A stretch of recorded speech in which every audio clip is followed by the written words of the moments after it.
Call to order. City of Seaside, City Council, successor agency to the redevelopment agency, special meeting.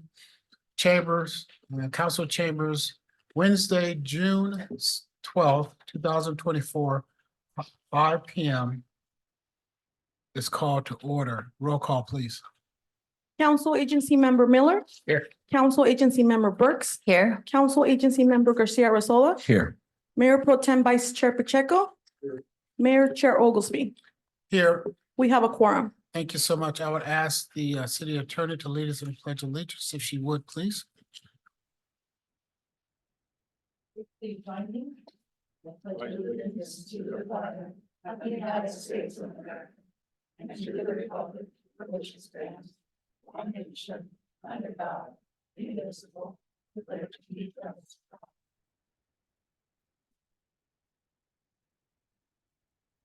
all. Thank you so much.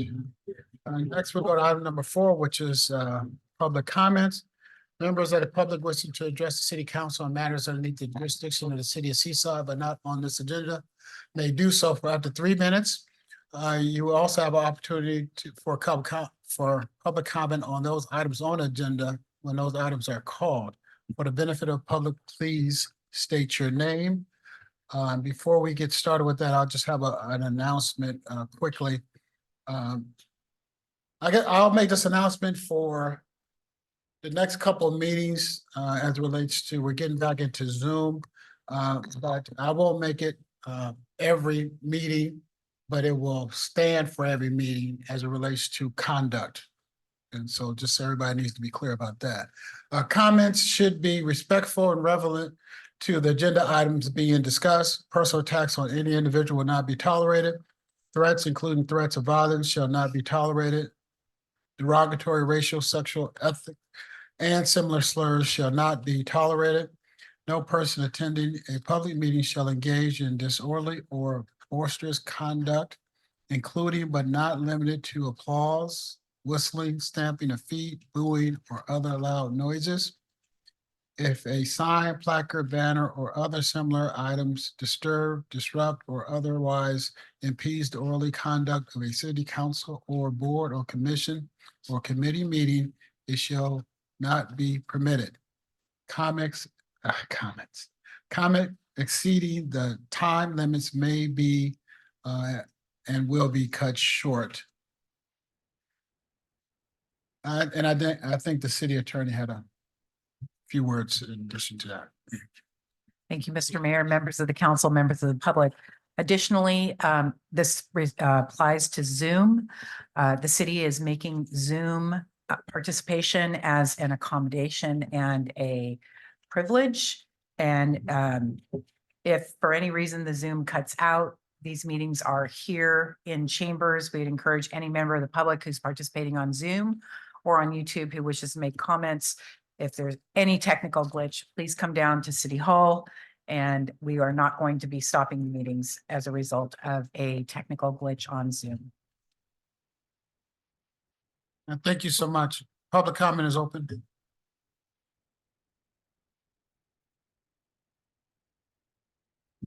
Hello. Hi, good evening, Mayor, council members. Thank you for this moment to comment. My name is Alyssa Rendon. I'm with C Monterey, formerly the Monterey County Convention and Visitors Bureau.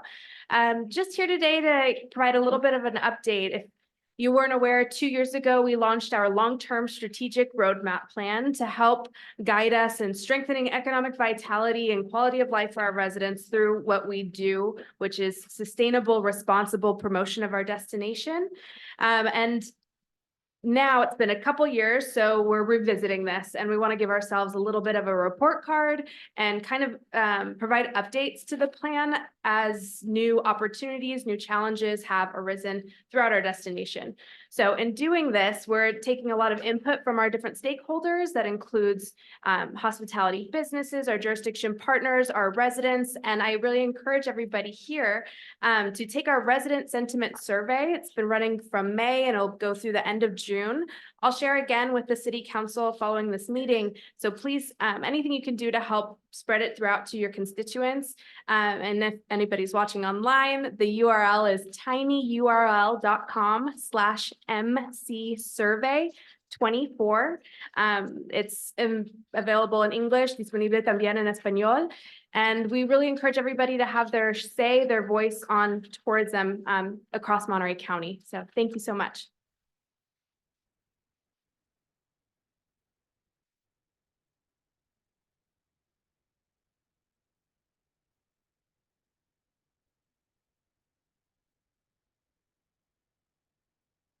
Hello, honorable members of City Council. I'm Lisa Sears, a resident of Seaside and a volunteer and supporter of SNP Fest.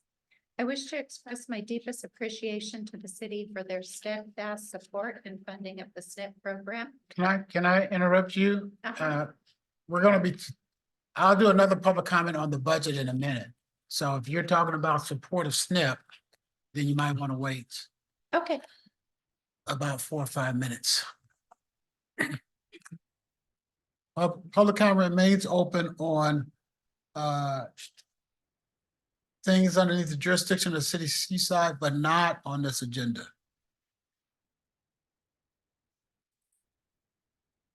Okay, all right. Seeing no one's on Zoom. Oh, thank you so much. Seeing no one during public comment, with public comment is closed, we go to our next agendized item. Excuse me. Which is item number 5, budget study session number 2. For those of you that were not here last night, we were. 5A, receive presentation on the draft fiscal year 2024-25 operating budget, the capital improvement program, the fee schedule, the position control list, salary schedule, investment policy, and reserve amounts, and provide directions to staff as to any changes to be made prior to adoption. Any comments, city manager, before I open it up for public comment? Thank you, Mayor. Just one comment as we move through the draft budget. We were identifying some typos and errors that are in this. Keep in mind, it's just a draft. We want to ensure the community that on the 20th, when we bring this budget back, that these typos will be corrected. So we just want to put that out there now for those of you who have access to our budget. Thank you. Thank you so much for that. We will open up public comment on our budget session items. Public comment is open on the budget study session.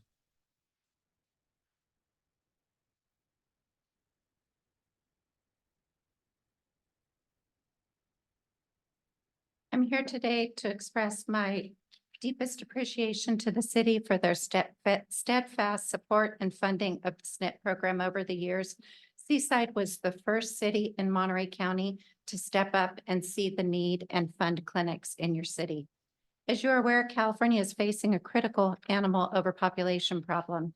It is heartening that you recognize Seaside as one of the top animal intake locations for our county. And although this number has improved with the citizens taking advantage of low-cost spay-neuter, we must continue towards lowering our intake of strays and surrendered animals to our local SPCA. Your financial support over the years has directly and publicly benefited the citizens of Seaside and their pets.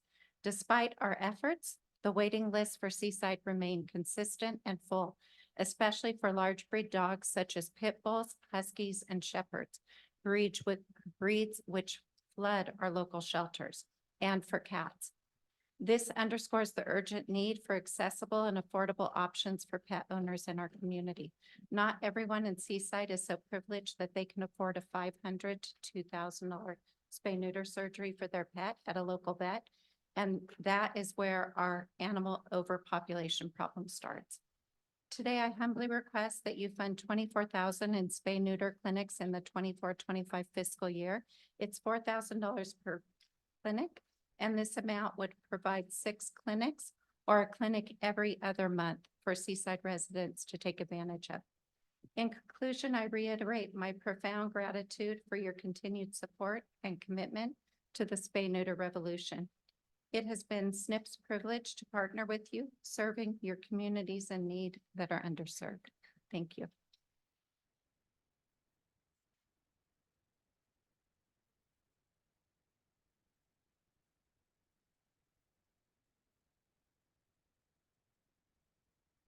Good evening, everybody. My name is LJ. I am a proud member of SNP. And again, we do want to thank the city of Seaside for being the first city to fund the SNP bus here in our city. I did want to share with you that we know that our intake rates have gone down with the SPCA because we've been working with the SNP bus and also working with Alex, the local ACO. I have been doing TNR here in the city of Seaside for over 15 years. So I have probably trapped about 250 cats in the city of Seaside since that time. I also want to speak to recently, I learned from a neighbor that there were 15 kitty cats at one location. And so I went to speak to the citizen here at the home, and I was told there were no cats there. Once the resident left, I stayed and I found about 15 cats in the yard. And so I called up our animal control officer and I said, hey, I need your help. He came right over and we had a conversation with the residents to let them know that, you know, it's very important to get these cats fixed because there were 5 kittens running around in the yard. And I let them know that we are not counting how many animals people have in the community. What we are counting is how many animals go to the SPCA, because the kittens run under the fence and your neighbor takes those to the SPCA, and then that costs the city money. So what we're doing out in the community is educating the community that if they don't spay and neuter their pets, their neighbors may take the animals to the SPCA, and that costs the city money. And we want to stop that fee being charged to the city. We also know that the SPCA is planning to raise their rates in July. This is across all of Monterey County. We're seeing some rates of $280, $300. We just came back from a JPA meeting at the county shelter, and the Hitchcock shelter is looking to charge anywhere from $400 to $500 to $600 per animal. If the SPCA decides to match these rates, imagine what that looks like. So our goal is to ensure that we offer spay and neuter here in our city. The only way to prevent animals from going to the shelter is to prevent them from being born in the first place. Our ask is for 6 clinics for the fiscal year of 2024 to 2025 for a total of $24,000. Again, the only way to prevent intake at the SPCA is to prevent them from being born in the first place.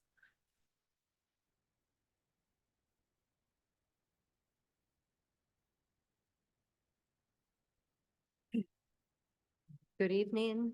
My name is Lucy Aarons. I'm a 44-year resident of the city of Seaside. I too am here to request that you please fund 6 SNP bus clinics. Each year, the city spends tens of thousands of dollars processing unwanted and stray animals through a shelter system that is already overwhelmed. As someone who has been directly involved with animal rescue, it is disheartening to see healthy animals euthanized simply because there aren't enough homes, especially since it's a situation that is preventable. Providing spay-neuter services not only benefits pets and pet owners, but is also an important part of maintaining a healthy community. Pets who have been spay-neutered are unlikely to engage in nuisance behaviors such as wandering, spraying, fighting, and spreading disease. Please consider funding 6 SNP bus clinics. Thank you very much.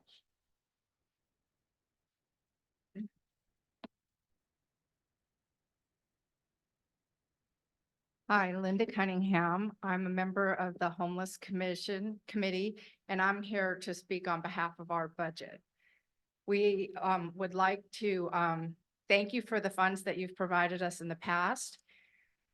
Not this past year, but the year before, we were able to distribute I think it was 10, might have been $12,000 in funds to organizations that feed hungry people in Seaside. iHelp, who is emergency shelter, helping the most challenged people get somewhere to sleep inside tonight. The Veterans Center, the people who do the breakfast in Monterey on the weekend. there's several groups that we supported with that funding we had 2 years ago. We would like to see that come back. We really want to let these organizations that are helping the people of Seaside know that we're here, that they're going to have this consistent opportunity to get this food grant money. 90 houses in Seaside. We have 90 short-term rentals in Seaside. Those are 90 places that people can't be at who are local. So visitors can stay there. It's my understanding that that fee goes to the Neighborhood Improvement Committee for funding. And I'm asking on behalf of the Homeless Committee that the city of Seaside consider giving 10% of that funding that's received by removing housing from our pool to the Homeless Committee to fund the type of activities we want to do. The things we want to do to help the that we were tasked with to help the organizations that are helping the homeless in Seaside. I hope that you can consider a sliver of that money that is being received because we took housing out of the pool to help the committee that's trying to help homeless people in our situation. It would really be wonderful to get some resources and be able to help these groups that are really barely making it in some cases. The iHelp can't pay $7,000 to do an audit. And if they can't get an audit, they can't apply for grants, which leaves them in a poverty state. That means they can't pay for an audit, which means they can't get grants. And that would be one of the things we would like to do with additional funding. If you could consider giving part of the short-term rental fee revenue to our committee. Thank you.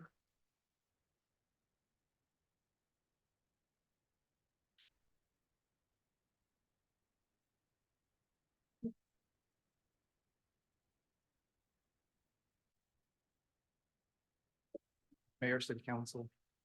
My name's Joe. I am a Seaside city resident, and I just wanted to give a shout out to the SNP bus program because I have recently been both of my dogs were recently spayed through the SNP program, and the services that were provided were just exceptional, professional.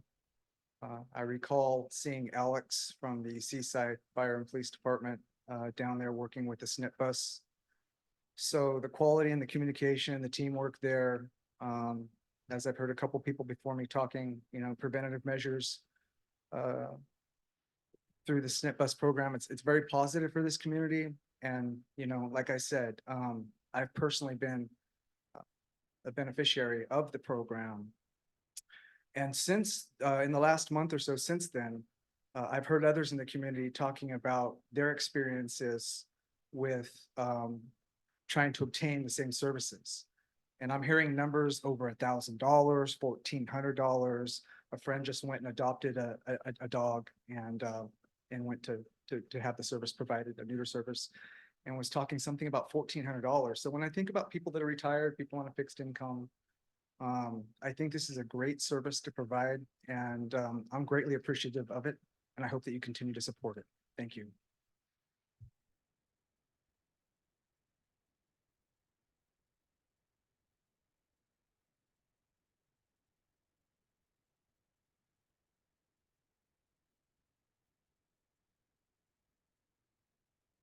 Public comment remains open on our budget study session.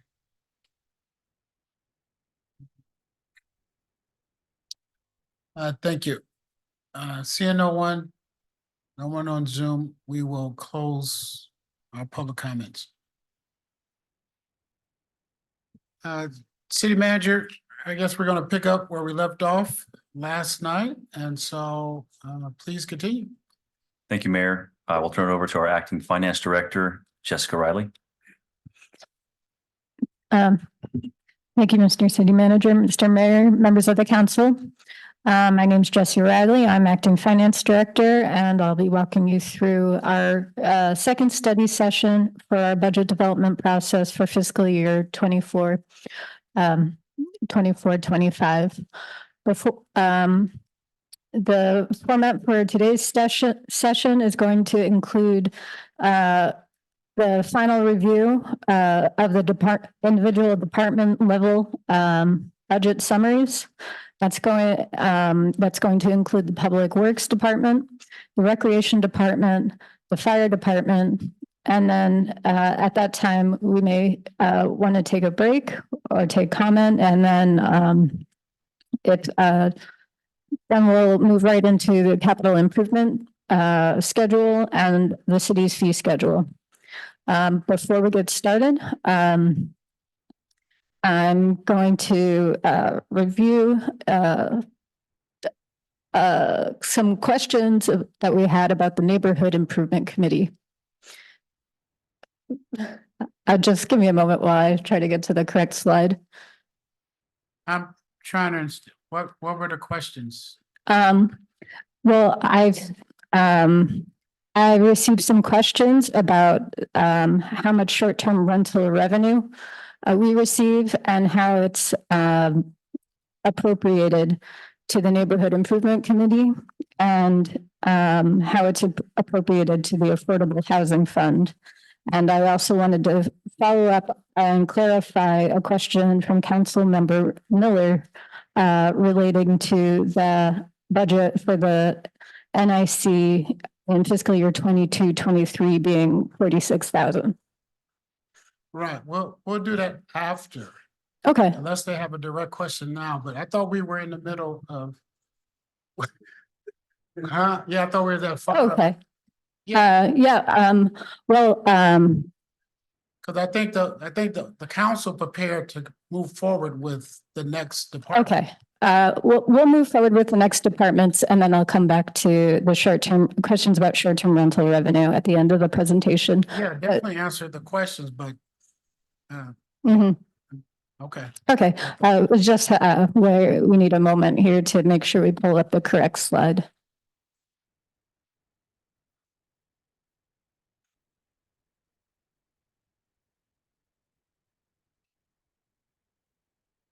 And so to make sure we're all turning to the right tab, what are we beginning with? It's going to be the next slide. And when does the housing collaborative come up? Thank you for asking. So the Seaside, we have a new addition to the budget this year. Is there a page in the document we can turn to, please?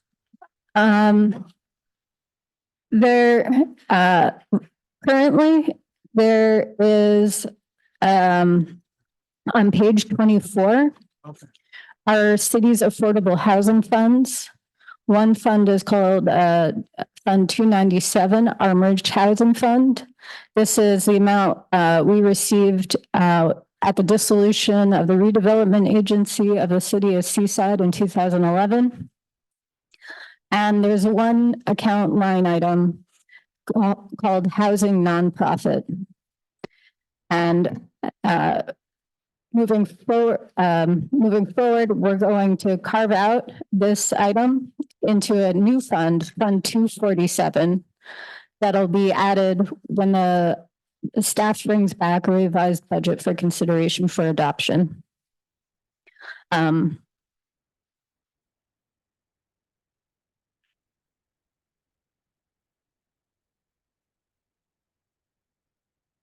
Did you say 124?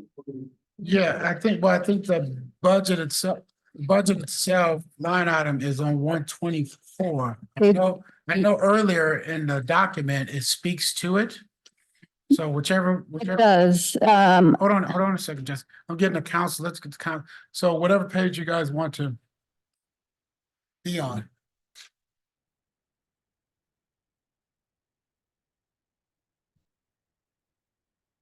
Okay, thank you. Okay, so sorry, we're having a little difficulty with the slides. So thank you. Before we move into our individual department budget reviews, this year I want to introduce to you a closely aligned nonprofit organization called the Seaside Housing Collaborative. This isn't a city department. It's a separate legal 501c3 nonprofit organization that was established by the Seaside City Council in 2021 with funding provided by the city's affordable housing funds. May I please see the next slide?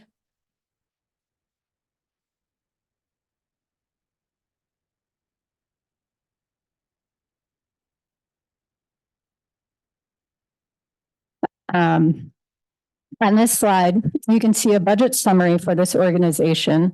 The Seaside Housing Collaborative is comprised of 6 board members and does not include any staff, so personnel costs are at 0. Materials and supplies are budgeted at $3,000. Consultant services are budgeted at $41,569 for fiscal year 24-25. And contract services are proposed to be $5,000 and internal service charges in the amount of $431. And overall, expenditures are projected to increase as this group gains more traction and moves beyond the startup phase. And as mentioned earlier, currently the only funding source for this organization is the city's affordable housing funds. So there's a line item in merged housing, Fund 297 on page 124 of the budget document, with this $50,000 budgeted for the Seaside Housing Collaborative, and the account name it incurs under is called Housing Nonprofit. However, this expense will be moved into a new fund, Fund 247, when the staff brings back the revised budget for consideration for adoption.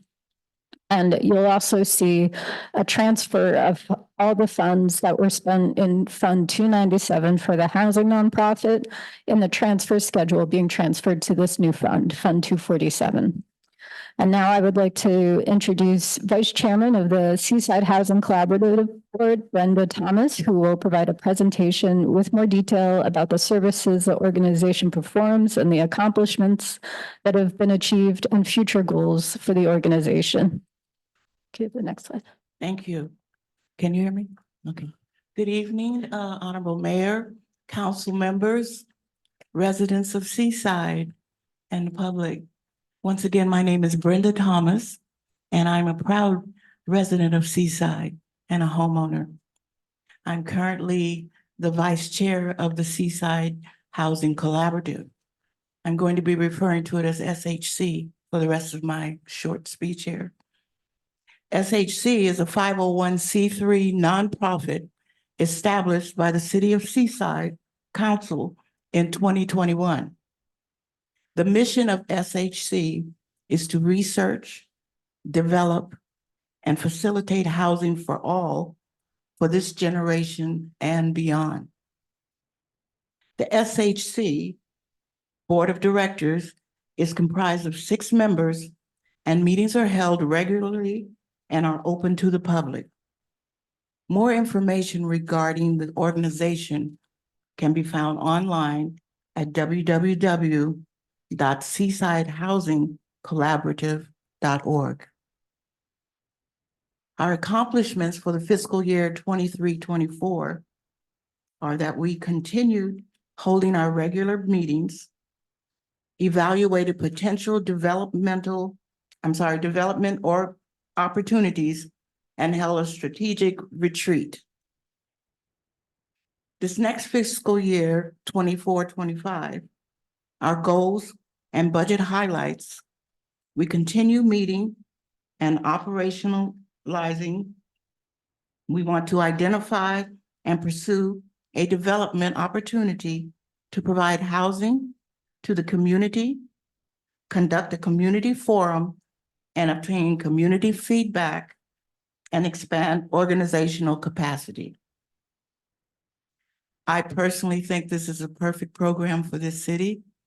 I have been working in affordable housing for 45 years. Never worked in this community until 2 years ago, though. I was all over the country.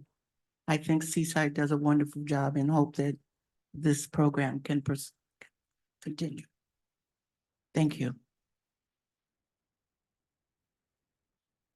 Thank you for that presentation. We'll now take any questions from the council. Thank you. Thank you so much for that presentation. Any questions from the council? Mayor Pro Tem. Yeah, we talked about this last night and I didn't look at this number because I thought we were done with it, but now that I see it. And glancing over it again, I see $50,000 that was adjusted in 2024. Nothing was spent in fiscal year 24. And you may have discussed it, and I might have just missed it. And then you have $50,000 requested. I just wanted to know, I don't know, what is that housing nonprofit? Is that just a fee to join? Or, and again, I might have missed that discussion. Yeah, that's an excellent question. And when I add the new fund that we're going to use to report expenditures for the Seaside Housing Collaborative into the final budget document, it should hopefully be more clear. So those this table I have here shows all the historical expenditures for the Seaside Housing Collaborative, and this is an accurate accounting of that amount. So while the Seaside Housing Collaborative was established in 2021, they started meeting in more regularly in 2022-23. And so they incurred $7,813 in expenditures.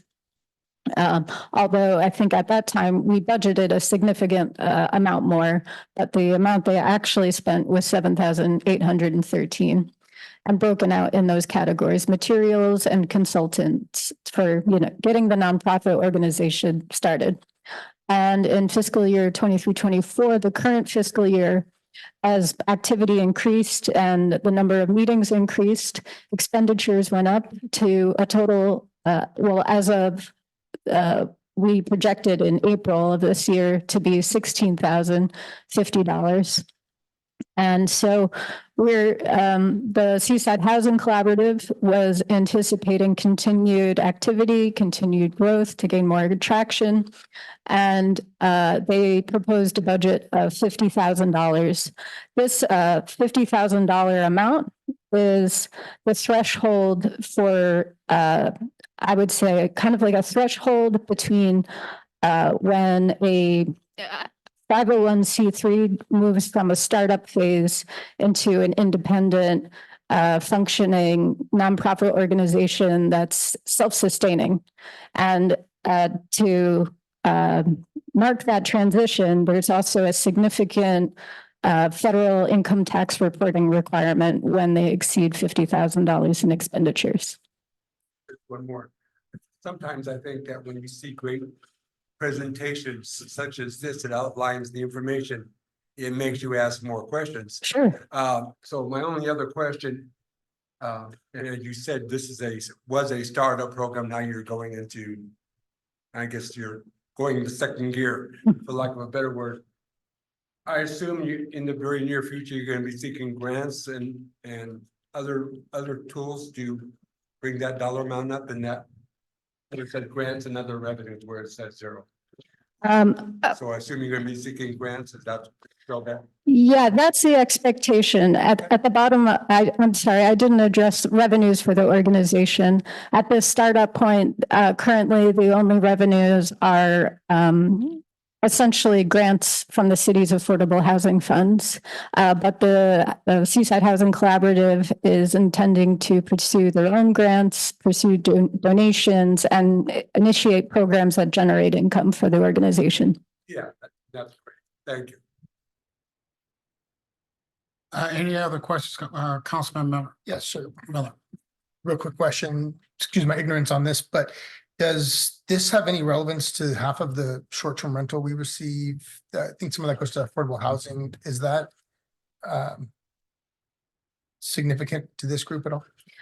I would say it's related, but it's not significant to this group because we have multiple housing, affordable housing funds. The largest fund is our merged housing fund, which is a fixed amount now. There's not large contributions to this fund, but this is a result of the dissolution of the redevelopment agency in 2011.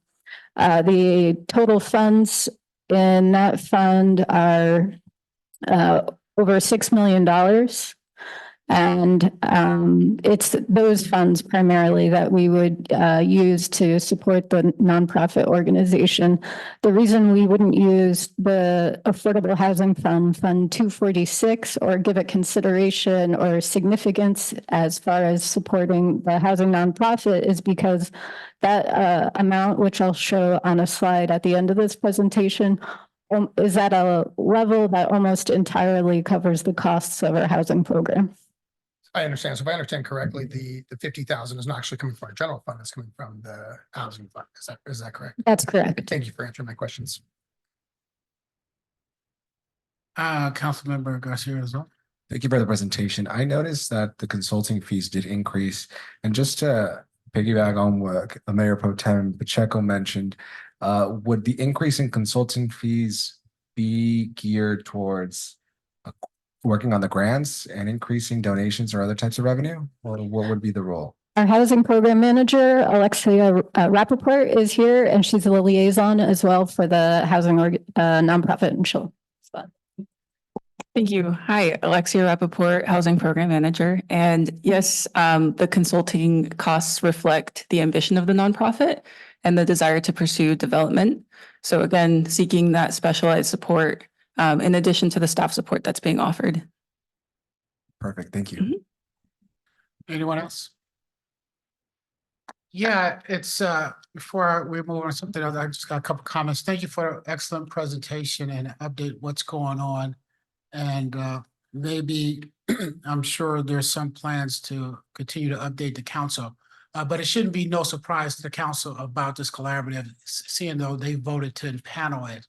The object of this collaboration is to do the work that the council cannot do, which is to get into developmental housing projects for workforce housing and in that middle gap. The money in that merge fund has been sitting there for years. And how do you use it?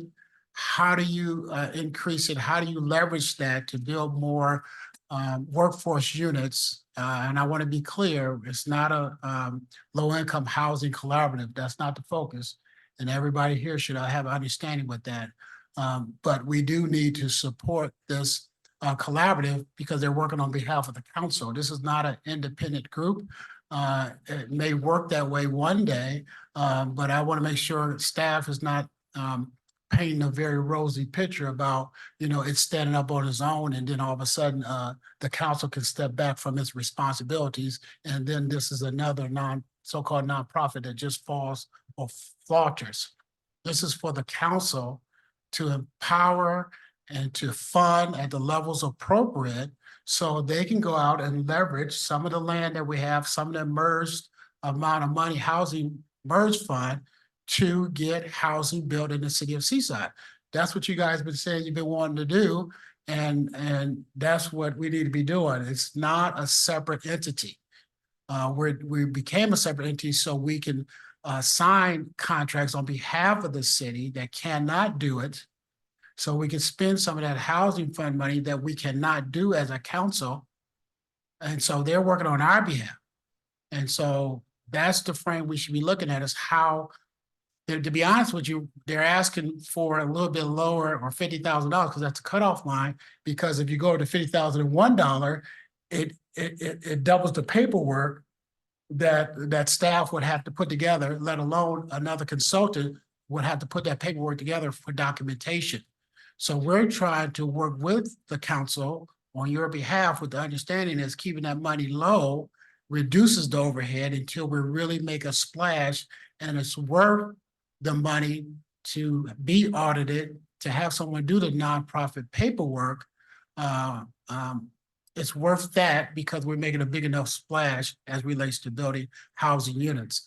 So I just want to applaud the members that have stood up and supported this organization and work on the board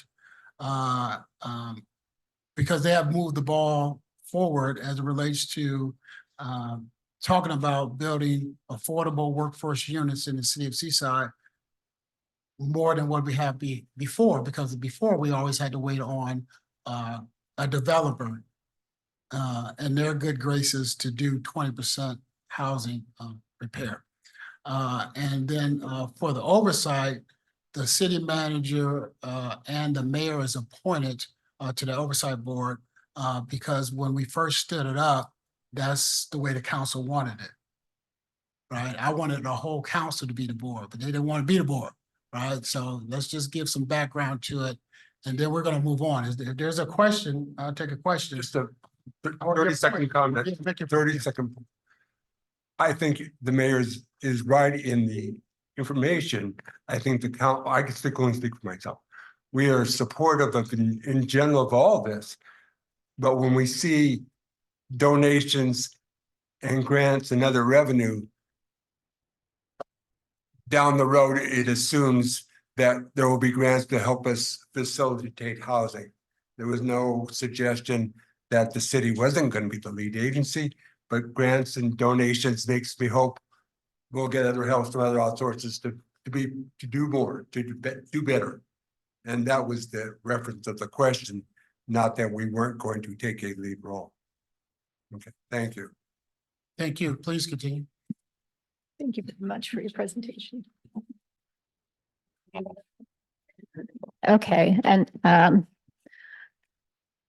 thank you for the brief presentation on the Seaside Housing Collaborative. And now we're going to move, pick up where we left off with the department presentation, starting with Public Works.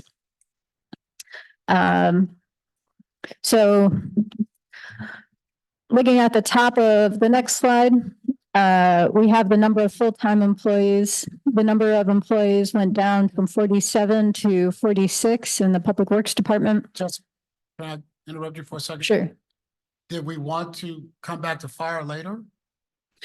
The order of the presentation is going to be the same as last year. We're starting with Public Works, then we'll do the Recreation Department and then the Fire Department. Okay, let us just write that down so we can. Public Works, Rec. Recreation and then Fire. And Just, no, go ahead. And after the department sections, we'll do the capital improvement project schedule and the fee schedule. Me too much, you confuse me. No, but just as we particularly for next year, just make a note, let's go in the order of the tabs. Okay, So however you guys do the tabs, however you want to do it, put it in the tabs. All right, so Public Works. Okay, so back to Public Works. This is a budget summary table. That's the same format as the departments that we previously discussed. So looking at the top, again, the number of employees for the Public Works division went from 47 to 46.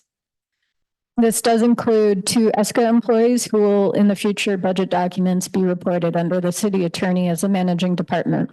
The positions that were frozen in order to achieve an operating budget surplus include 1 senior engineer, 1 maintenance field supervisor, 1 maintenance worker 3, and 1 building maintenance specialist.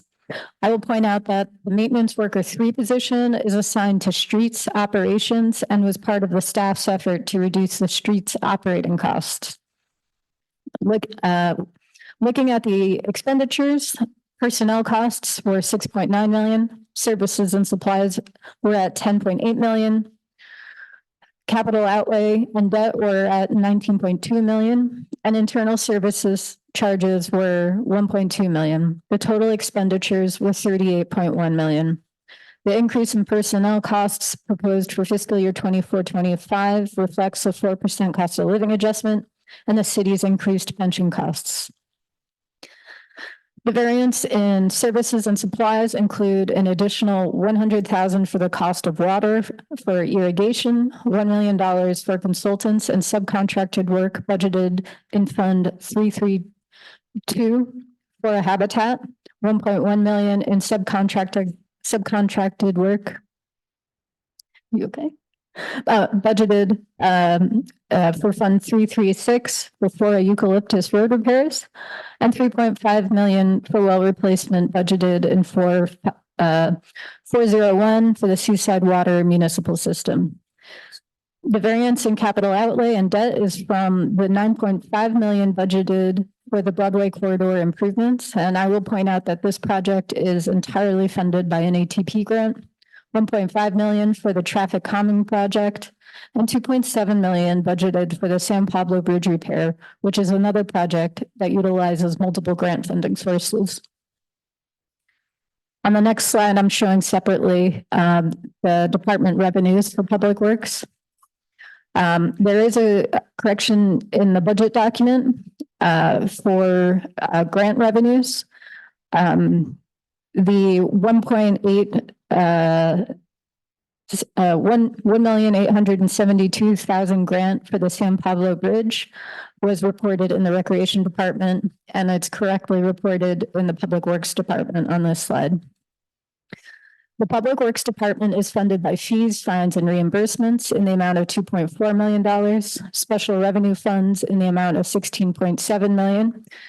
This includes multiple streets-related grant revenue, including the ATP grant for the Broadway corridor improvement and the RSTP grant for the street striping, as well as the highway user tax and federal grant for the San Pablo Bridge repairs I mentioned just a moment ago. 4.1 million is in the enterprise fund. That's a municipal water system. 1.5 million is in the internal service fund. That's our fleet management division, and 427,000 in grants and other revenues. The remaining 11.9 million is funding support from general tax revenue. And with that, I will turn it over to Public Works Director Nisha Patel to provide a summary of the Public Works services and go over the department's accomplishments and goals. Yeah, you can use whichever microphone that works better for you. While they get settled, did we have any questions from the council? Was everybody good with the way those numbers laid out?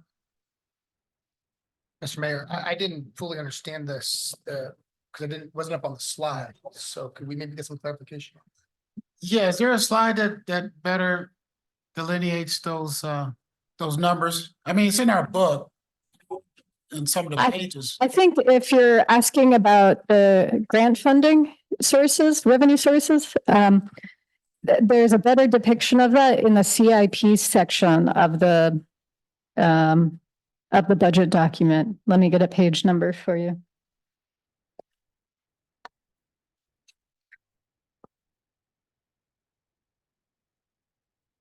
On page 249. The capital expenditures for fiscal year 24-25 are broken out by individual project, and it shows the general fund amount and the special revenue and grant amount. And you'll see at the bottom, general fund support for capital projects is 4.4 million, proposed to be taken from the unassigned fund balance. And 14.4 million is from special revenue and grants. But we'll go over that in more detail when we review the capital improvement program after we finish the department budget summaries. Okay. Please continue. City Council, Mayor Oglesby. It's working. Yeah, we've had some trouble with that microphone, so you may want to use this. I can just scooch.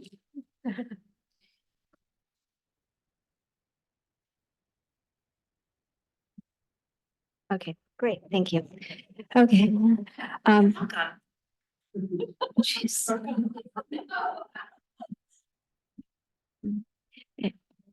Apologize for that.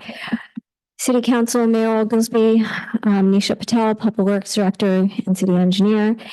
And I'll be going over what Public Works oversees and what we accomplished this past fiscal year and our goals for the next fiscal year. Public Works provides maintenance, utility, and engineering services for streets, parks, public facilities, the sewer system, the municipal water system, storm drains, and vehicle maintenance. Engineering services include contract procurement, development review, applying for grants, processing encroachment permits, and implementing the city's approved and budgeted capital improvement program. Public Works maintains 24 parks, 135 acres of open space, 79.58 miles of roadway, 8.7 miles of water, and a water line, a groundwater well, and 2 tanks providing water to 780 customers, 74 miles of sewer main, 30 miles of storm drain lines, 20 city-owned facilities, 19 traffic signals, and 652 street lights. And PW also services 115 fleet vehicles. So far this fiscal year, engineering processed 237 encroachment permits, processed 6 transportation permits, and performed 43 plan reviews. We reviewed several TAC applications for traffic and parking related requests, and we also reviewed 2 traffic calming applications, which resulted in 1 project moving forward. Engineering is also a key player in moving several development projects by reviewing plans and calculations, inspecting construction and traffic control, and reviewing land development maps such as parcel map, track maps, lot line adjustments, and lot mergers. Engineering has completed 21 capital projects this fiscal year. 15 projects are in design, 5 projects are in the bid phase, and 3 projects are in construction now. To highlight some other achievements of Public Works this year, we have completed 3 master plans, not including the Parks Master Plan, which Recreation Director Newis oversaw. We prioritized completion of the water, facilities, and storm drain master plans in order to be able to work in a more proactive and efficient manner rather than doing work as problems are found. We had approved a pavement cut moratorium and also trench standards to comply with that moratorium.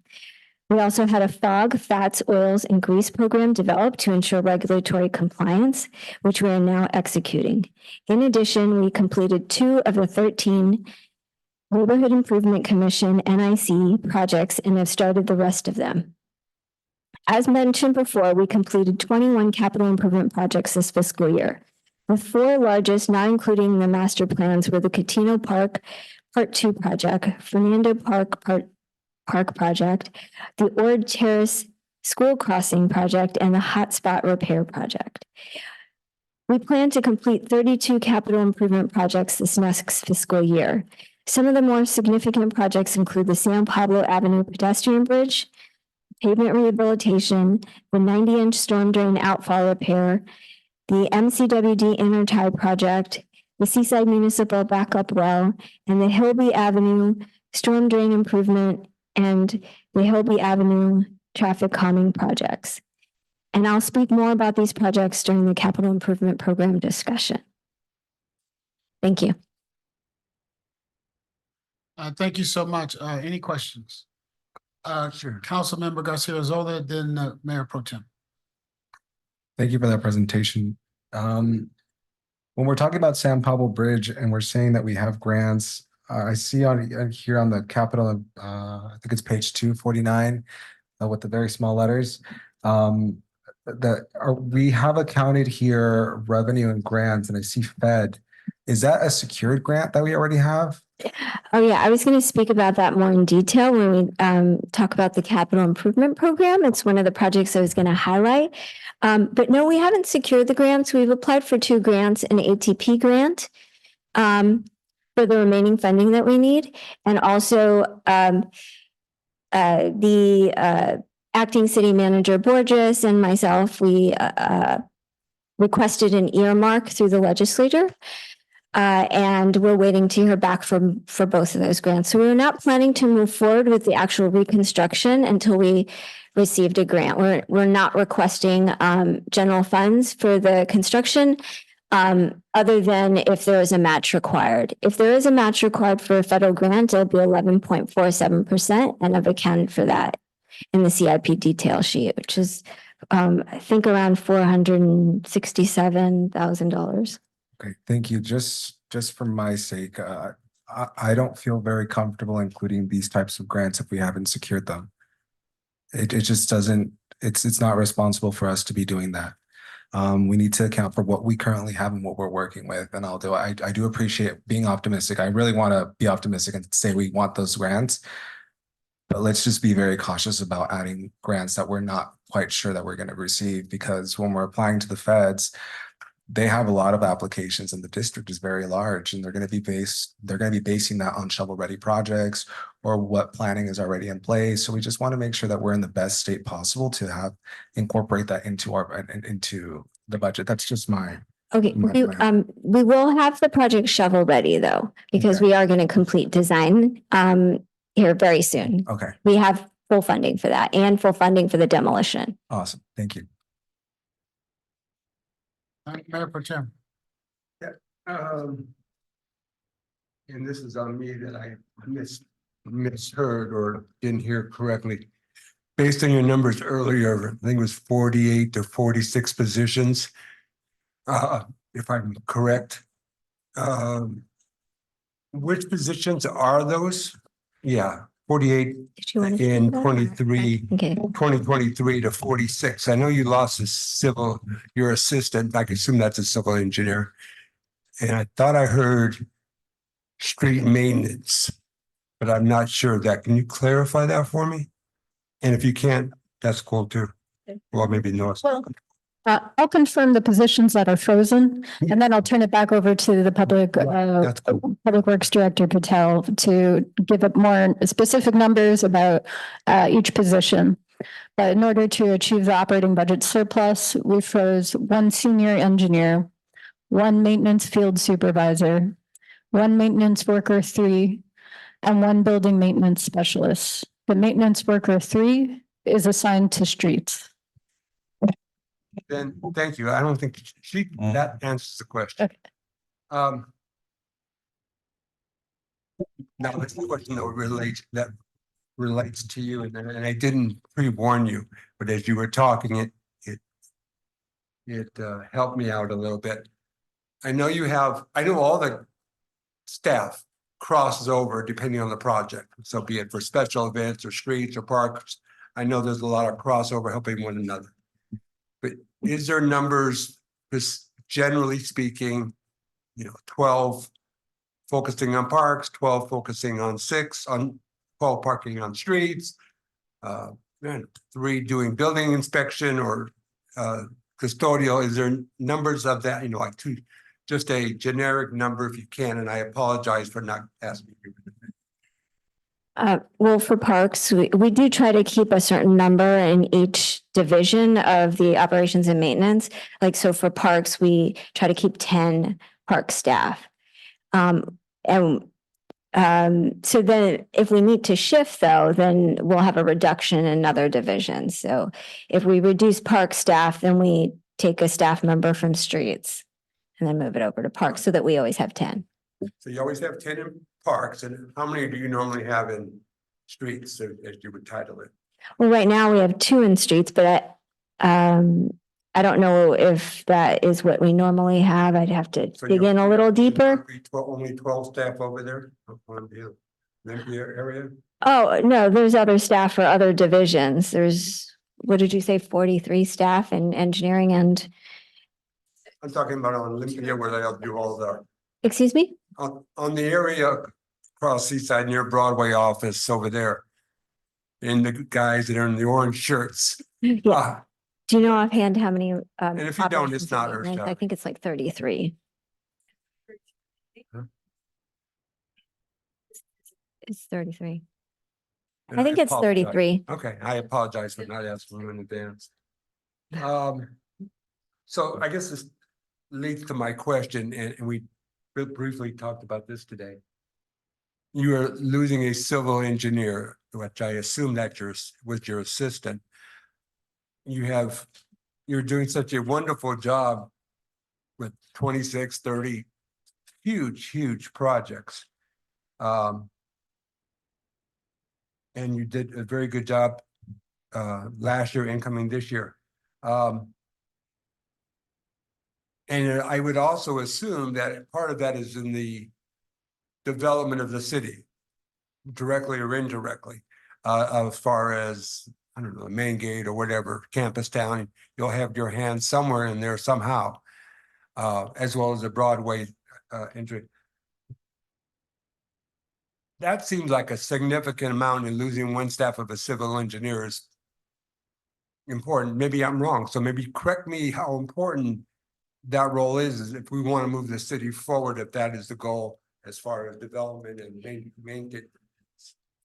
It would be beneficial to have another senior civil engineer, but we haven't had full staff in a long time, so to even fill the other 3 positions would be helpful. Because we weren't able to fill the staff last year. Okay, I maybe comment, and I'm just very concerned, and also on what we just talked about, the park staff or the street maintenance person. I know, this is what I do know. About 3 years ago, maybe 4, but I think it was 3. The mayor and I pushed for additional park staff because of the increased need, desire of the community to do that. And I don't know if they ever they hired him. I don't know that, but I know it was quite a push because staff saying it was quite a push. And 30 years ago, they had double the staff. Then last year, my memory, and I'm pretty confident I'm right. Staff said, I don't know if it was you, staff said generally speaking, that we're not going to hire 2 positions. And now we're saying we're not hiring 2 or 3 positions. I'm concerned about I went by Catino Park today, and I went by the tennis courts today, and I went by another park today, Highland Otis, and they look great. And when you don't have staff to maintain them, and all your hands are in one basket of the FOSFA or whoever, the impact on that losing 3, 4, 2 staff, that seems pretty powerful. That's a huge gap. Maybe you have how important that is. It's not important at all, and I don't buy that, but because then you wouldn't budget in the beginning. So maybe you can share. Nisha, can I help you with that? That would be great. Thank you. Okay, so Hold on. We don't even know who that is.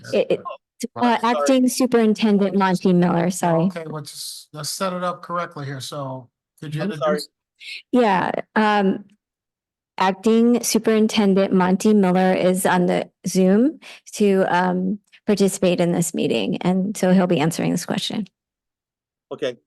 Hi, council. Thank you for letting me speak here. So currently we have 10 parks workers, and we rotate these individuals. We have 2 individuals that work in water. We have 2 employees that work in streets, and then we have 1 person that works in building maintenance. We currently have 2 people in sanitation, and then we have 2 people in storm. So currently now we're down 2 people in sanitation, and we're down 2 people in streets. So in order to do that, our sanitation department is suffering because we don't get to televise and clean as many lines as we used to. So I mean, it's challenging to lose 4 individuals and then still maintain the parks and stuff, even though my staff does an excellent job of maintaining and shifting and just moving forward and just focusing their attention to wherever it needs and wherever they're asked. I can't praise them enough for the work that they do.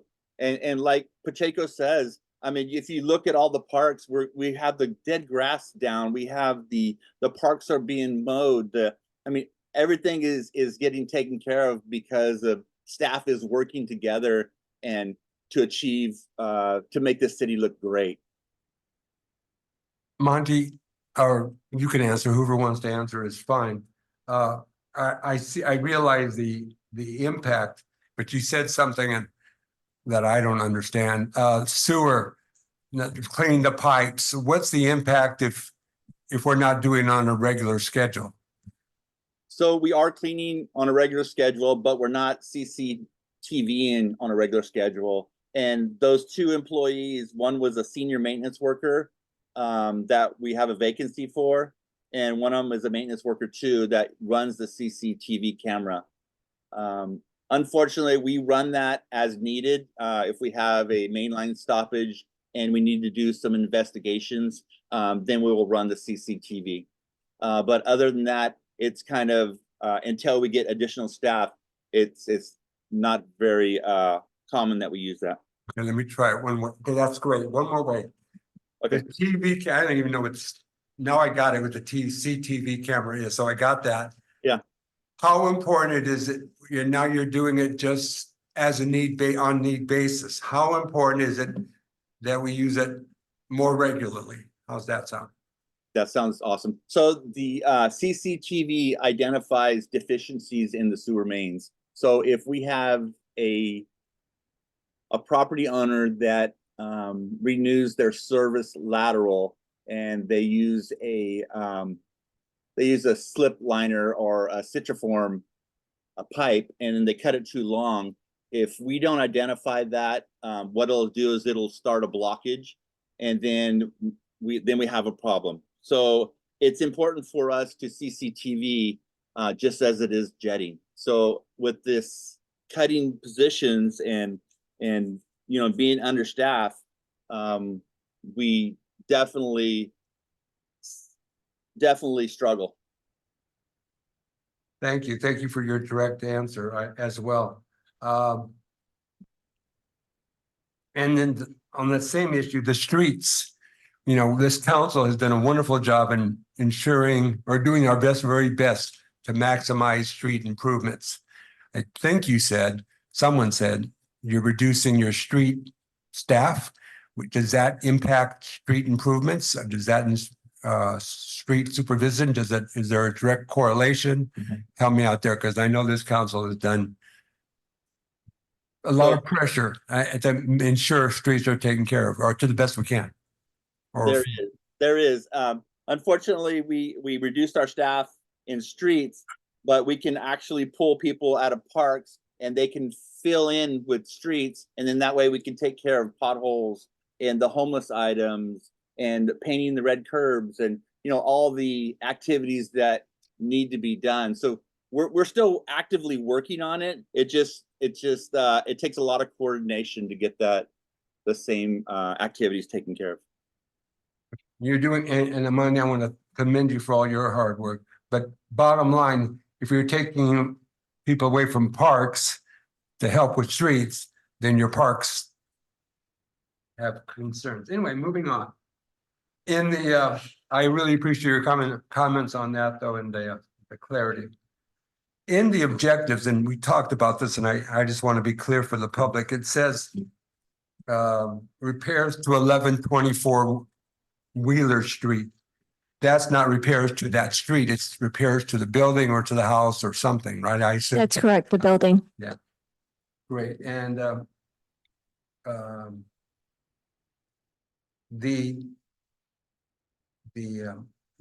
kind of coming on what Councilman Garcia said, Arizola said, just to clarify in my mind, bottom line, we are not moving forward with building a bridge until we get grant fund money, and we're not at this time asking for general fund money. Is that and just for me to clarify for me, I guess, is that a true statement? Well, actually, I did request the match in case we do get the grant. So if we get, Because if we get federal funding, then we'll be required to match 11.47%. right, so if we get the grant, then we have the money of 11%. That's really helpful. Thank you. My last to confirm, this is for confirmation to confirm, we are moving forward with the construction of Lincoln Cunningham pathway this 24-25. When this council took a bet, a discussion of doing it in 2 years. We went ahead and invested this year and make it happen. So I assume that's moving forward. It's released for bids tomorrow. Perfect. Thank you. And they're going to start this fiscal year. They'll start construction this summer. Yeah. Yeah. On street improvements, I heard our finance director say one number and I thought I read a different number. On street improvements for this year, like you're doing Yosemite or whatever street you're doing. I thought I heard was only 1.2 or 3, and I thought our finance director said 2.8 or 2.9. What dollar amount are we going to be using 24-25 fiscal year? She's correct. It was something like 1.2. Cause I thought I heard 2 point something It's- earlier yesterday. It's 1.167, Okay, but the project that just got awarded is a $3 million project.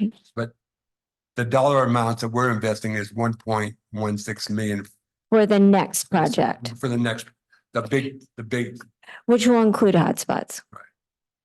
which will include hotspots. And then tying into that, if there's any wrong verbiage, and I apologize, at mid-year budget, if there's any extra money, the 50% would go to help. And that extra money is the wrong word.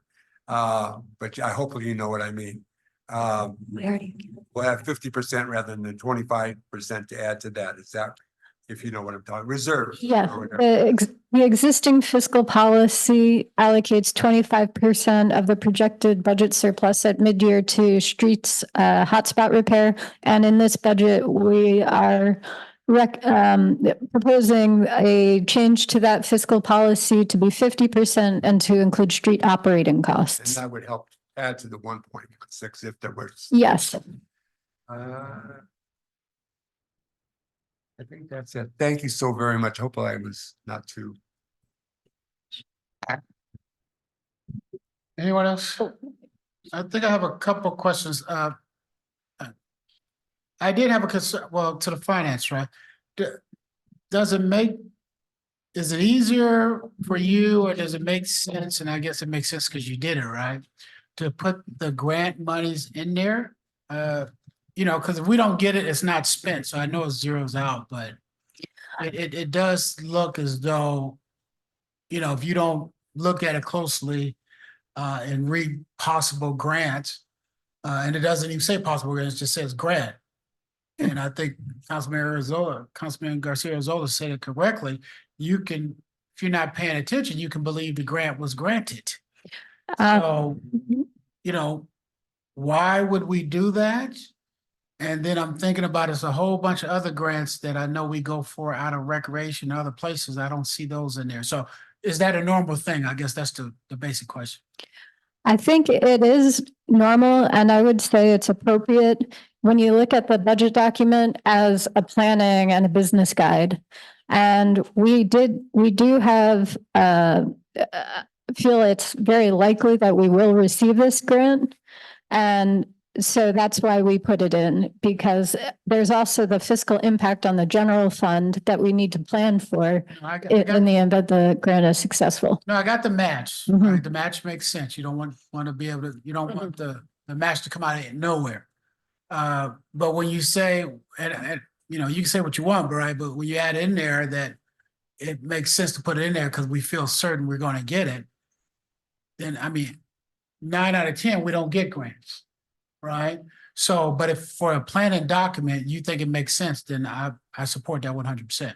I'll just be clear about why you're making it. But maybe there's something there that could say pending grant or something like that, just so, you know, the public and us, we know that. Because once you get it right, doesn't it still say it was a grant? Right? I mean, we know it's not coming from the general fund. It'll be underneath the line of grant and special reserves, right? So if it could just say pending or possible, something like that. Just a small thing, just to, you know. Excuse me, Mr. Mayor, could I just clarify, would it be appropriate for staff to include more narrative about the contingency of the grant in the fund balance narrative portion of the document? Yeah, if you want. Okay. Yeah, you know, asterisk and then, you know, some type of explanation there. And then the big one is, I think someone, you just was talking to the Mayor Pro Tem about, and we talked about this before, Jesse, about that 25%, right? And so when you ask, does the 25% add to next year's, right? We're talking about it's mid-year is supposed to add to, right? So my understanding is it's hard to add to when they haven't even started the budget yet. Because the mid-year is January, February, March, even push it to April, push it to May. They just now started. So that's what I'm trying to decide is how do we understand the maintenance of effort, right? How do we know that is additive? How do we know? Because the whole object is to add to, but they haven't started that budget yet, right? So did you solve that, Jesse? Can we assure the council that the 25%, which was like 800,000, right, is added to what we were already going to do for this upcoming fiscal year? Yes, and thank you, Public Works Director Patel included very explicitly the funding source for CPI line item number 63 in the budget book, which is the pavement rehabilitation improvements project. So in the CIP section, if you go to the detail for CIP line item number 63, the funding source for that relating to that fiscal policy that assigns 25% of the mid-year surplus to streets is listed as $830,000, 556. And that's part of the contribution to the total funding for fiscal year 24-25 in the amount of 1.2 million. And that's what I want us to look. If we didn't designate that 25% to 800,000, it was only going to be 300,000 roughly in the maintenance fund. Right? So which is fine. We only have the money that we have, but we had to be clear about if we're going to now, go from 25 to 50, that's in addition to, right? We just have to keep track of that because otherwise somehow it'll get lost somewhere in there. Yeah. And so I just wanted to point that out to you guys. Just to kind of tie into that, I think, as an example, Mr. Tellum, correct me if I'm not close. This past fiscal, when we did a mid-year budget review, it feels like a week ago, but a few months ago, we found out that we had a certain amount of dollar of extra money, and again, that's the wrong word, and that you added it to the projects that you were already planning for. So you were able to do that. Is that a true statement, I hope? And then you added some more money on top of that, but I will just leave it at that. Yeah, we added it to the current project. There you go. Okay. What is the current project? Maybe I should ask that. The current project is the one that we went to council for on June 6th. How much was it? The added amount was something like 240 or 250. Yeah. Isn't it? How much was the basic every year, the continuum effort? I mean, how much was we're budgeting for just road maintenance without the added, without the 20%?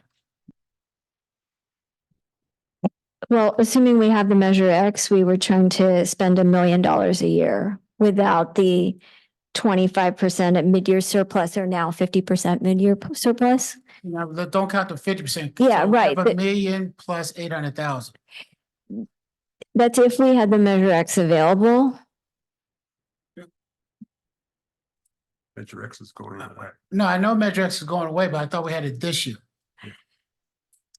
Well, in order for us to have budgeted for the traffic calming projects, we had to put some Measure X towards the traffic calming projects. But if the council wanted to choose to put it to pavement, we could put it to pavement. No, I understand that part. I'm just saying, so how much is in pavement this year? And I think it's, 1.2 minus 800, right? Because 800 is 25%. I'm just doing rough math. Right, So it is. Really It's about what, 390,000? It's $337,000, yeah, $75. Okay, that's all. I'm 330. Just to be clear, I think on the notes from the last meeting, we're spending over, and I posted it, so hopefully it's right. We're spending over $2 million this fiscal year in the projects that you are working towards? That are coming up, there's like 10 streets that you're working on, it's over $2 million. Well, there were 2.8 million in streets operations. Yeah. Right. That's what I thought. So this fiscal year was saying 2.8. Like right now, starting in August 5th. To be exact, or your date was August 5th.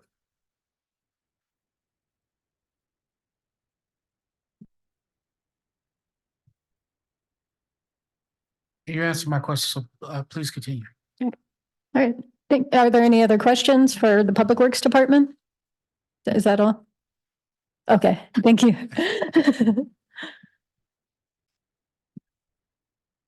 Okay.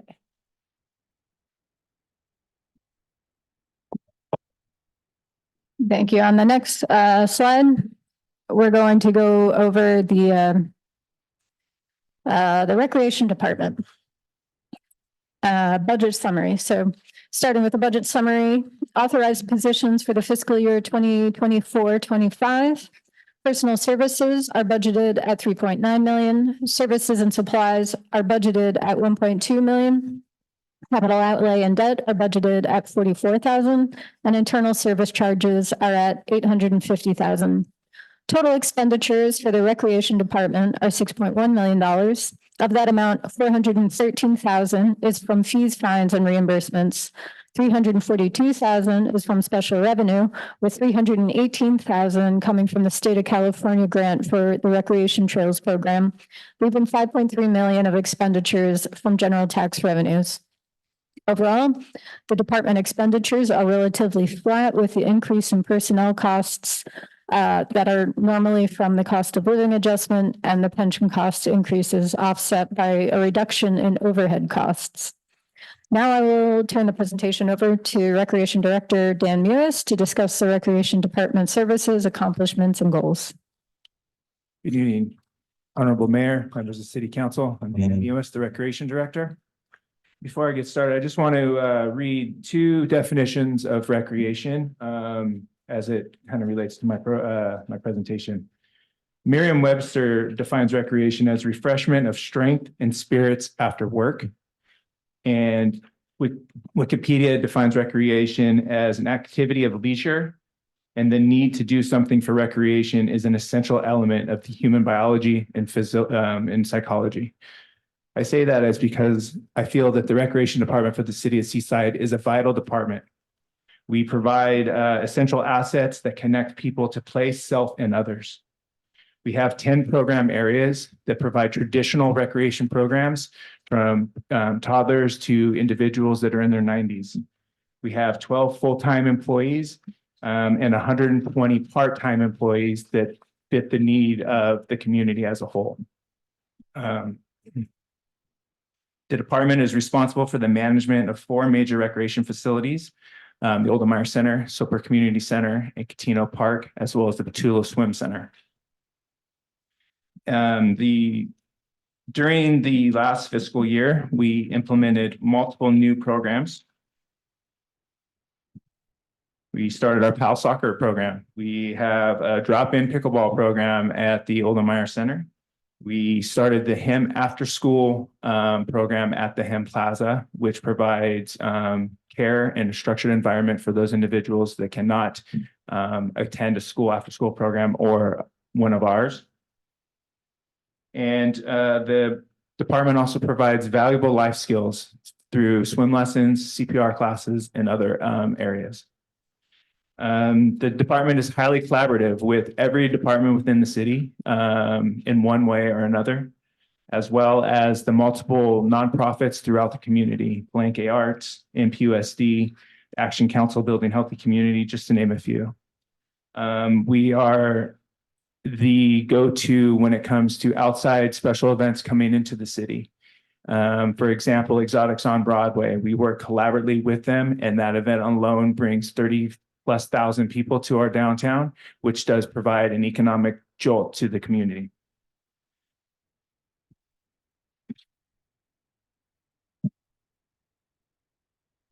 Overall, this past year, we had multiple community events.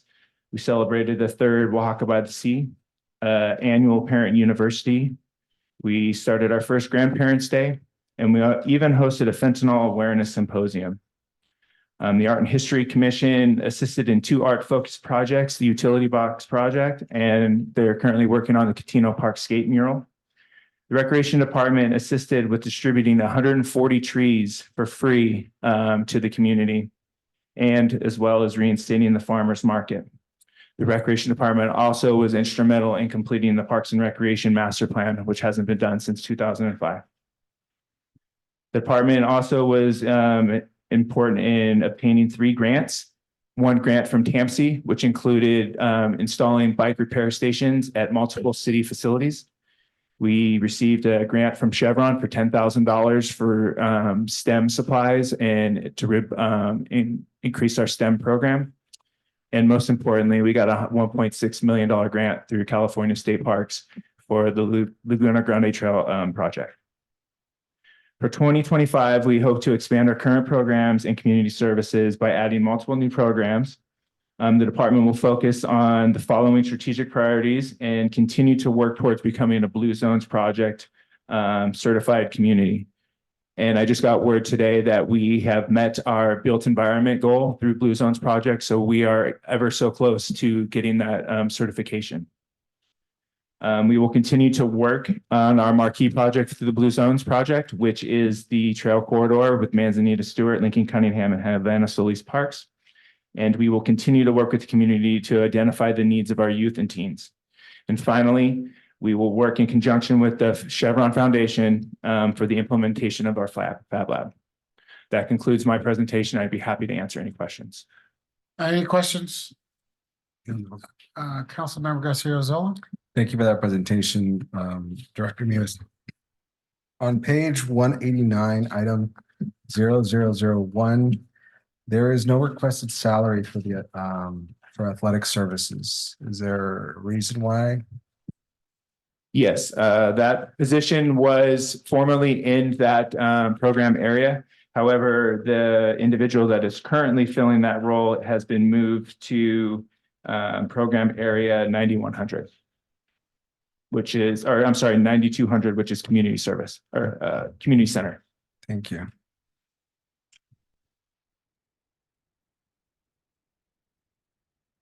Mayor Pro Tem. Yeah. I think you mentioned, I'll just reiterate really briefly. I think the recreation has always been the corridor to teamwork and team building and working with others. So congratulations on that. What you mentioned, the HEM program that was brand new. I'm sure the council blessed it or approved it or whatever, but not necessarily was it planned prior, in the beginning of the year.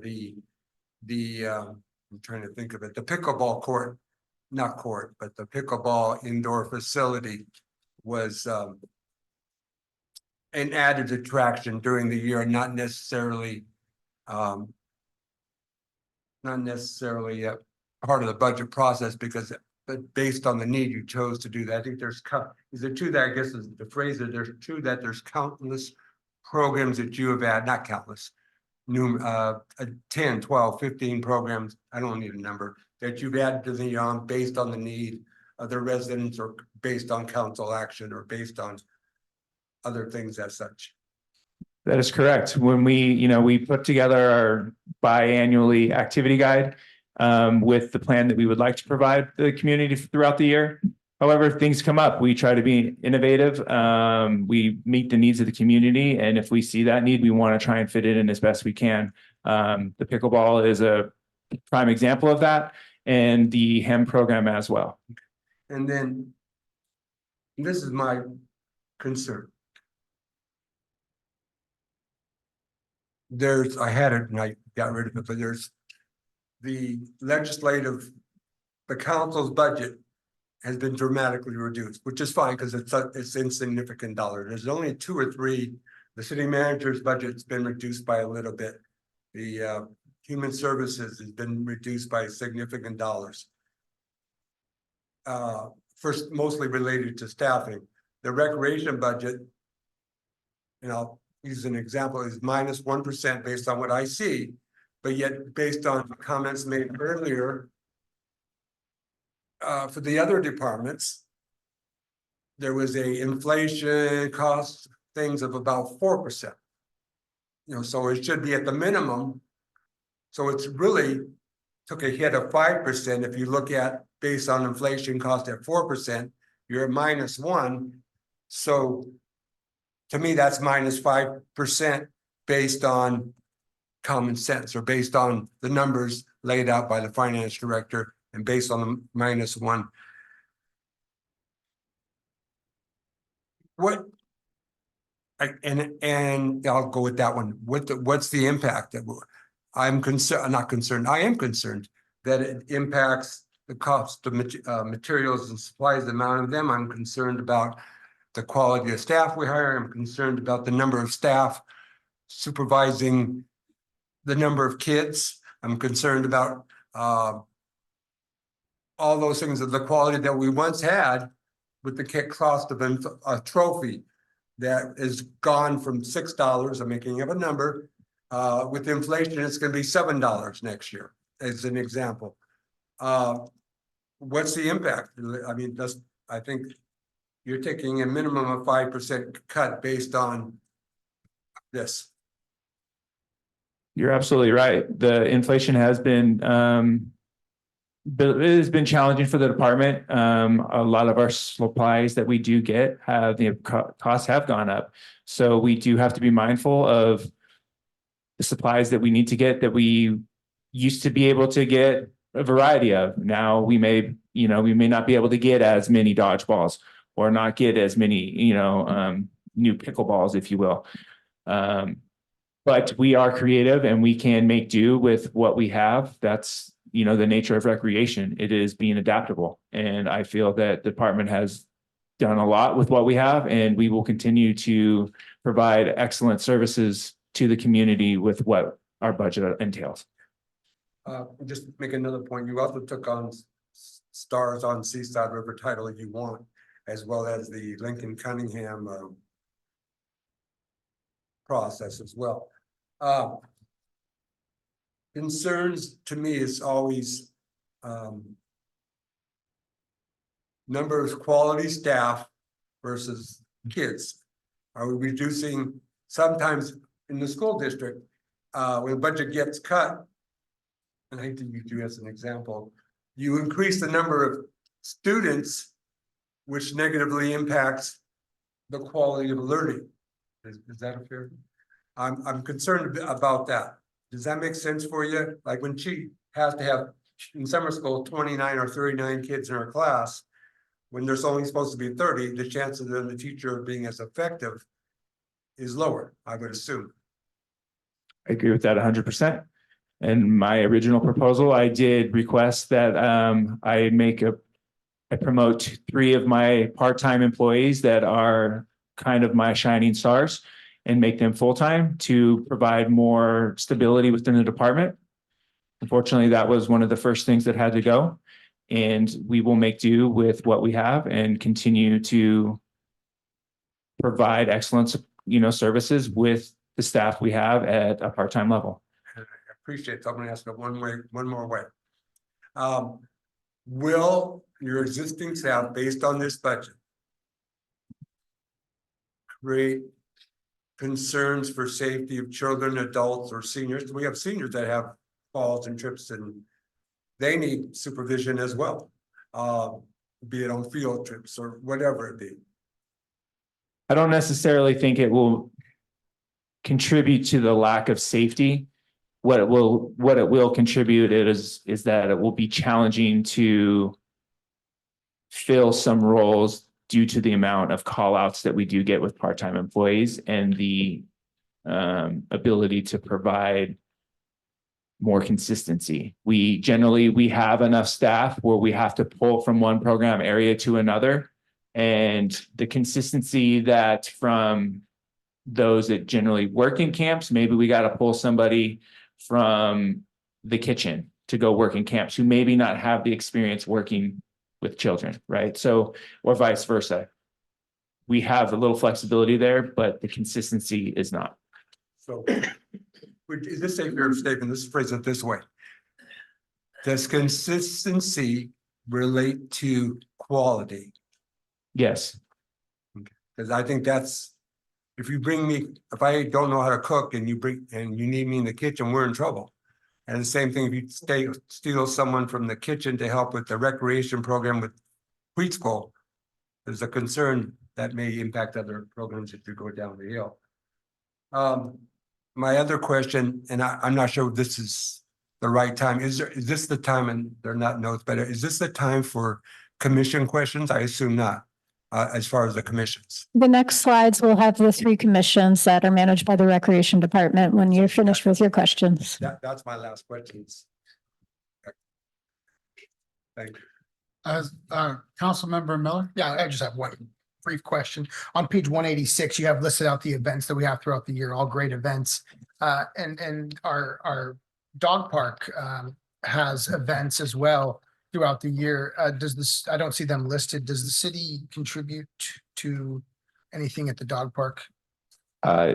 We do not contribute funds to the dog park. However, I do get requests yearly to provide support through tables and chairs and other types of assets, if you will, to the dog park organizers. But there's generally no staff or supplies that are contributed to that. Thank you. And the dog park, from my recollection, was built like 2015. So next year they'll be celebrating their 10-year anniversary. So hopefully this council would be interested in maybe doing something for the dog park on their 10-year anniversary. Thank you. That was all my questions. Yeah, maybe we will, but that's for you to bring to the council. But when you said we don't do nothing for you, talking about as the rec department, because I know the council puts a lot of money into their dog park. Correct. Yeah. Right. Yeah. No, the rec department, we just provide, tables Yeah. and chairs. to Have they ever asked you to help them put on a dog? I know the Mayor Pro Tem all the time goes and judges. I'm sure Councilman Miller is over there. But I know he judges the annual Halloween show, but costume. But my point is, have they asked you to help them with any events? No, they only, I mean, like I said, it's only just the supplies that they need help. Yeah, I mean, they're pretty self-sufficient. I mean, the thing is, I get the point. It's a good point, but we do a lot of support for that dog park, and we will continue. And I thought in this budget, wasn't it some mid-year? Yeah, I think you're absolutely Yeah, correct. yeah. And I will just say this, the recreation provides tables and chairs, but on the park side, that's where they move the fillers for the area. That's where they trim the trees, that's where they clean the parks at. I think Right, on the outside. on the inside of the park. And we have provided benches, Yeah. picnic tables, And- picnic benches and things of that nature. No, more to come. I'm just, Yeah, I yeah. think Councilman Miller makes a good point, but I'm saying it's not like they reached out or we decided for us to put on a dog show. These are things that the city has been doing for years. And I definitely think if they need help putting on the 10-year festival, then, we'll be there for that too. So that's a good point. I wanted to get to what I'm just, my disappointment, it's a small thing, but we're talking about STEM, right? And so when that first came out, it was STEM, right? And then somehow it got changed to STEAM, right? We always been doing arts and crafts, but I don't know how art got into STEM. And now you just said that the Chevron extended us another $10,000 grant for STEM. And I'm trying to see where do we put that at if we have a STEAM program? That was the one that was in the previous fiscal year, so it's not in this new one. So Okay, did we do have one in this one, right? we haven't applied for the one in the next one or in the upcoming year. We haven't applied for the We haven't reapplied 24, yet. 25 Correct. fiscal, but we already have $10,000 in This here. $10,000 was the general fund money, and then I believe there will be some rollover from the grant that we currently have now. No, okay, that makes sense. I'm advocating to the council to, take back the STEM name as we as I go out and advocate for resources to have STEM in this community, it's a little confusing when we have a STEAM program. And I understand arts is important, but that's the reason why you have STEM. STEM. They didn't leave out the arts because they didn't know what arts were or they didn't think arts was important. They want to highlight, as you guys know, science, technology, engineering, and mathematics. And that's what I'm advocating for. That doesn't mean you don't like arts. It's just I'm advocating for a program inside the city of Seaside for STEM. We do a lot of arts. We have one of the best art museums in the Central Coast. So I would ask the staff just to provide some type of direction to the city manager about making sure we have a STEM program as opposed to STEAM.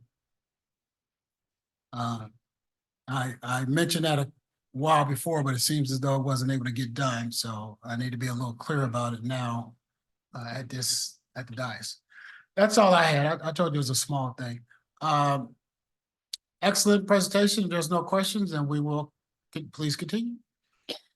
And next I have the commissions that are managed by the Recreation Department, and I updated the slides to include the detailed table from the budget document on the presentation slides. All right, so the first commission we have is the Parks and Rec Commission. There is an update or one typo here is we actually have 2 vacancies, but the list of names is current right now. So we are a 9-member commission.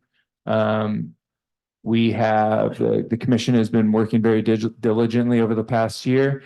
We had a meeting this week, which revamped our work plan as we look forward to the next year. The $20,000 for the request is a variety of things. One of the main things is I would like the commission to get some more training and attend the California Parks and Recreation Society conference in Sacramento this year.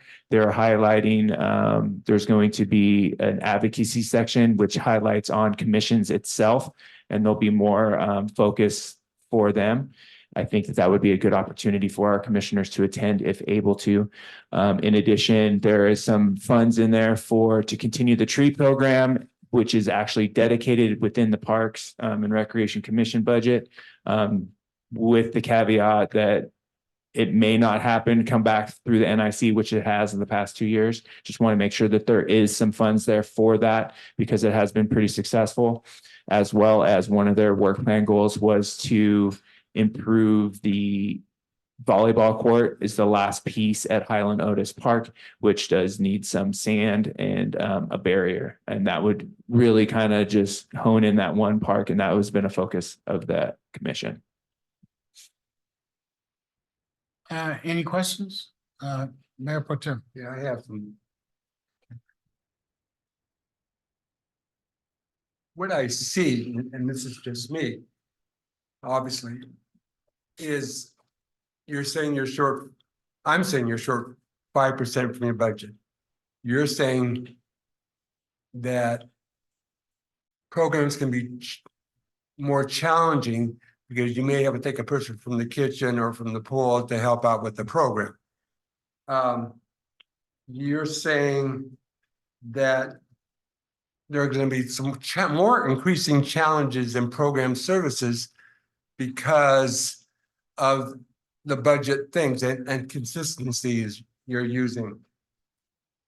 The $3,500, I think that could be tweaked or added to, but I'm concerned that we're not taking care of the meat of the program and trying to do the training of the commissioners, which has value. And I guess I'll leave that as the question. What do you think about that? And then I'll talk about the tree program and the volley program as another 2 questions. That makes sense, but we are trying to empower our commissioners. And I know one of the focuses of the commission is to be more involved and to have more of a say. And so this was a way that they wanted to really kind of put their stamp on some projects. and they requested some funding, right? So their requests, so I added it to the budget for them for this discussion. And then on the tree program. Through the NIC, and let's don't go with the NIC first. Our park staff. Our public works staff.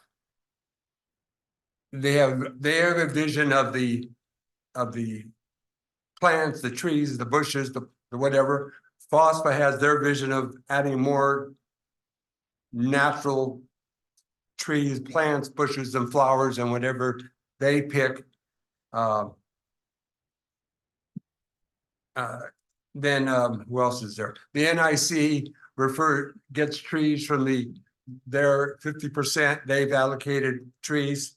And then again, we're going back to the point of public works staff is responsible for the maintaining of the parks, which should be hands-on with the Parks and Recreation Commission as far as recommendations as it relates to FOSA bringing in there. And again, we're taking the money away from the seniors, the programs, and nevers, and the quality of the programs and the consistency for trees that maybe the Parks Department should have a hands-on and with the recommendations of the Parks and Recreation. Does that make sense? Again, we're cutting again there either. Just to clarify, the trees are for the residential free tree giveaway Right. as we're continuing to improve on that program and to, continue our mission of being a tree city. So, and at least that way through that program is we are relying on the residents to maintain those trees, and it is less of a burden on FOSPA and the Public Works Department. And the NIC makes contributions in the past 2 years to that area as well. Correct. Now, I was at a FOSPA meeting, and so maybe this is what I heard. They are also interested in the volleyball court. They said, I can't think of the leader of Highland Otis Park was going to get a donation. And if that of sand, now she had a commitment, if that didn't work, they had funds in their monies to pay for the sand for the volleyball court. That was in a meeting last Monday, I think. So then I'm concerned about the duplication of monies again for the sake of all the other things that we've talked about. So this was an item that was in their previous work plan. However, we only had the $3,500 in the budget the last year. So I wanted to make sure that we included funds this year so we can get that project taken care of. I'm concerned that FOSFA, a committee member of FOSFA was going to get the funds. She thought she could outside chance. And then they had the backup plan, to my recollection, of in their budget, taking the money out of their budget, and part of their budget is our budget, which is $50,000. So they had some monies in different areas to fix it. So if we're going to budget, I'm making this number up, $10,000 for sand or $5,000 for sand, but they're donating $5,000. Are we double checking to make sure that we don't duplicate sand?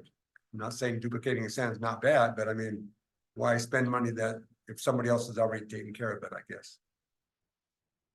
Let me jump in there. It's a little bit more complicated than that or simpler. So I'm not saying don't ask questions, but there's two things. The money we give FOSFA, they have to come back to us, our money. They can do whatever they want with their grant money or their personal donations, but the money the city gives them, they can only spend in our parks. And meaning they have to go through our parks and our engineers to get that money. So if they spend it on sand, then that won't come out of the Parks and Rec Commission's budget. So you're right, the city is paying for it, but it's not duplicate. If it's paid for first by FOSPA or if it's paid first by Parks and Rec, it's only going to be one payment for sand, right? And so I think it was their own money that they have raised. And if the sand goes there first with them, then they don't have to spend that money on sand. That's all I'm saying. It's just, you make a good point, but it's just, we're getting bogged down into who's on first, in my opinion. I'll just leave it at that. Thank you. Anyone else? So, yeah, I thought that was a good point, right? Because the thing is, it's not for FOSPA, a local nonprofit, to be doing everything in our parks. You know, for me, I would like to have our Parks and Rec do a little bit more, have them weigh in a little bit more, have them feel that they have buy-in from the council, from the city, by putting some money in their budget, right? And I was gonna ask, I don't know if 20 is enough, to be honest with you. But what my concern is now is I would have liked to seen it divided out, which is the travel, which is the training, which is, you know, all the things you know, all we now is we just have $20,000.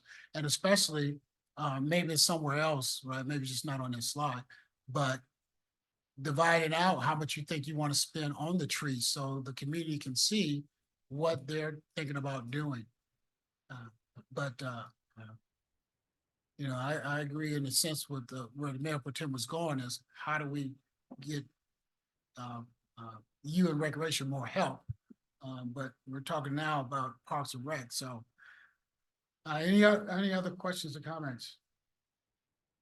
And I guess one question was that, in my opinion, was that enough? Do you think you have enough? I think for those basic projects, yeah, Could you use more? I know the commission would love more and they would, you know, they have other items in their work plan that they could probably fund if they need to, but these were like the main points. Right, and that's why I said, do you need more? I didn't say you were gonna get more. No, But now, you know what I'm saying? No, I mean, for sure. everybody cut back. Everybody cut back. You're not the only, you know, as you know, you're not the only department. Citywide, everybody was, well, before, you know, everything was squeezed. All right, so if there's no more questions. All right, thanks. I would, that's all. No, I have two more commissions. Oh, I'm sorry. Next, we have the Art and History Commission. All right, so the Art and History Commission, they requested $16,000. 3,500 of it was for their average consumables. 7,500 of it is for commission activities, which would go to events, prizes for the youth and adult art competition, and the commission has provided a little bit more resources for the Black History Month event as well that we hold it to Oldenmire, and it's gotten larger. So I know that they did contribute more dollars this past year. And then there's an extra $5,000 to continue the utility box project as we continue into the next year. Any questions on the Art and History Commission?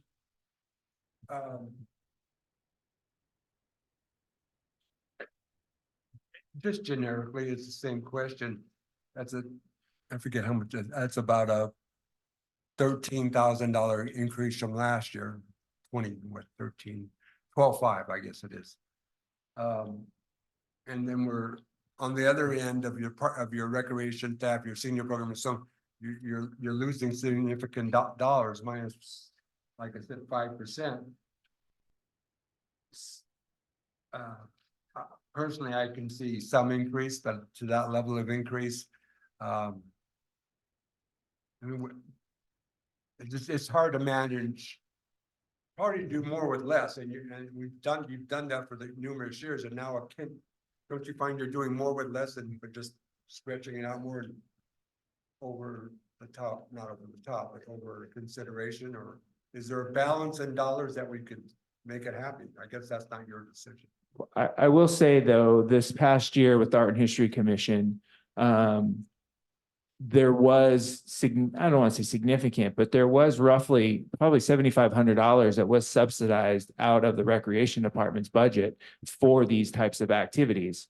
So this way it is providing their own budget. So that way we can pull directly from that. So now I don't have to pull from other areas to meet those needs of that program. Then I would ask, if that's true, which is great, why wouldn't that be in a line item in the budget under that department? So there is a line item on page. That makes sense, but not under the commission, but under 185? that makes sense to me, if it's for materials and supplies or whatever. for a project for the city rather than a commission as such? So on page 185, 9,200, 7190, we have a very minuscule budget for the art program, which isn't really the commission. This is for the art program and things that we do that the art coordinator does handle. You can see that over the years, it's been 4,000, roughly $5,000. This past year, more money did get funneled through that area for the youth art competition and the adult art competition, as well as the Black History Month exhibit. So we, and part of that is with the inflation and things like that. They provide all the, the refreshments and things for the receptions that go on, and food costs have gone up, and just the basic needs of, holding, events here for the art program. And does this make any sense to you? Would it be wiser or not, and not as okay, for if you're gonna allocate more funds that come out of the art program, to add more money to the art program rather than the commission, because it's for services for the generic art program? Maybe not, I'm just asking the question. I would say, for some of these projects, when you're talking about the utility box project, that is a program that has to go through the commission because it's art in the public. So those are things that they have to weigh on. So it does make sense. Okay, that's fine. Councilman Garcia Rosallo. So I guess I'm gonna link both the Parks and Recreation Commission and the Arts Commission together. You requested, there's a request for $20,000 for Parks and Rec. There's 16,000 for Art and History Commission. I guess, wouldn't it seem more effective to fund more the art and history? I mean, possibly, yes. I see more out of that, out of more programs than just training for Parks and Rec. I mean, there is a lot of art programs, that is, right now, it is a robust program that we have. But we are trying to do more with the Parks and Rec Commission, right? They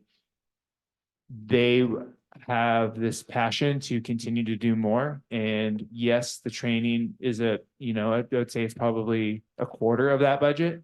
But these are projects that they've been working on, and we just haven't had the funds for that commission specifically to do it. And we're trying to take maybe some of the work off Public Works, where that is something that can be managed through me and not necessarily through that department. And we have a line item within their commission to handle it. The reason I just say that is because art is getting cut at a state level as well, and it trickles down into local communities. So I'm just kind of trying to figure this out here. And this is just myself, not anyone else, just figure it out myself. Anyone else? Okay, next commission. All right, so the final commission is the Homeless Commission. They currently only have 3 members. There is 4 vacancies. We have heard from one of the commissioners, in the past requesting more funding. I know that a couple of years ago, they did have some significant dollars that went out back into the community. So I want to state first that their initial request this year was actually $234,000. And with the cuts, we brought it down to the 40. There is their traditional $3,500. They are requesting $15,000 for a food insecurity program, $5,000 for holiday donations that will go to local homeless advocacy organizations. Another $5,000 for donations to local food or local youth-focused homeless advocacy organizations and nonprofits. And I want to highlight that those are specifically for the youth. There's $10,000 funding to support local homeless advocacy organizations and nonprofits in efforts to provide supportive services for minor car and bike repairs, gas, spay and neuter needs for pets, first month's rent deposit, bus passes, and laundry to kind of help those that are on the cusp of being homeless to get themselves on their feet and move into potential permanent housing. And then the item that was cut was $191,500 to contract for a mobile hygiene service option. Some of the council may remember that this was something that was put in the budget a few years ago, but it was taken out, and the Homeless Commission did want to try and see if it was feasible to bring it back. That unit would be, that rate was contracted for 5 days a week for 1 year. And then they would partner with one of the local churches that would house the unit for the duration of the year. Are there any questions? I just have another question, same premise. And I think in the past it was mentioned $10,000 was the allocation. And I'm gonna be the bad guy, but again, to the same cause, we're giving, the commission is awarding money, as I understand it, to different very worthy organizations. I am not questioning the concept of the need. But if I heard you correctly, going backwards, you said your budget cuts impact the quality of service for our residents, and not saying they're not residents. I'm just saying it impacts what we have on the table now. So across the board is what I'm saying, we're increasing outside whatever for the internal program of the existing programs where we're having, using the school district as the classroom as you're increasing the number of kids or programs and giving money away when your kids in your classroom need help. Again, not saying they're not worthy, not saying homeless aren't important. I'm just saying, are we cutting off, maybe that's the way, are we cutting our nose off to spite our face? Maybe that's the way to say it. I'm just a bit concerned. Not saying it's wrong, I'm just saying I'm concerned about the consistency in programming, the cutback in a trophy or whatever it be. Is that there's an impact on the other side of the table. And is that what we want to do? And is there, I guess the question is there an impact? Obviously there is. And as the operator of the program, all the programs, is that something you feel good about? I hate to put it that directly, but that's the best way I can. Well, I would say that yes, $77,000 would be great back in the recreation department. However, we, do want to empower our commissions too, to, they're volunteers, they want to come and make an impact as well. And this was their request. So I wanted to bring it at least to the council to weigh on their request and make sure that their voices are being heard. Thank you so very much.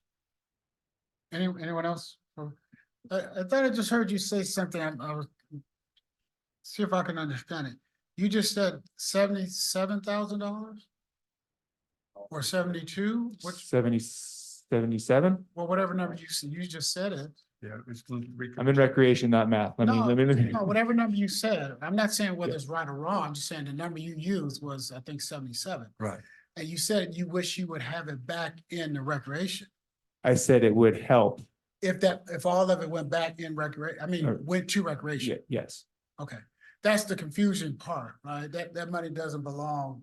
It's not recreation's part. That's the commission's part that we give them out of our general fund, out of the citizens' general fund.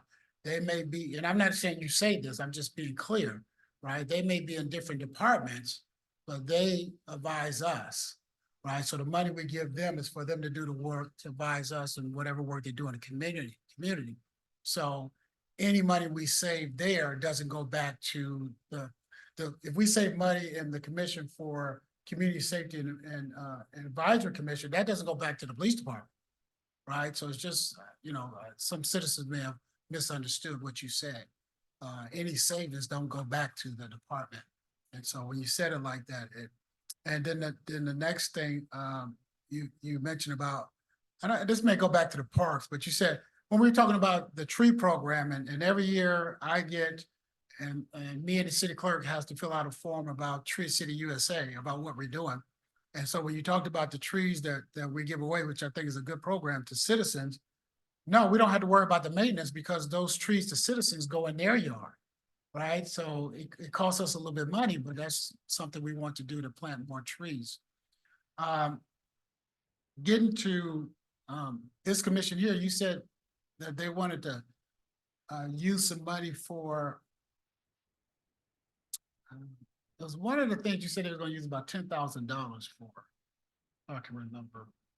10,000 to fund support for local homeless advocacy organizations and nonprofits to provide supportive services for minor car repair, bike repairs, gas, spay or neuter, needs for pets. Yeah, and that's see, when we talk about duplicative, then I heard spay and neuter, right? So that's one thing. So that means there's something in that budget that we definitely could take out. And so I think it's a lot there. We need money other places, and you know, it's a lot of things that are already being done in this community and should be funded through these county organizations as it relates to homelessness.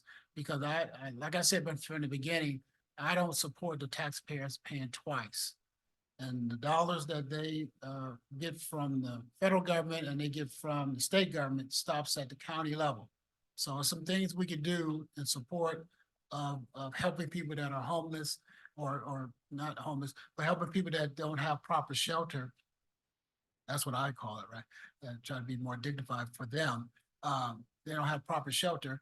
And I think it's things that they came up maybe focusing on kids, but giving money to other nonprofits may not be the best thing for the city of Seaside to do with our tax dollars, because we can't support, you know, we get, you know, Boys and Girls Clubs nonprofit, CPY is nonprofit, I got that, right?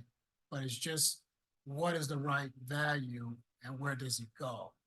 And so maybe we can get some of those questions answered. So I think they do good work at the Homelessness Commission, but I do think it may be some savings for the council to look at. That was my comments. All right. So any other? I don't have any additional slides for the Recreation Department. I do want to let the council know is I think we got, I don't know, Justin, you could tell us if we're keeping a good pace, because like I told the city manager, I want to leave more than enough time for the council to have a robust discussion on how they think they want to move around anything that they may want to move around. And so I don't want us to be up against 9 o'clock, and I guess we can go a little bit over 9 o'clock, but I don't want a lot to be carried on to the 20th. We should lock about 98% of this budget down and let the city manager and the finance director and the department heads make sure all the numbers jive and come back on the 20th, because they may have something that we overlooked and the numbers don't jive, and that'll be a discussion among yourself. So let's try to keep a good pace. Are we on a good pace, you guys think? Well, last year, the second study session, which had the same schedule, was 4 hours. And we're halfway through, so we still have the fire department, the capital improvement project update, and the fee schedule. Okay, and I think before people ask me for a break, is this a good time to take a break before we get started? Or can we do the next one in a few minutes, or you want to take a break? We can, if we finish the next presentation, that will complete the department budget summary overviews. You want us to keep going? Chief Gutierrez, do you wanna? I guess she answered that question.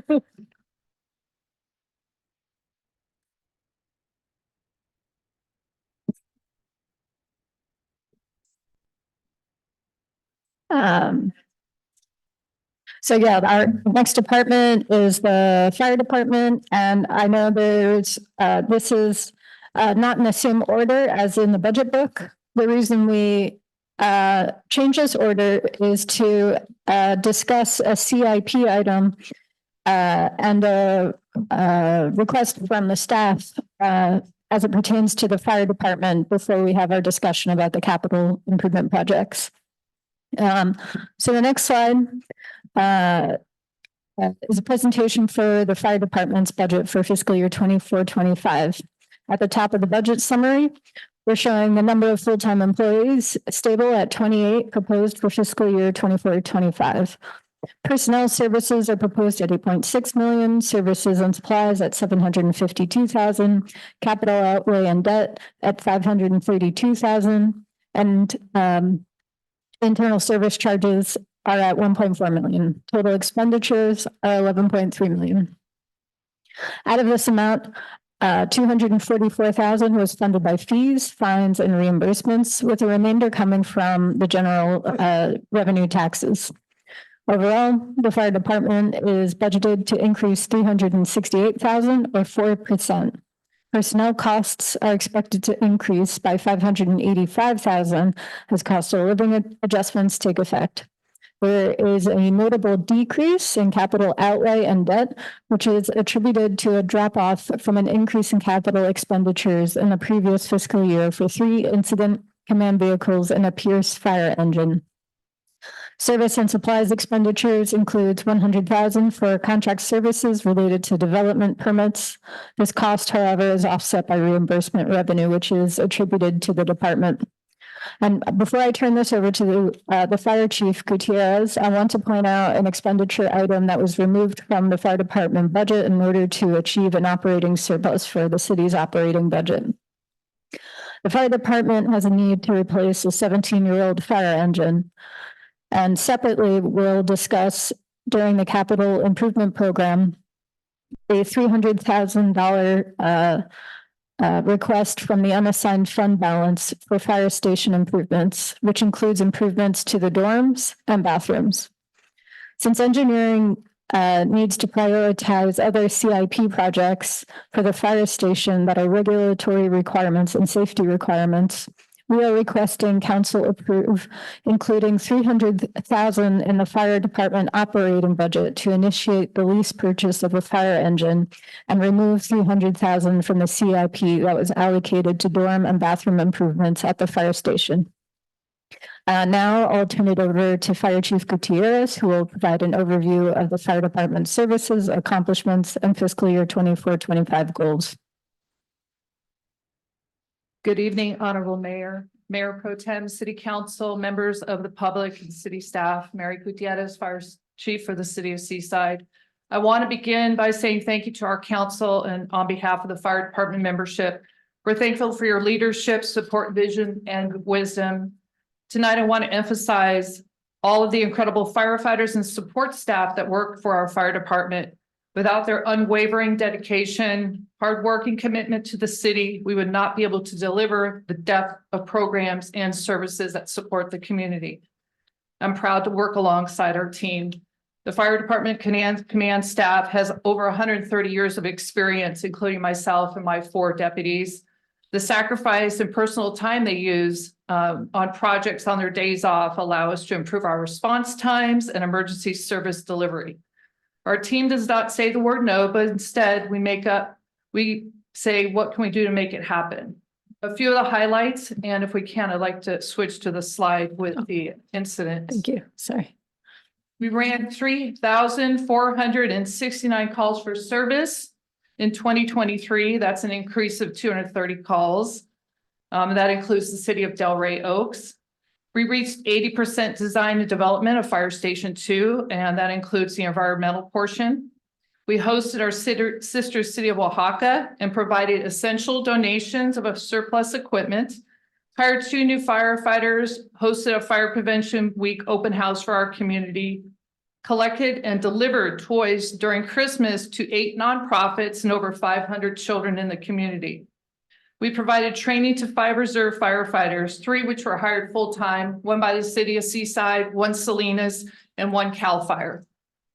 We assisted with design of the upcoming remodel of the station kitchen. We received a new Type 1 fire engine for our community. Conducted extensive firefighter recruitment and outreach campaign. We launched with our police department a youth cadet program called CHAMP. We're very proud of. Our department received Tactical Firefighter of the Year for the second year in a row from the Monterey County Police Officer Association. And we hosted our first tabletop emergency operations exercise for our executive management team and city council. Moving on to a few of our goals. We're going to hire and train 2 additional firefighters to bring the department to full staffing of 27 uniformed. We'll complete 100% design and development of Fire Station 2, submitting a building permit application to our building department. So we have what we call a shovel-ready project for when we find the funding. We'll work with finance. I'll work with finance to research funding mechanisms for construction of Fire Station 2. Receive a fully updated state-of-the-art fire kitchen, thanks to engineering and Patrick Brogan and Nisha. We will receive our Type 3 fire engine, which was ordered 3 years ago, but it takes 3 to 4 years from the time that you place an order to receive a fire engine. And that comes into some of the communications that we are going to talk about in hopes of getting an additional Pierce engine next year. We'll work with finance on a lease for an additional fire engine.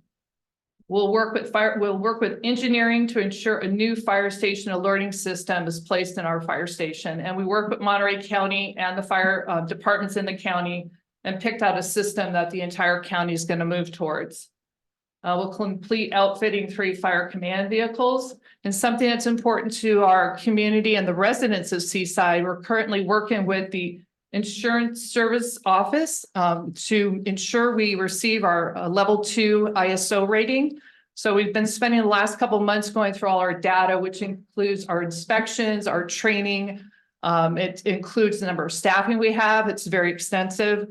And the lower the ISO rating you get, which we have a 2, 1 is the best, 10 is the least favorable, it does impact your insurance. So it's important for us to make sure we provide that accurate data and have the services and equipment and personnel that we need.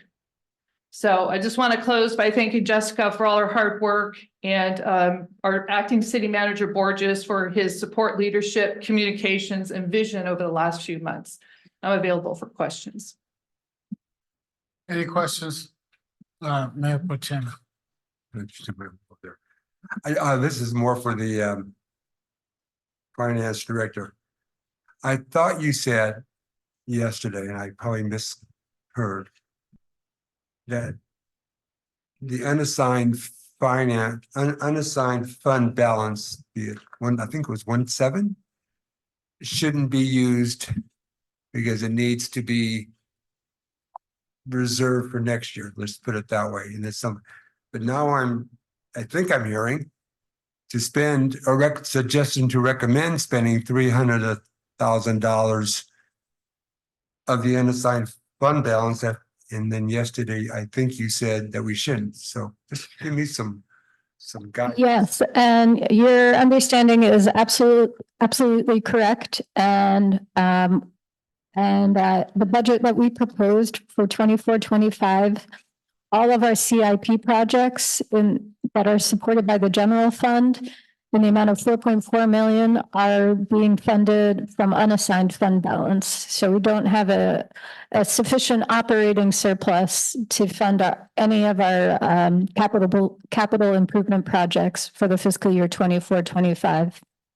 And one of those items in the capital improvement program that are coming from the unassigned fund balance is $300,000 for a fire department fire station improvements that aren't safety related or regulatory requirements, and that includes an upgrade to the dorms and the bathroom. And the estimate for those projects is $300,000. What Public Works Director Patel will discuss during the capital improvement program update is the priority of her projects. And since safety and regulatory requirement projects are a priority, there may not even be time available in the year to start the improvements to the fire station dorms and bathrooms.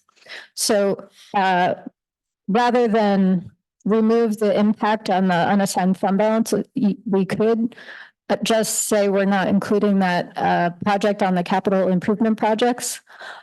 Because of the need that Fire Chief Gutierrez expressed for this fire engine and the increased cost we would incur if we delayed the purchase, staff recommends removing the dorm and bathroom improvement for the fire station and putting it in the operating budget for the fire department to lease a fire engine or pursue a lease. So for my clarity, I think I got it.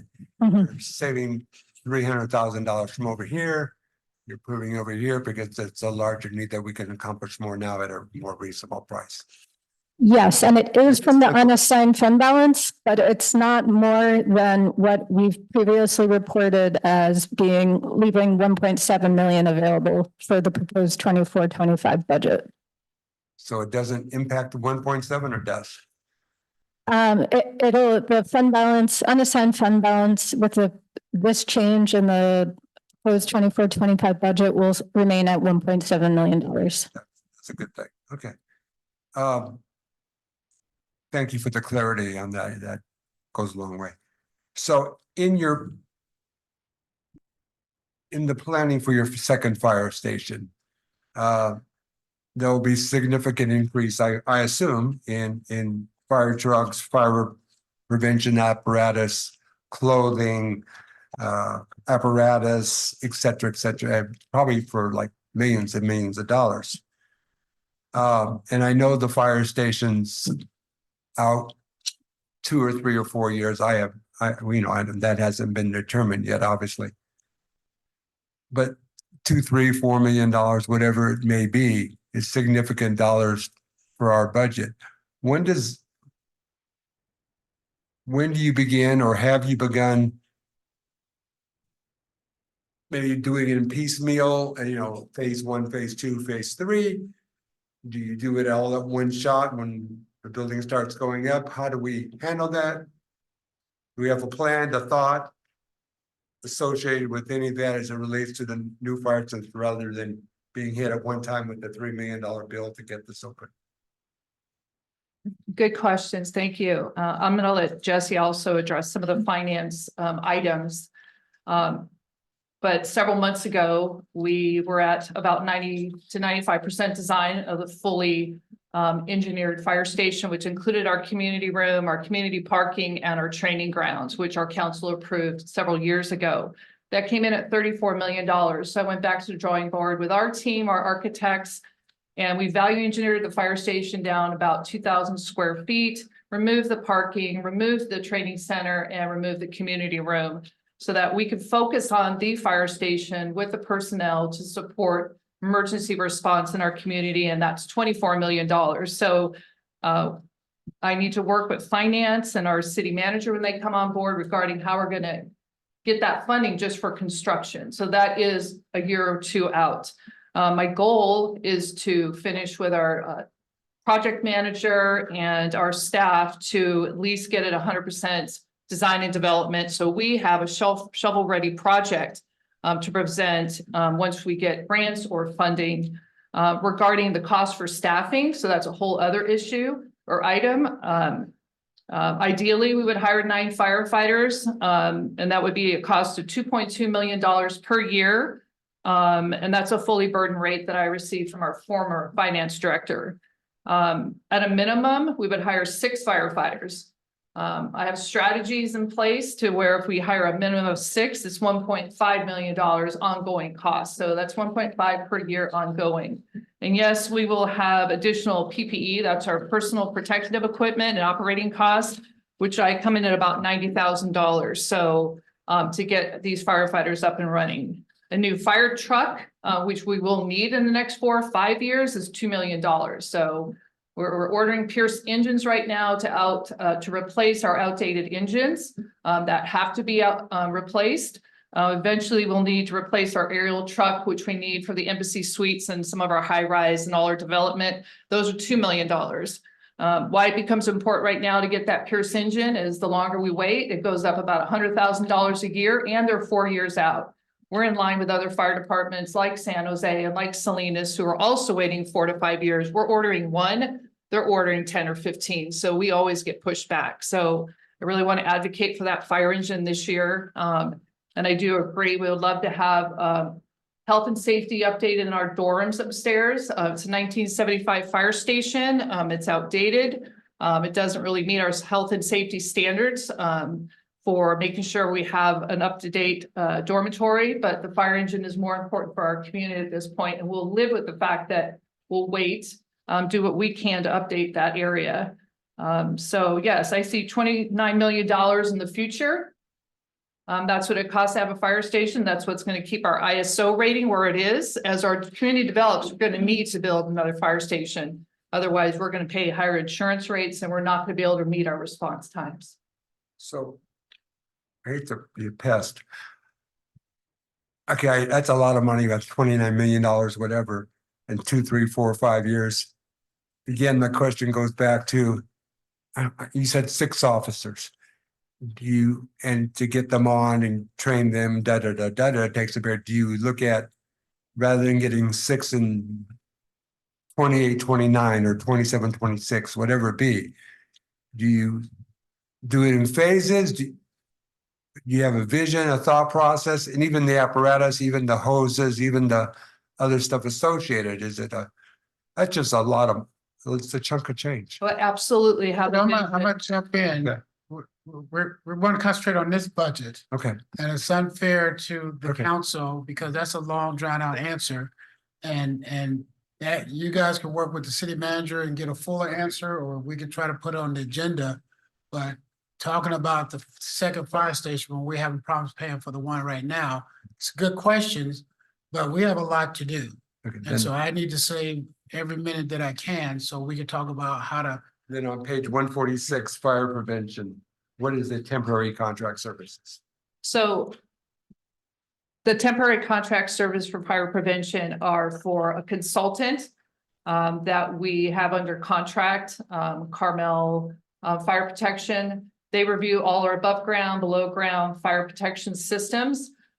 Typically, it's about $25,000 a year. We're fully reimbursed for that through fees. On top of that, last year we made $11,000. So we actually make money by having them. So the last 2 years, we put an additional $75,000 in that budget to ensure we had the money available to for the Grand Hyatt. That's our priority for one of our projects. So it was there last year. We didn't use it because the Grand Hyatt is still moving forward. But it's so our consultant can review the plans for the Grand Hyatt. Thank you.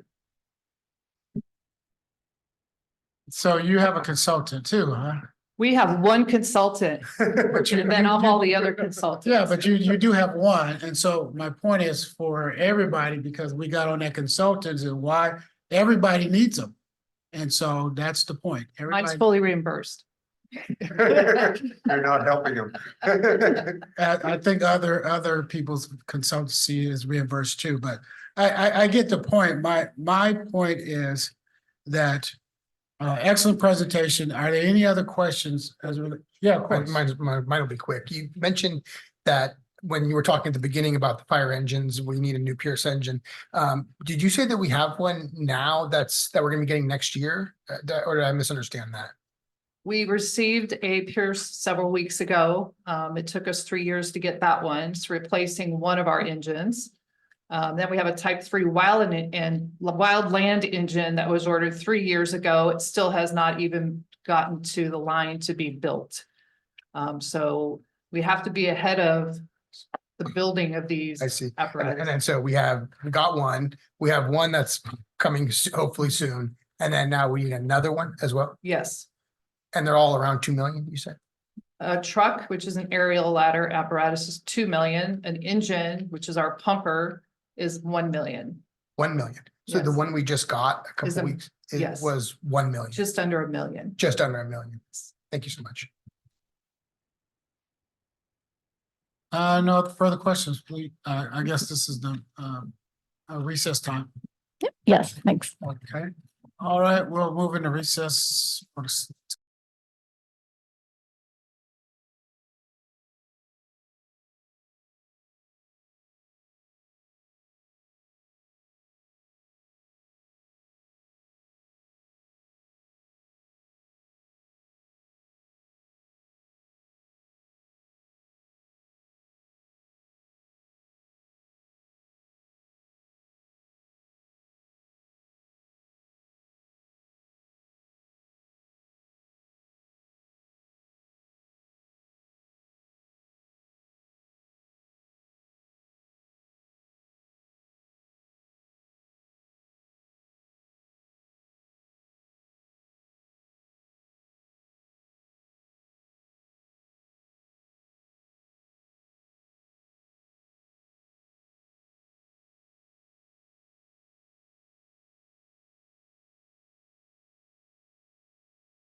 It's recording. It's been recording. Well, that's what we need to be clear. Returning from recess, please continue. Thank you, Mr. Mayor, members of the council. This is the second half and final portion of the second study session for the proposed 24-25 budget. We're gonna begin with the capital improvement program presentation, which is going to be provided by financial analyst Juan Carlos Hernandez.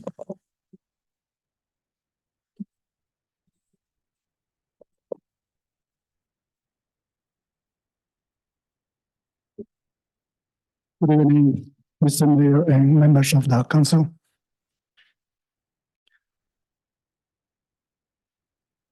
The City of Seaside 5 Years Capital Improvement Program, CIP, outlines current and future project needs and capital funding priorities in the following areas: government facilities, parks, special projects, storm water projects, transportation projects, municipal water fund projects, and sanitation district projects.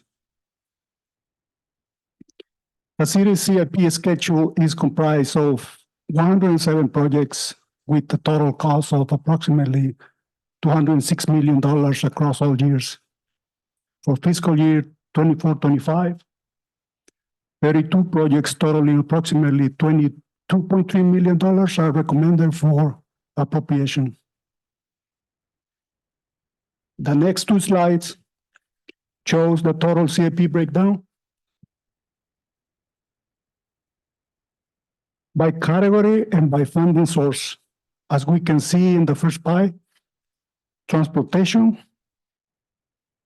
or street projects are the biggest category with approximately $12.9 million, followed by water projects with $3.6 million and park projects with $3.3 million.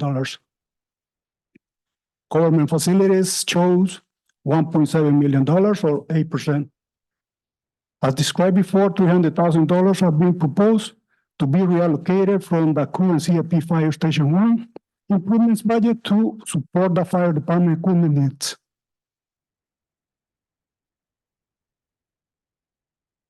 In this slide, we can see that most of the money to fund the fiscal year 2024-25 CIPs is from special revenue and from potential grants with a projected amount of $14 million or 64% of the total recommended for appropriation. The city's general fund balance is the second largest funding source at 20%, followed by enterprise fund, which is a municipal water system with $3.6 million or 60%. Now I will turn it over to Public Works Director Nisha Patel to present some of the city's engineering highlights.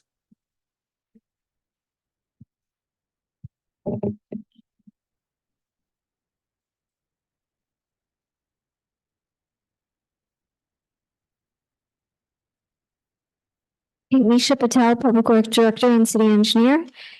As relayed previously, we have several projects planned for next fiscal year. I would like to highlight a few. San Pablo Avenue pedestrian bridge will demolish and reconstruct the bridge over San Pablo Avenue that connects the Manzanita Stewart Park and Lincoln Cunningham Park. Design of the demolition of the bridge is underway and demolition is expected to start in September. Staff and Acting City Manager Burgess have applied for a federal earmark to the state legislator and also ATP grants. If the city does not receive those grants, we will not go forward with the bridge reconstruction. In fiscal year 24-25, we will continue to apply for grants. The funding request from the general fund is for the grant match. Pavement rehabilitation project will rehabilitate the pavement of several streets as determined by the latest pavement management program. Recommendation of me, the city engineer, and the city council approval. In addition, the 2024 hotspot pavement repair project will focus on pavement repair of frequently requested locations and see-click fix reported pothole locations.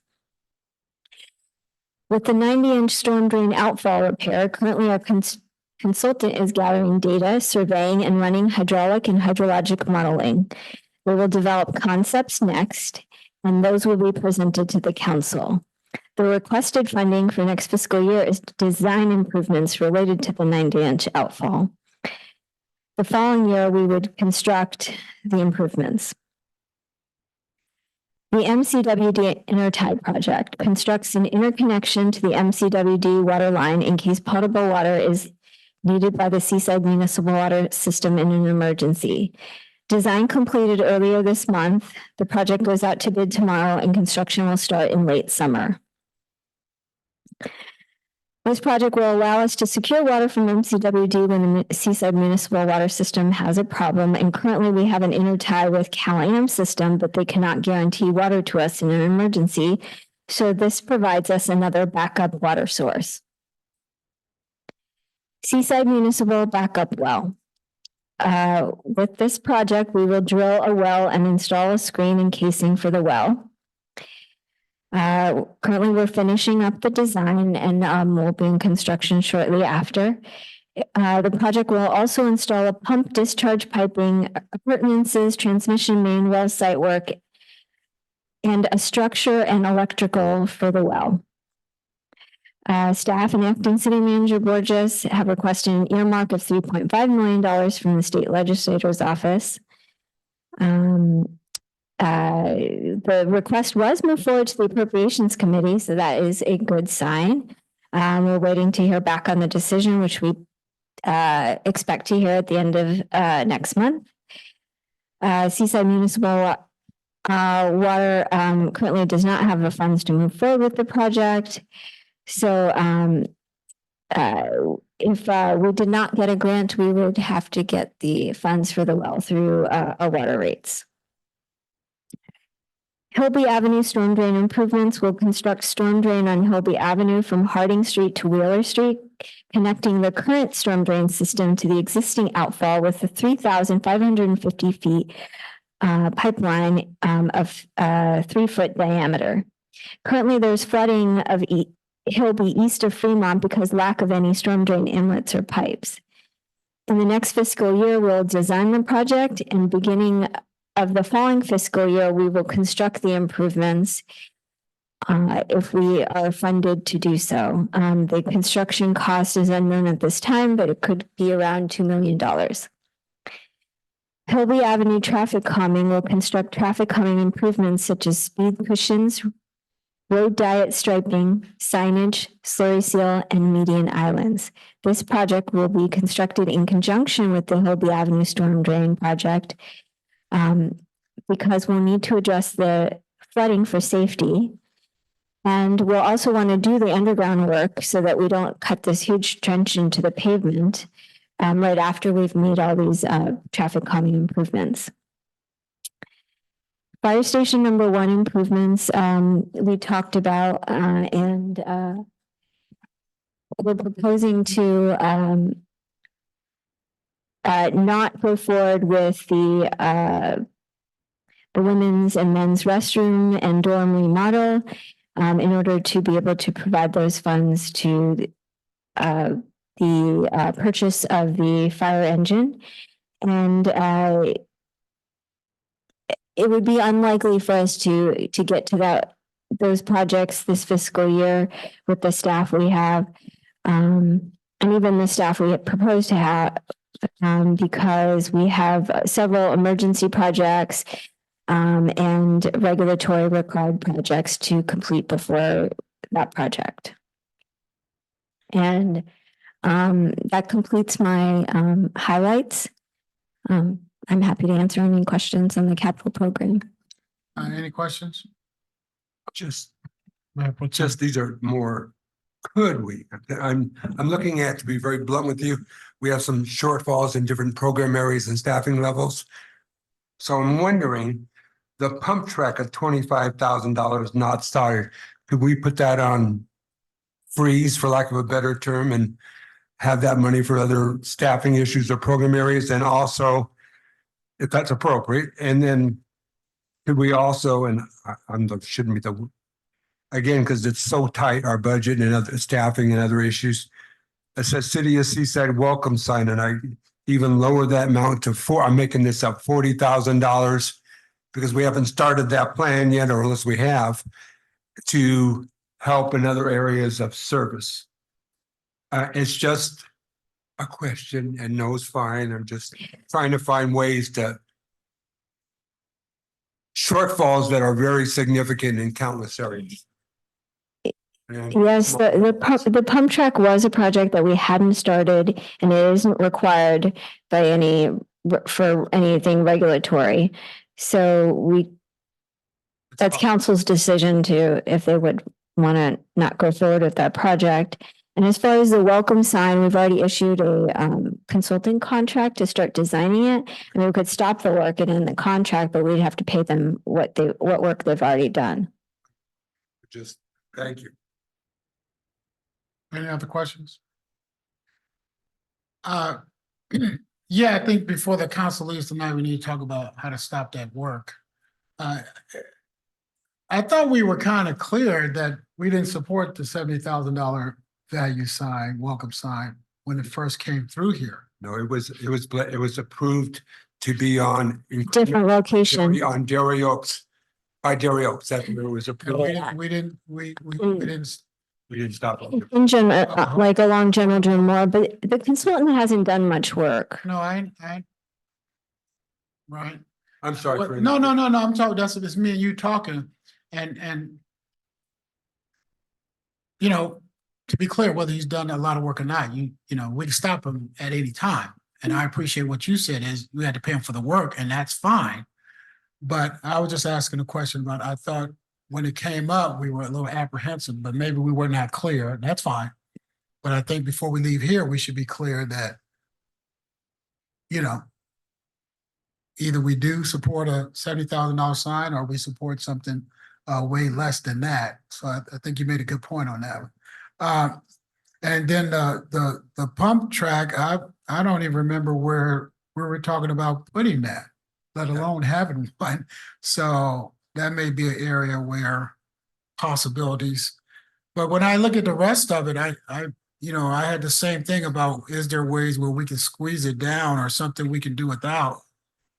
But I don't really see it. I think a lot of these things are really things that we have to do to keep moving forward in a sense. Did you say we have the money for the storm drain improvement? No, we don't. We don't have the money. That's why I was highlighting that project, because if council wanted to approve the design, the construction would cost $2 million and we would be requesting that next fiscal year. But if council wasn't receptive to funding that next fiscal year at $2 million, then there's no reason to start that design. And also then we could go forward with the Hillby traffic calming. Yeah, well, that's what I'm getting to. That's what I heard, right? Isn't there money in the Hillby traffic calming? There is money in the Hillby traffic calming. I forgot what it was. I think it's, Yeah, I thought I seen a, go ahead. And I think we're asking for more because we can't actually construct it with the money we had for it last fiscal year. So we have a request for what it costs to actually put in the traffic calming. I would. So we're clear, how much is in there right now for, and I forgot, I seen it, but how much do you have in there now for the Hillby Avenue traffic calming? Gotta go to that page. Yeah.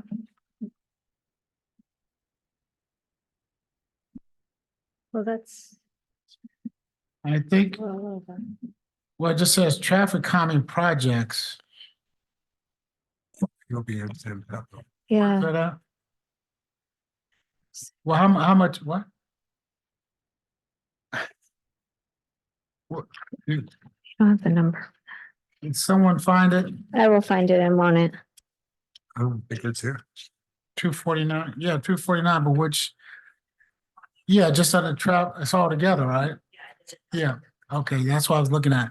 So that's what I'm trying to figure out was how much is the traffic calming measures for Well, let's be clear. It's It's it's underneath- just under $1 million. I know it just But is it from coming- memory. Okay, that's fine. Is it coming from special reserve or it's coming for grants? The traffic It's- calming projects, Just just over $1 million worth. 61. Oh, thank you. SB1 and Measure X. Okay, so. Okay, so. So we have the money? We have the money. Okay. For the traffic calming, but not the storm drain. Yeah, no, so. You know, when it comes back to council, that's a concern of. The money seems to be there and maybe it could be repurposed, but I think it was clear about. Why do the traffic calming, if you ever get a grant, 1 or 2 years from now, you're gonna be doing a big trench in the middle of it. And then we have to live with that for years, so that may not be the best use of the money this year. So. Can I ask a question on that? Maybe, Go ahead. I guess through you, Mayor. So we met with the residents, we have a plan. Are we suggesting, or is the mayor suggesting, or are you suggesting not doing that now? And the same thing as it relates to San Pablo. You've met with the groups, you have a plan, or you're working on a plan. Are we suggesting that same thing in that area? Because then that's becomes a big.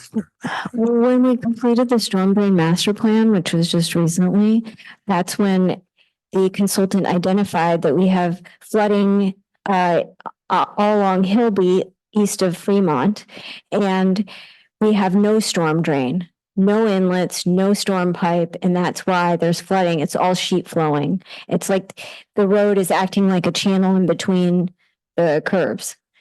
And so in order to address that, we have to put in storm drain. So the best thing to do would be to do the Hillby traffic calming improvements after we cut a big trench in to fit a 3-foot pipe down Hillby from Harding to Wheeler. Then maybe I heard wrong, and I apologize in advance. I also thought I heard we don't have the money for both. Or did I hear that or not hear that? Because it'd be good, we made that commitment, it appeared that we made that commitment to those residents in that area. That's what it appeared to me. You're saying delay it for grants or not grants or however, but then we can't do it without the stormwater. Need some clarity. The bottom line, because of I perceive a commitment. Yeah, the funding source for the Hillby project was Measure X and SB1. So I don't know what you were asking about, what both can't be done. Can we do the whole project this fiscal year? We have to get design done for the storm drain, so that's what we would do this fiscal year. So no, we'd have to finish that design. It would take the fiscal year to do that. And then next fiscal year, we could do the project, but the council would need to fund the storm drain, which is $2 million. We can't use Measure X or SB1 for the storm drain repairs, but we can use it for the traffic calming. For the $2 million for the storm drains, right?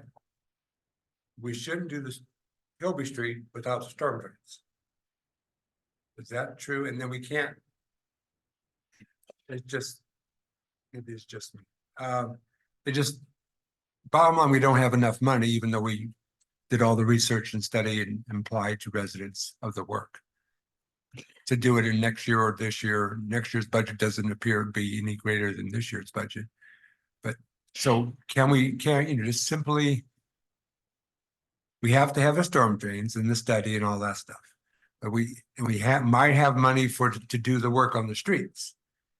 So how's it all come together to get the job done or not get the job done or reallocate the funds, which that'd be kind of not a good idea, but that's a personal opinion.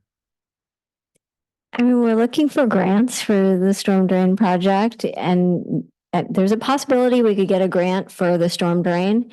But what I'm asking is to design it this year and then for council to fund the improvements next year if we don't get the grant. And then hold on the Hilby Street improvements for, I'm making this up, 2.5 to 3 years. Oh, no. It could be done right after the storm drain improvements are made. So in the following fiscal year, the construction would happen, the storm drain and it could be even the same contractor in the same project, So 2 fiscal years from now, potentially. 25, 26. And then how about San Pablo Street? San Pablo Street is being proposed to be worked on this year. And that's all kind of, we made commitments to both groups directly or indirectly. Yes. And that is funded in this, the same item.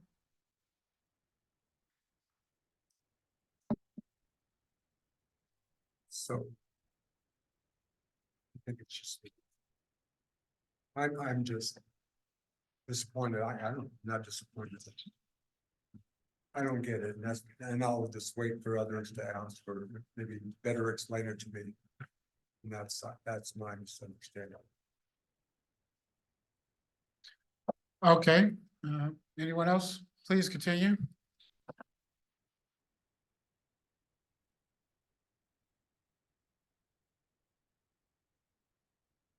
I have a quick question. Yes. Is there a time frame on the use of those funds? So that you said SB1 and Measure X? Do we have to use those funds by a certain time or we lose them kind of thing or? Well, Measure X can roll over. They do want you to see that you're spending some of it, and we are. And then SB1, we could swap the funding sources. We do it all the time, so. So we're not at risk of losing the No, funding? no.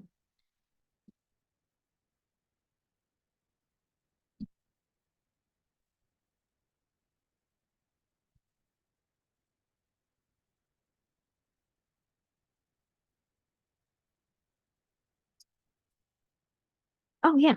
I thought they still had questions. Sorry. Does the mayor and city council have any further questions about the capital improvement program? No, thank you. Continue, please. Okay, thank you. I'm going to turn it back to financial analyst Juan Carlos Hernandez to review the updated fee schedule for the city.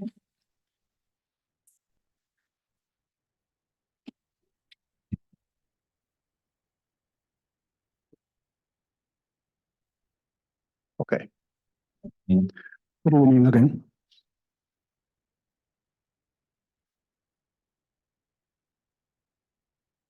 During this presentation, I will provide a brief overview of the city's fee schedule changes proposed for fiscal year 24-25. The fee schedule starts in page 320 of the budget document. But before I start with the slide presentation, it is important to underline that the city's fees purpose is to recover the cost of providing multiple services to the public rather than a revenue raising purpose. City's Ordinance 1013 set the guidelines for future increases in fees for the cost of services provided by the city of Seaside. Based on the city's ordinance, the finance department uses the San Francisco, Oakland, San Jose Bay Area urban wage earners and clerical workers consumer price index (CPI) to make annual adjustments in order to recover the full cost of providing services. The annual CPI index as of April 2024 is 4%, and this percentage was used to calculate the adjustment for fiscal year 24-25 fees.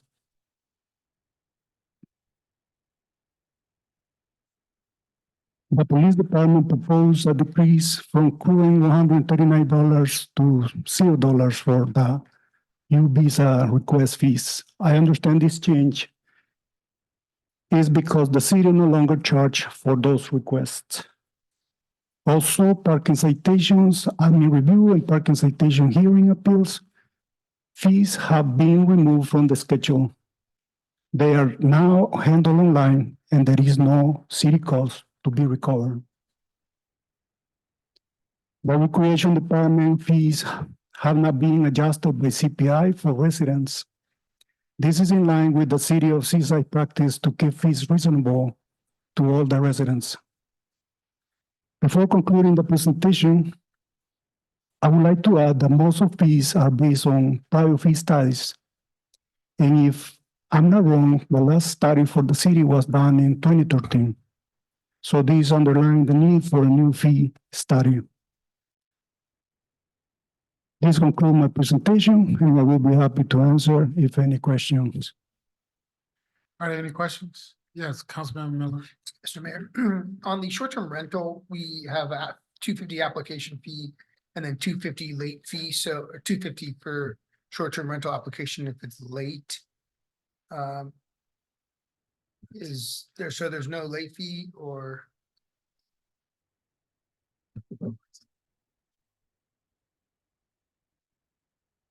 What page is that one? On page, fee schedule number 2, page 322, it says adopted 4%, $250 for a short-term rental application fee.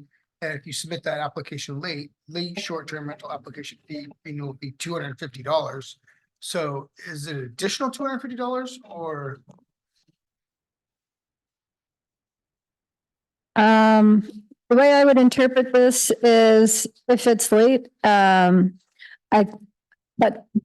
it would be an additional $250 fee. But I have to confirm with administrative analyst Harun Nori, who recently made a few administrative changes to the short-term rental program. And it may have been added to make sure there's a timely and updated list of residents who are allowed to do short-term rentals. I think one of the efficiencies he created in updating the administrative procedures for the short-term rental program was to make sure anyone who got a license is actively paying their fees. I understand. Thank you. And my next question is to probably the police chief. In our city, if you let's say you're parked on the side of the road and somebody hits you and you come down to the police station and want to get a police report, I think last year there is a fee to receive a police report. Is that still the case? Through the mayor? Yes, sir, there still is a fee for that. And even if it's the victim of a crime, you still pay a fee? No, if you're the victim of a crime, you do not pay a fee. So if you were maybe involved in an auto accident and it was no fault to you, and you wanted to get a police report out of the police department, would we then charge a fee for that? No. That was all my questions. Thank you so much. So you said if you're on the side of the road, not in your car, and someone hits your car, you can come down and get a police report for free? Is that what you just said? Yes, sir.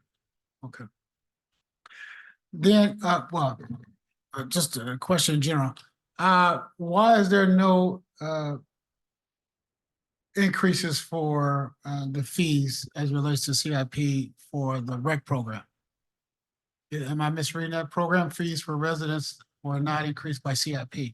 If I recall correctly, we haven't raised fees for residents for a lot of the recreation programs for the past few years.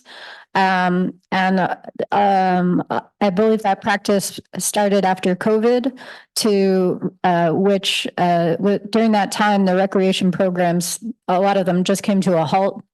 And so bringing the recreation departments back to the city after COVID was a priority, and making them affordable was one way we were able to do that. But if I could invite Recreation Director Dan Mewis to come and speak to that a little bit further. I'm not sure what, come on down if you want, but I'm not sure what can be added. It's just kind of hard to sit here and say that recreation department is not, we don't have enough money to support the recreation department, but as costs go up, we're not increasing the costs. We're charging. Since I've been part of the department for almost 10 years, it has been pretty standard to keep the resident rates pretty feasible for the residents. When we have raised them, we have seen a dip in our registration from our residents. As we know that, a lot of our residents have some difficulty maybe affording a lot of our programs. So we try and keep them within our costs as best we can to provide that service for them. And when we do increase the resident rates, that we do get quite a bit of non-residents for a lot of our programs. No, I know, and I understand that. And I'm just making a point when we're talking about the money's not there in the rec department, it's because the council has not increased the fee schedule. Right? So we can't have it both ways. And so when we do waivers, fee waivers, and if we don't keep the cost of the service in line with at least the cost of living, CPI, then we supplement that cost from other departments. That money comes from somewhere, right? So thank you so much for that. Can I ask a question on that same one from a different perspective? I've experienced when there was we did a study, we raised it by 6, 7, 8%. There was a significant drop in attendance, as you mentioned, and instead of gaining dollars, you lost dollars because of the lost enrollment. And I think then I guess my question might be, compared to other cities, the normal city, other than the high-end cities, are we relatively close in other than I know to be point blank Monterey, relatively close in a fee structure to be competitive? Our rates for the majority of our classes are below what Monterey and PG are, for example. And it's pretty significant.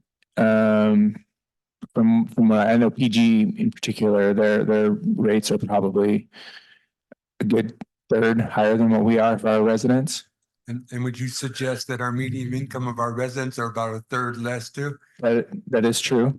There's a lot of other factors that contribute to our, low attendance that we have. And part of it is the amount of offerings within the school district now, especially in the summertime, when they're providing summer school, which goes for most of the day. So we lose a lot of those residents that would attend our programs in June, not to mention free preschool that they're offering as well in the district. So, these are programs that we used to be our bread and butter, but have seen that decline because of the more of the offerings within MPUSD. So we are still trying to get as many kids as we can in the door. And we feel that if we raise those rates, it will decrease even further. Any other, do you have any more questions? Go ahead. Would you suggest that like your preschool program has 24 kids at the fees fair amount, raising, and a lot of them are median income, raising the fee a reasonable amount might impact their attendance? I think definitely like our preschool is probably one of the programs that we do charge more, obviously, because preschool does require a higher level of care. And while we aren't at capacity, we are close to where we were pre-COVID. And it's taken us a lot to get back to that number. Thank you, sir. Any other questions or comments? Okay. I'll just make a few. I do rec, and then I'll come back to the short-term rental. Again, it's hard for us to talk about not having enough money for rec, but we don't want to charge what it costs to do rec. And then secondly, I'm not sure if our median income is a third of Pacific Grove. So I'm not sure about that. And then the last point about that is I don't mind keeping the rates low for our residents, but then that means we have to backfill. And so when we backfill, that's what it means. It means rec is not bringing enough money, which is fine because we're keeping rates low, fees low for our residents. But we had to put money back into the Oldemar money back into recreational department. Because if we continue to do fee waivers, we continue to keep the costs low, then the facilities and everything that goes along with that continues to deteriorate. And so that's what I just want us to be conscious of not starving the rec department. Then the last thing is when we talk about short-term rentals, it says short-term rentals application renewal fee. So I don't know if that's a little different from the what is it, your first one, but I do think it needs to be clear that that's in addition to the regular cost of the application itself, because that's not really clear. So maybe it should just say, you know, what is it, $500? If it's 250 plus 250, it should cover the total cost and not ask people to do the math in their heads. Please continue. Thank you. I will confirm first with our analyst that is in addition. And I strongly believe it is due to the administrative changes that took place. And also I will point out that the finance department does want to pursue a fee study. That doesn't necessarily mean that all our fees will be adjusted up. Some could be adjusted down. And it also doesn't mean that we have to charge those fees. We could at that time decide to continue to maintain our lower rates for the recreation department for residents. So that concludes our presentation. But I have one slide I want to go back to before we take direction from council, because I think it will help clear up a few questions that I received regarding the use of our short-term rental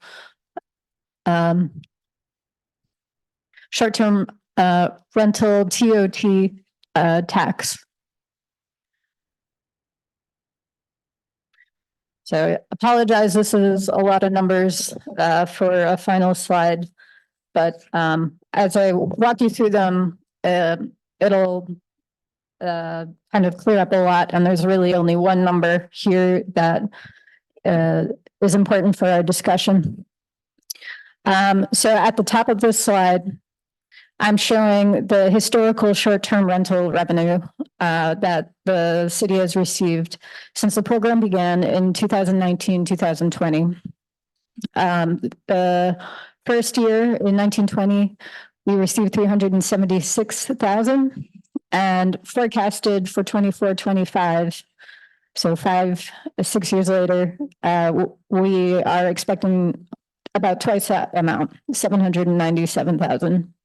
That's a very modest increase, basically flat from what we're projecting for the current fiscal year, 23-24.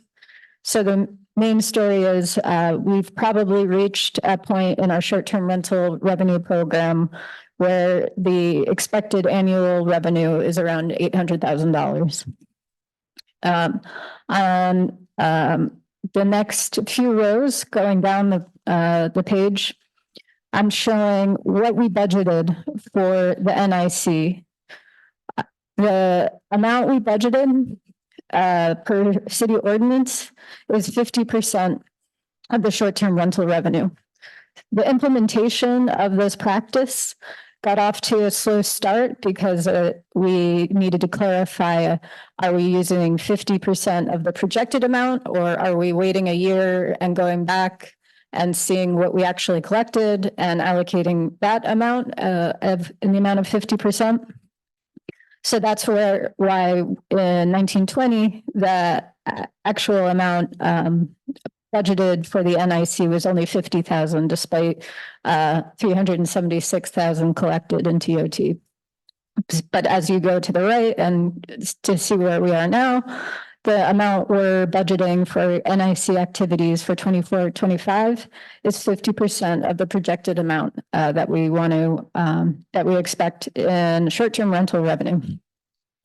Okay, and now just looking at the NIC, the next row shows budget adjustments. Again, in the beginning of the program, it took some time for the NIC to develop a timely schedule for recommending projects. In 2021, when the allocation went up to 180,000 after we saw the success of our short-term rental program. The 169,000 was rolled forward to 21-22 because our work plan wasn't fully developed. And further down, you'll see the actual expenditures for that year was $10,969. And then we rolled forward 169,000. So in 21-22, we budgeted 107,000, which again is not 50% of short-term revenue, rental revenue, but that's probably because we rolled forward 169,000. And then if you go down, you'll see there were 0 transfers to CIP and 43,000 in expenditures from the NIC. So at the very bottom, the amount that was essentially returned to the general fund was $233,000 that year. Then in 22-23, we were starting to get more familiar with this process. We budgeted $257,000, so that's closer to the actual 50% of our short-term rental TOT collections. There were a few budget adjustments. We increased that amount. And then further below, you'll see we transferred $255,000 of all that budget to CIP projects, which leads to ultimately a budget of $46,000, which were the other NIC expenditures. So when Council Member Miller asked about why the budget for 22-23 was only $46,000, that's because it was originally much higher, but we transferred it over to a CIP project, so it didn't appear in the budget anymore for the NIC. So by 22-23, the NIC didn't return any funds to the general fund. So, and in 23-24, we've continued this practice with timely work plans. And there's going to be $402,000 budgeted to the NIC, $254,000 is transferred to CIP, $136,000 is projected for other NIC projects. And if nothing else changes, $12,359 is going to be returned to the general fund. And so going into 24-25, there's $398,000 estimated as 50% of the short-term rental revenue. That's what we proposed to the budget for NIC. I haven't received any work plans for next fiscal year, so I'm assuming their expenditures are going to be the standard commission amount of $3,500. So that's this number here that I want to highlight. It's in green, and I can highlight that when I share my screen later. It's $395,188 in the NIC. And so I just wanted to give a little bit more information about the support for the City Affordable Housing Fund. At the top, I show the budget. And in 1920, when the short-term rental program began, we budgeted $18,000. And then each year you can see it growing. This is basically the budgeted amount is we're getting more accurate in what 50% of our short-term rental revenue collection is going to be. Then the affordable housing expenditures, you can also see are starting to increase. The expenditures projected for 24-25 are roughly equal to the amount that we're expecting to collect from short-term rental revenues going forward. So this City Affordable Housing Program, I would say at this point is mostly self-sustaining, and there isn't really any excess amount of short-term rental TOT being provided to that program. I will point out though that while the housing program was being built up, we did build up a fund balance in this fund of $562,000, which we used is in the CIP schedule. That amount, we don't expect it to build up, but we applied $63,000 to an emergency repair project to 1124 Wheeler Street. which is one of our affordable housing properties. And I'll take any questions now about this information. Councilmember Miller. Thank you, Mr. Mayor. On the transfers to CIP, were those transfers that were recommended by the NIC or recommended by the city council? I can't say for fiscal year 22-23, but I would say for the current fiscal year, it was probably a combination of both. And I can list off what those transfers were if you'd like. That's okay. but Okay. If we're looking at here, other NIC expenses, we're looking at basically 10,040, roughly. Basically, what I'm saying is in 21-22, a lot of it went back to the general fund. And a lot of their money also just goes to projects, both that the city recommends and also some that the NIC recommends, if I understand that correctly. Yes, an example of the other NIC expenditures line would be 3 picnic areas in Catino Park requested for, well, that might be more of a CIP project. A mural at Catino Park, that's kind of included in other NIC expenditures.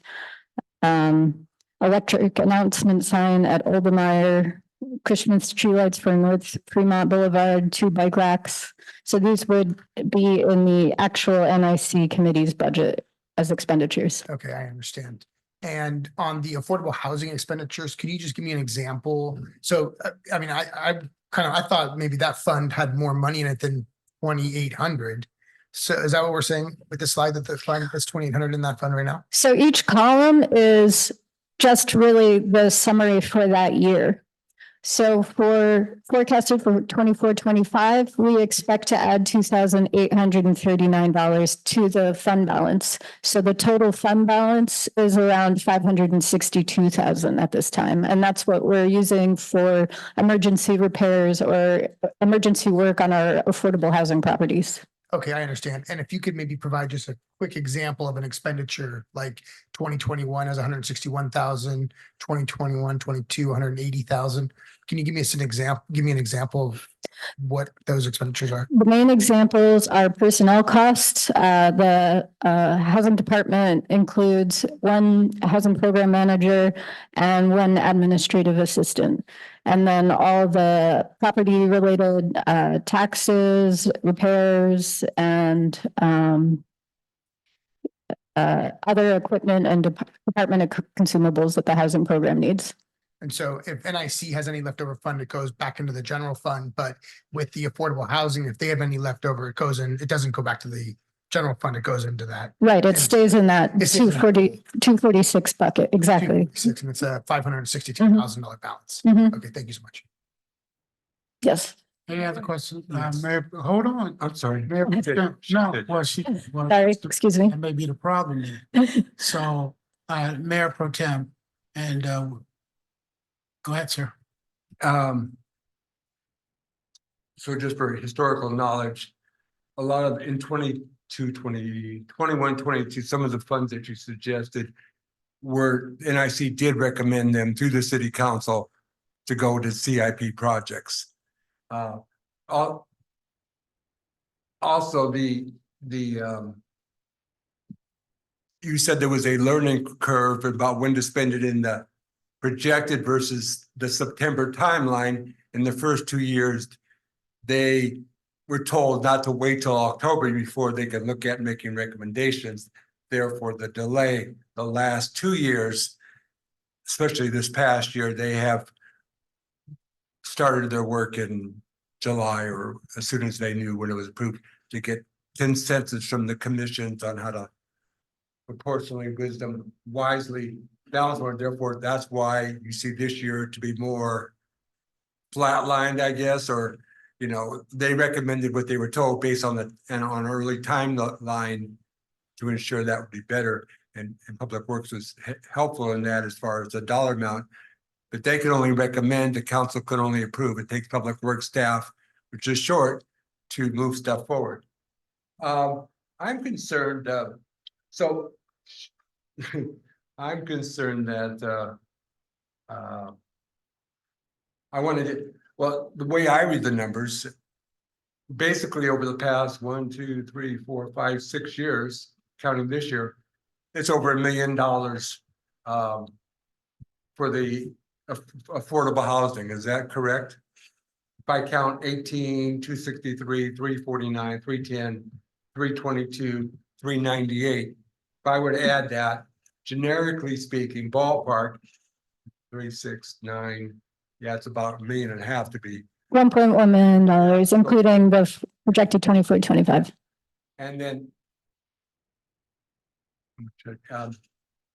And you said, it seems, you didn't say it, so I'm gonna guess.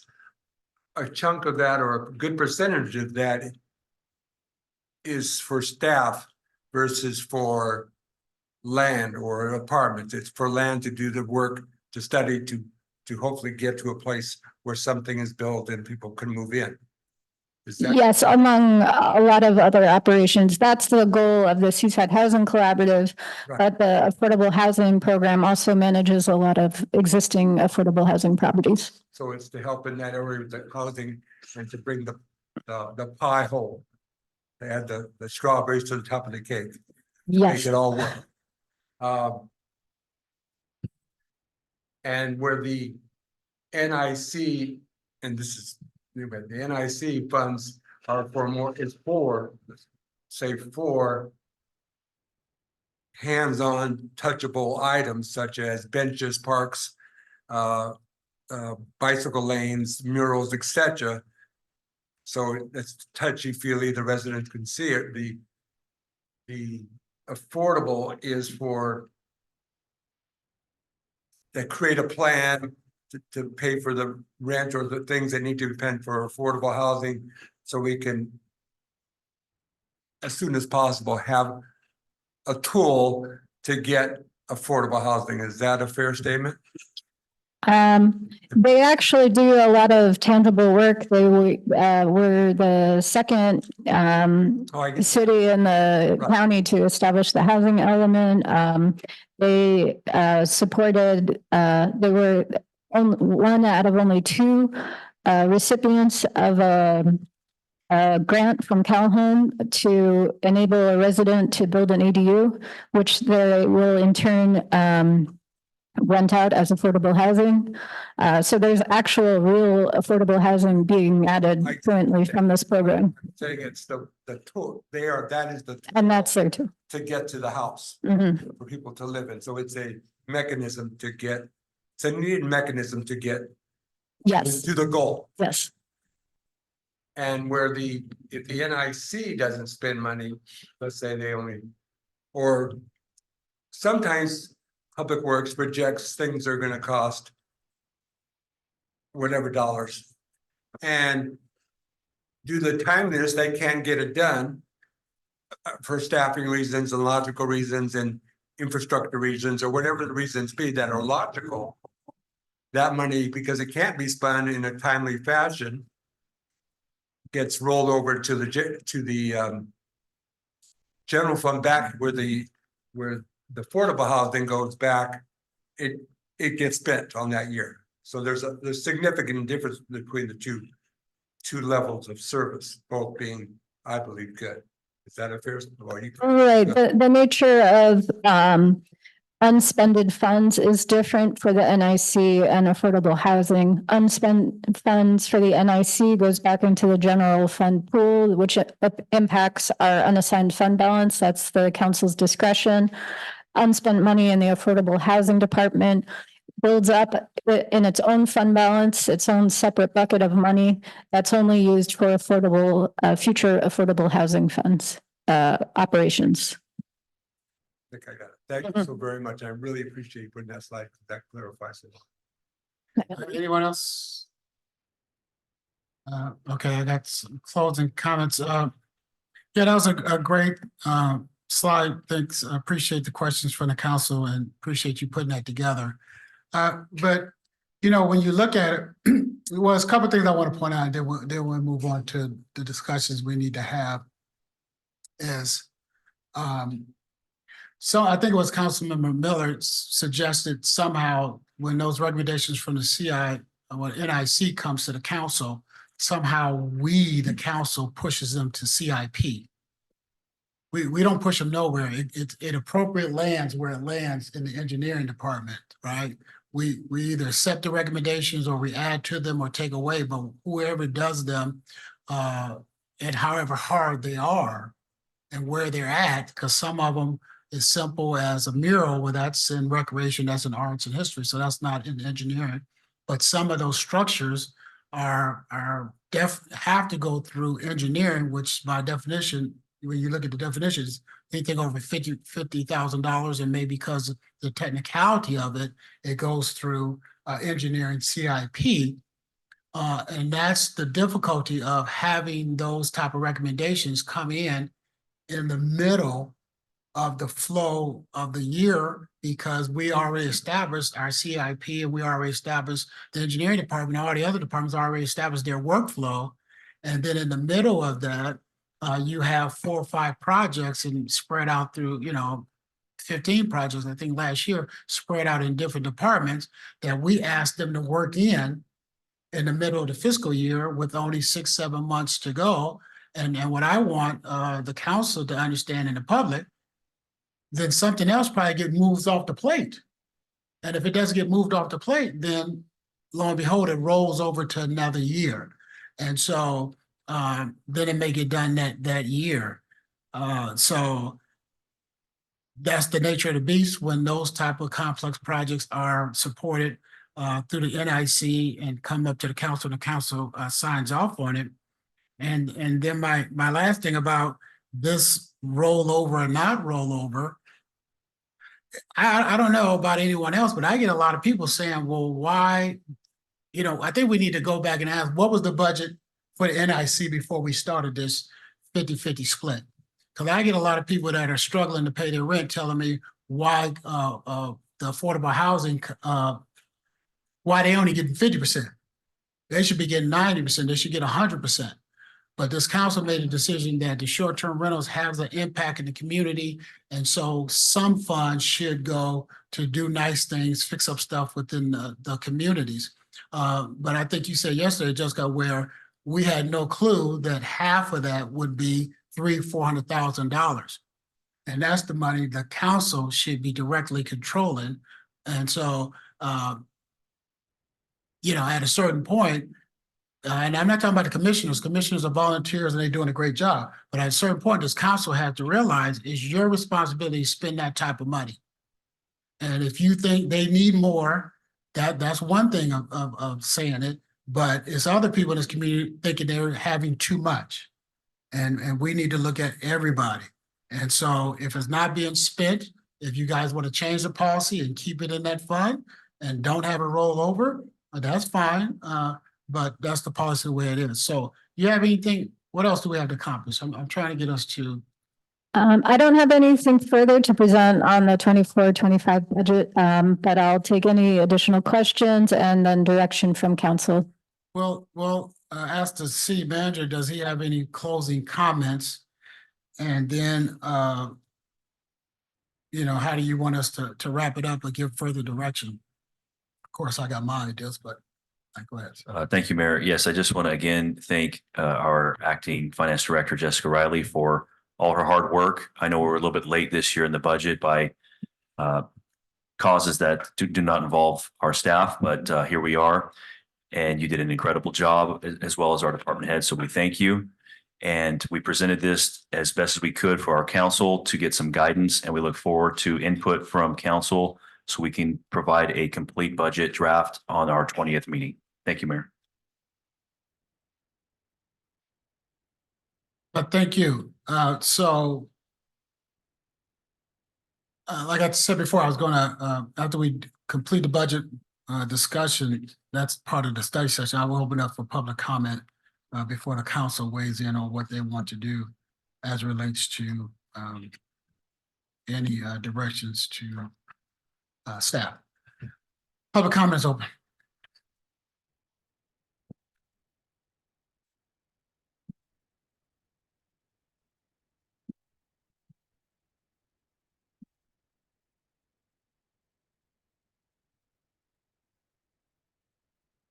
Public comment remains open. Anybody Zoom? Yeah, there's no raised hands on Zoom. Thank you so much. Seeing no raised hands, seeing no one at the lectern, the public comment portion is closed. Bringing it back to the dais, what is the will of the council? We can have discussions, or you can guys go straight into moving monies around, or you can adopt it as is, I guess. I think we do have roughly about 133,000. Let's call it 130. Someone told me don't spend every dime you have, and so I appreciate Councilmember Burks for that.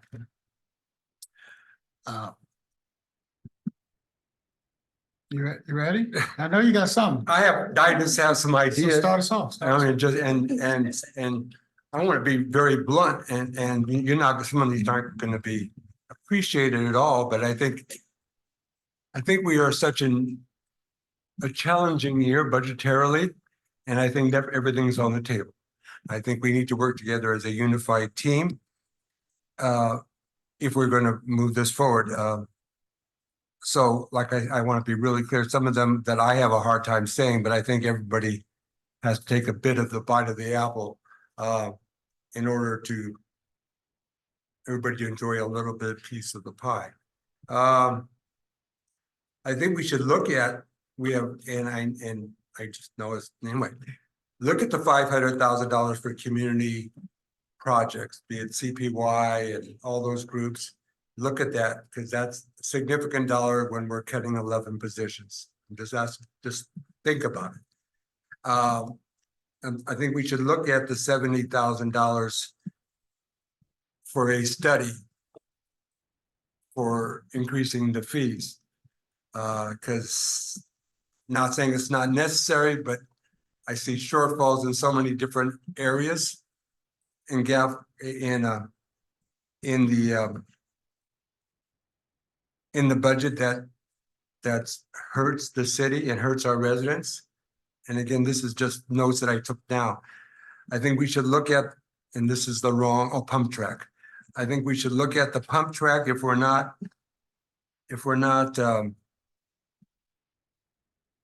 we don't have a place in mind and we're just gonna do a study. I think we can wait to, I have some ideas where it could go, but on the grand scheme of things, we're not providing basic service to the residents by the staffing issues. I think we can look at lowering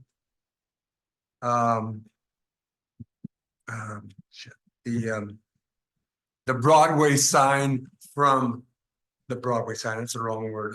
The sign, the $70,000 sign. Yeah, see that welcome sign, lowering it to maybe 35. And personally, the site that we chose was, I personally thought was bad, but that's maybe reconsideration to a little bit.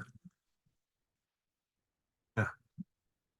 Reconsider the sign period. That's fine. No, I'm saying when you lower it, it's already money being spent, so we don't know what it is. So That's if the you point. lower it, it's really not the number. I accept that concept. I mean, not that matters, but I do appreciate your opinion.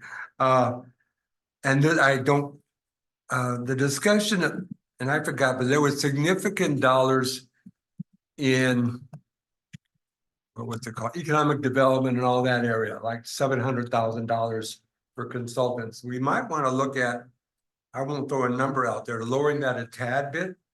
So that way we can afford economic, I'm sorry. Thinking about the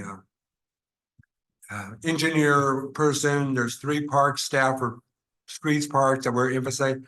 Should look at doing something there. And on the other end, on the maybe increasing his, this is the mayor's idea, increasing the, and it made sense, the travel or something, going to wherever to say, come to Seaside. meeting and travel, increasing it, I threw out, I just hand wrote 5,000. But it's just a number is a thought process. Let's see. And just, you know, those are just some ideas and some consideration, but I really think that we're in the recreation budget that needs some, I would cut in half, let's use that, in the commission budgets. At least the three that's under the recreation, at minimum of a half. Again, for the and try to, and because some of that one of the budgets, one of the commissions is new to recreation, which is an extra burden on them.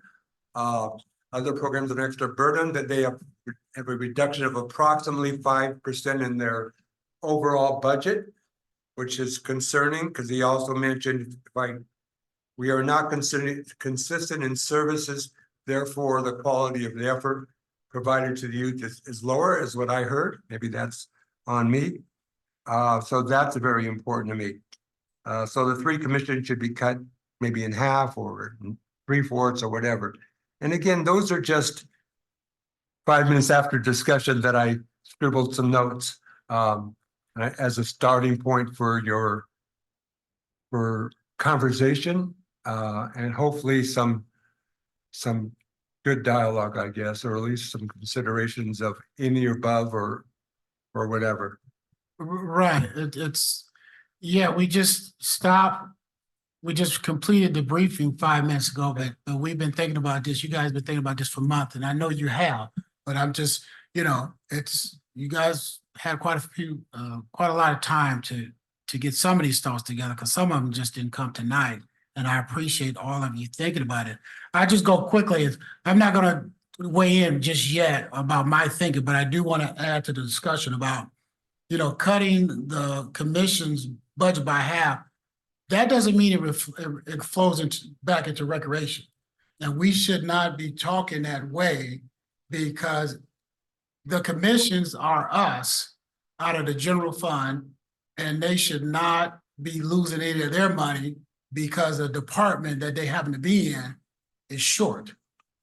They're separate. If we want to zero them out, but don't zero out C jobs because the Economic Development Commission is short money. You know, money is money. Put it back in the pocket and do what you want with it. So I'm not saying don't cut them in half. I'm just saying it shouldn't be related to the department because they have nothing to do with that.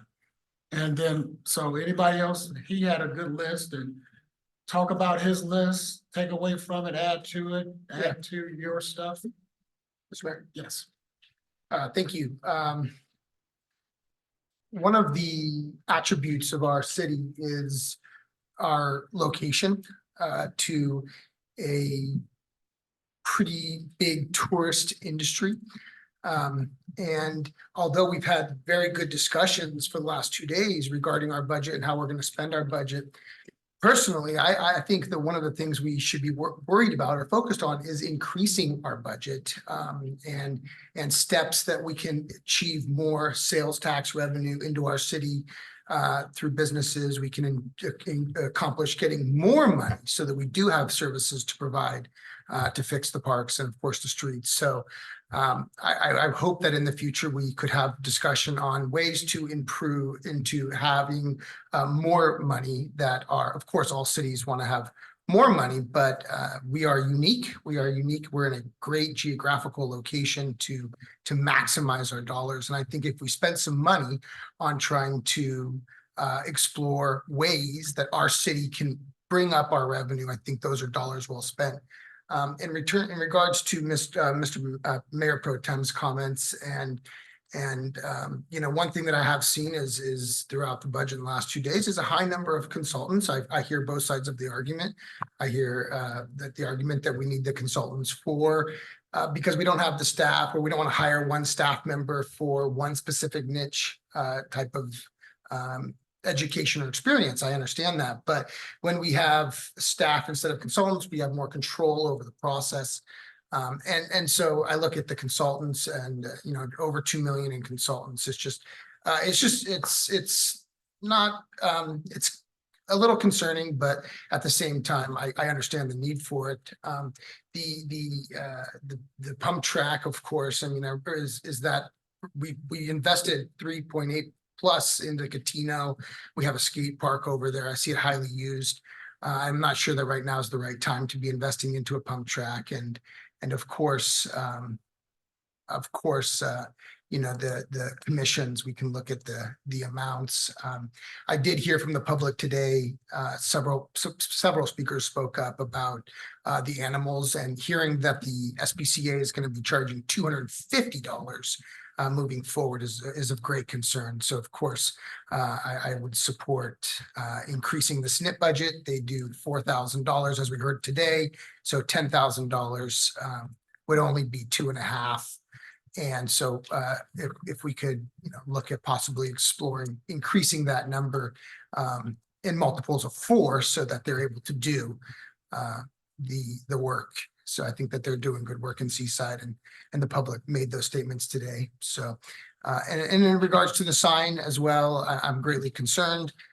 Is that an area that we're focused on? Is the focus on General Jim Moore, bringing attention to the city there? I'm not sure that's the greatest. And while we're suffering and looking at freezing positions, that these are areas that I have concerns. So thank you, Mr. Mayor, for allowing me to speak.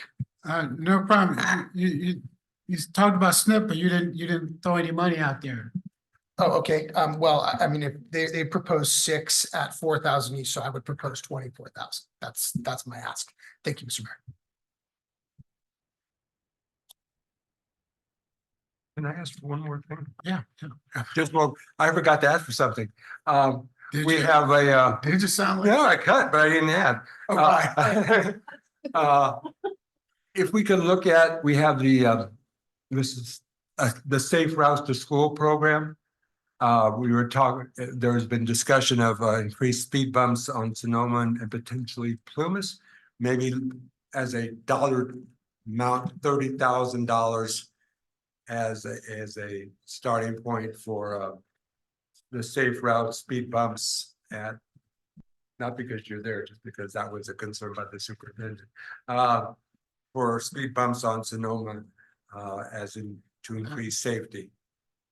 Right. I don't know. I didn't write down your number because I think that's going to change. I think when we get to, does it make sense to spend that money on the complete calming on Hillby, meaning the curves and bump outs, and then come and tear up the street 4 years later, 3 years later, 1 year later, if we get the grant. But I think it's enough money there to put, what is it, speed bumps and stuff like that, but the $1 million is really for curb extension, bulb outs that we don't need to do to calm traffic, right? So it's a lot of savings there. That's what I'm getting to, a lot of savings. Okay, so anyone else? Yes, sir. I have to say I agree with both Councilmember Miller and Councilmember Pacheco when it comes to the pump track. I think that's something that can definitely be put off. I think in a budget this tight, it takes all hands on deck to really make adjustments and really get a vision set forward. So I do appreciate you mentioning that we have to get together in the sense of unity and spirit here. So there's going to be some tough times things to reduce.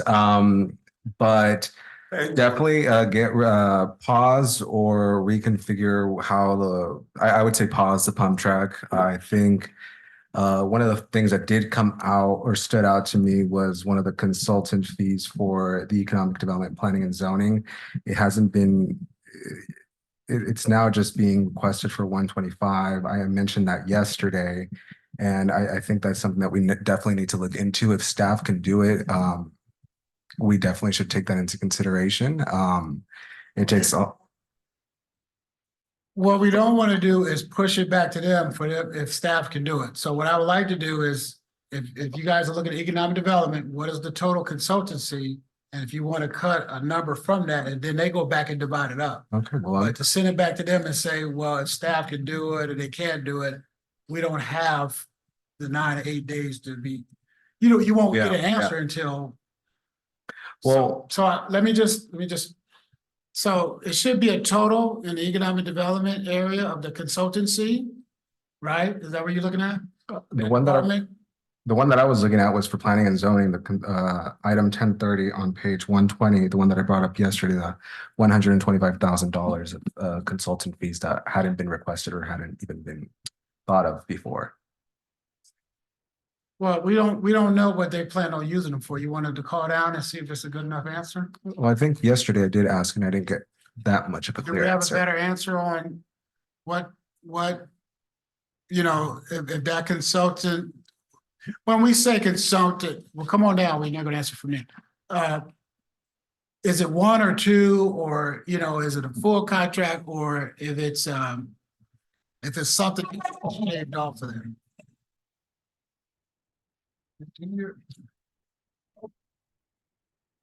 Good evening, Mayor and members of the City Council. The 125 was mentioned here for the planning and zoning was going to be to continue the work for the general plan that was approved on April the 24th of this year. So there's the zoning map that has to be updated. There's coding that has to be updated. Now, we do have a consultant that's worked on the general plan that we're planning to use. This is just the rough estimate that we thought that could carry us through and fulfill that, and also any other planning aspects that might come in with development opportunities in order to generate sales tax, such as Main Gate, opportunities on Broadway, the proposed site down on Main Gate and southern section. So it's up to the council to guide us, to let us know if this is too high, then we'll make the cut. And we'll try to figure that out, how much we can complete with that budget. The mayor, can I ask a question? Let him get us. No, tie into, because I concur with you in trying to do it a different way. I think there was about $700,000 in your overall budget and in your different areas. Is there a way, and just a different way, to cut across the board a little of the $700,000, if I remember correctly, to cut $100,000 out? Is that just to do it a different way? I was saying 125. Whatever it be, I'm telling you, I'm thinking like you. Yeah, 120. Is there a way to cut? You have different accounts broken out and consultants in different. So if we said, using the mayor's language or term or found 125, find a way to cut 125. Can you make that out to make it still work for your overall consultant services? I know you can if we tell you to, but to be in a cooperative spirit, can you do that? The answer is yes. Thank you so much. Thank you for your cooperation in that cooperative spirit. Thank you. Perfect. So you embodied it much better than I did. Kind of was trying to go at that. But Trying to get to the bottom line. there we go. There we go. Or help. I definitely support increasing the fees for, I definitely support increasing the fees for our recreation Not the fees. Is the fees or the programs? program fees. Okay. Yeah, I definitely think that's something that we need to take a look into. At mid-year, mm, because when are we supposed to take a look into? well, yeah, mid-year, yeah, Right. yeah. Let's see.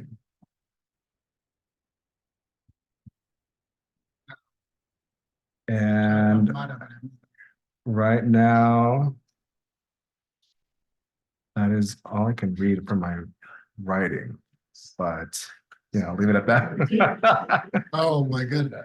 Okay, we got, so far, the pump track is pulled, so that's 25 there, right? Someone's keeping track, Jesse, of what we newfound monies. Yeah, think about it. Does anybody have a good estimation on how much 25. the designer of the welcome sign for Seaside has done so far? Is it less than 5,000, less than 2,000, less than 10,000? Could you repeat that question? Do we know how much we spent on that sign, welcome Seaside sign? And I just wanted to confirm if that's the sign in the NIC's plan that they allocated the fiscal year 23-24 budget amounts. We have project number 9, $70,000, City of Seaside welcome sign at the north end of the city. That's it. Yeah, and after those recommendations come to the city, it's not the NICs anymore. It's not the C jobs recommendation. It's not, it's the council. And so I don't want to single them out, right? It's the council says that, you know, that's not affordable at this time. You know, they did their work. They worked hard to give us the recommendation, and now we, you know, doing some things that we need to think we're doing. So it's not particular to any boards or commission. So, but is that what you're looking for? Well, I believe that's the project. It's allocated. No. Do we know how much may have been spent so far? Because I don't want to, my point is, I don't think we're supportive of it going further, but if I just write 70,000 down, but they spent 10, Right. our numbers are off, right? So. Good morning, Mr. Mayor, City Council, Adolfo Gonzalez. Of the $70,000, $50,000 were allocated for the actual sign and $20,000 were allocated for design and community input. Of that, less than $10,000 have been expensed. So that leaves 60,000. Correct. Approximately. Yeah. Thank you so much. Mhm. Thank you. Okay, so Was there energy towards commissions to cut or not? well, let's come back to that a little later. I want to hear what everybody else has, but I knew it's more than 3 people agreed on that, so I've just highlighted that. Yeah, definitely putting a stop on the pump track. As far as the commissions, I'm wondering if we could get kind of a breakdown of what those expenses were. Not necessarily cutting it in half, but finding out. So example would be training. I know when I have to train my staff, I don't get to do it all in 1 year. So maybe a couple people per year, or breaking it down across a couple years. But just trying to figure what those specifics were. As far as Someone, no, just while you're talking, Yeah. if someone can bring up those 4 commissions, because that's what you were talking about in the rec department area. There was 3 in the three. If they could bring it up, I why? would say any commission, just so we can really get a clearer idea. Right. $3,500 budget. No, I don't mind going through them all. Okay. But we got to give them a chance to get it together. Maybe Okay. someone can help Jesse and is really write the name of the commission down and what their budget is for, and then the council can go down the list, because they're not all on one sheet yet. Okay. Yeah, I can. Would you like me to list the commissions and the total budget amount? So we saw No, the let's- total, but could we break it down so we know what each of those like items were? Some of us were saying maybe it should be a separate line item. But I want them to get it together, Yeah. because we, Uh-huh. right? So anything else you have, and then as they get them together, we'll come Okay. back to them. As far as SNP, I agree, community definitely needs it, but I was thinking maybe once per month if we're doing it only every other month. Rain free. Yeah. I do, huh? No, I think every other month is 24, every month is, Well, we're gonna need to increase it Every somehow month is that what? it's needed. yeah, every month 48. So I'm not saying, I'm not against that, because Discussing no, what we would. no, I'm not against it, but, I'm marking it down, I'm trying to get Okay. consensus, so I there's, get a- no, hold on a consensus second. idea. Well, this is what I'm thinking, right? So maybe during the mid-year, when we can see a little clearly, maybe month to month. Or you guys could do it now, but I do think it's cost benefit. That right? I compared do to what think- we're gonna have. to do. Yeah, so, but that means we gotta find another 24 from somewhere. That's all I'm saying. So go ahead. Just a consensus concept, it's $10,000 now. If you added. Complete their own budget, 10,000 in their budget. 38. If we, no, 38, okay, so they budgeted 10,000. If we were just being cheap, if we were to add 2,000, which gets you to 3 for the first half, and then at the mid-year budget, come back. to, But is that every month? No, that would be just every other month. If you want to change it to whatever mid-year budget, you could, but for now, just do it, add 2,000 to give it every other month. And then amid your budget, come back and do every month or every Yeah. other month, depending on what the budget looks like. No, I'm trying to find a consensus of happiness. no, I got that. So, but it's 24 for the whole year. The police already have 10, so that's 34. And so we're only short 14, right? For 48. That's what we're thinking about finding. Yes, Okay, so we want to solve that now, or we want to come back to that. come back to that. All right, okay, we'll come back to that. So what else? I had a question on page 158 under, it says FOSPA match. Mhm. And it shows in 24, 50,000, but then as of active right now is only 9,000, projected for 24 is 1,500. And then requested for 50,000 again. So is that, I just didn't understand that line item. No, I Like, is think that it's, something that, yeah, I mean, not everything's on the table, but, yeah, I think their matches, I think they do roughly about, I thought I calculated, and they were supposed to send me something, but I don't know if I missed the email. But I think it's like 25, 27. what they- That is their match, kind of dollar for dollar type of thing. And just So- thinking in a positive way, if you look at it, their manpower cost of 20 to 30 people that's what I per, was curious. per week, That's, it's far exceeds $50,000. Thank you. I'm just trying to find a, yeah, but no, I don't think it receives $50,000. I think, I It's I mean, pretty accurate. Well, we- That's well- what I'm asking. no, I don't believe so. Okay, Cause I just do an average, so I don't know what I did, 15 people, 20 people, 2 hours, yeah. But we're cutting everyone else back, so I'm not saying, they should not be cut back. We appreciate what they do, but if we're looking for money. So do we reduce 50 to 40 to 30 to 25? I mean, you guys are looking for $3,000, then I don't know. I'm open to taking some out of there. Cause we're running out of pickings. 10,000, how's that? sound? Reduce it by 10,000 Oh, to 40,000, just throwing out a dollar amount. yeah. Good. I'm just trying to. No, but you're not the only one trying Yeah. to make it work, right? So. But we do have to have someone lead, and so you're leading, so 10,000, so 40,000 for FOSPA. Yeah. Where else did someone see? I seen some. Do we have the numbers ready for, okay, So for the homeless commission, this is an account of each commission gets their $3,500 allotment for the consumable budget. So they would get that.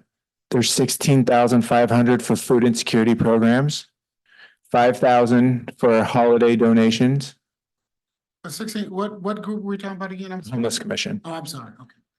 5,000 for the holiday donations, 5,000 for youth-focused homeless organizations, and then 10,000 for support services for minor car repairs, bike repairs, first last month rent, things like that, that would help homeless individuals get on their feet. And that total is 40,000.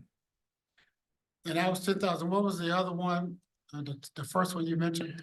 Food insecurity programs, where they would work with nonprofits. I know they worked with the churches and things like that to give out food. Okay, what do you? Just a thought for you or for somebody. That $500,000. I'm not picking on it. Well, but we're No, not, I we're get- not, but we're not talking about the I'm gonna tie them 500. together. I'm not gonna say. No, what I'm saying is, I want to go through her commissions and, I'm doing the same. I'm trying to use some logic. The CPY, Village Project, and the other groups all contribute monies to those programs.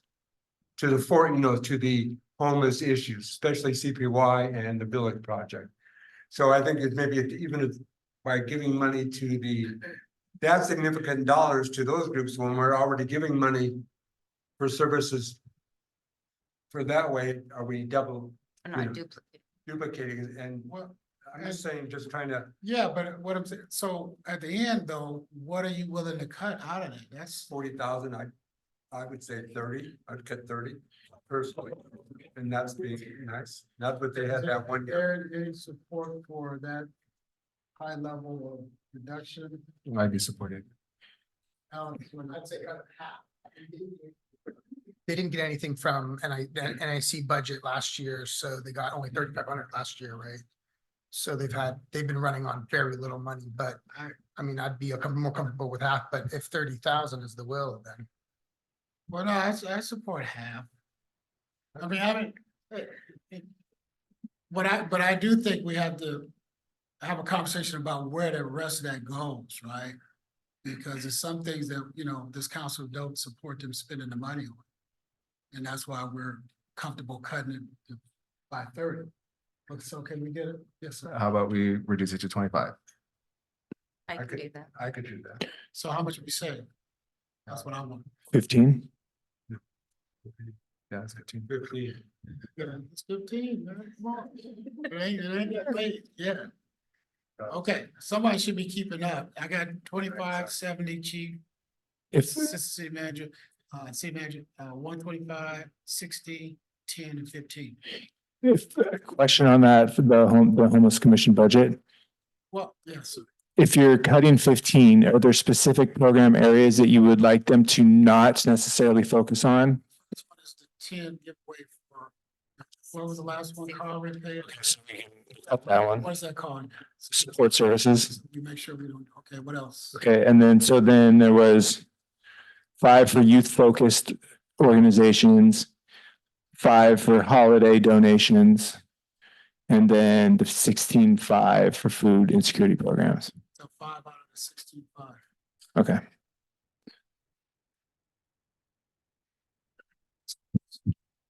All right, so then we have the Art and History Commission. 35 was for the consumables, 75 was for events, receptions, and then the prizes that are for the youth art and adult art competition, and then 5,000 for utility box. That was a total 16? Yes. I like the utility box. We need to finish the utility box. And I don't know if there's anything to cut there. Okay, all right. Art and History Commission is good. Okay. And then the Parks and Rec, 35 for consumables. It's 5,000 for the trainings. 5,000 for the trees. And then 6,500 for the volleyball court. 6,500 for the volleyball court.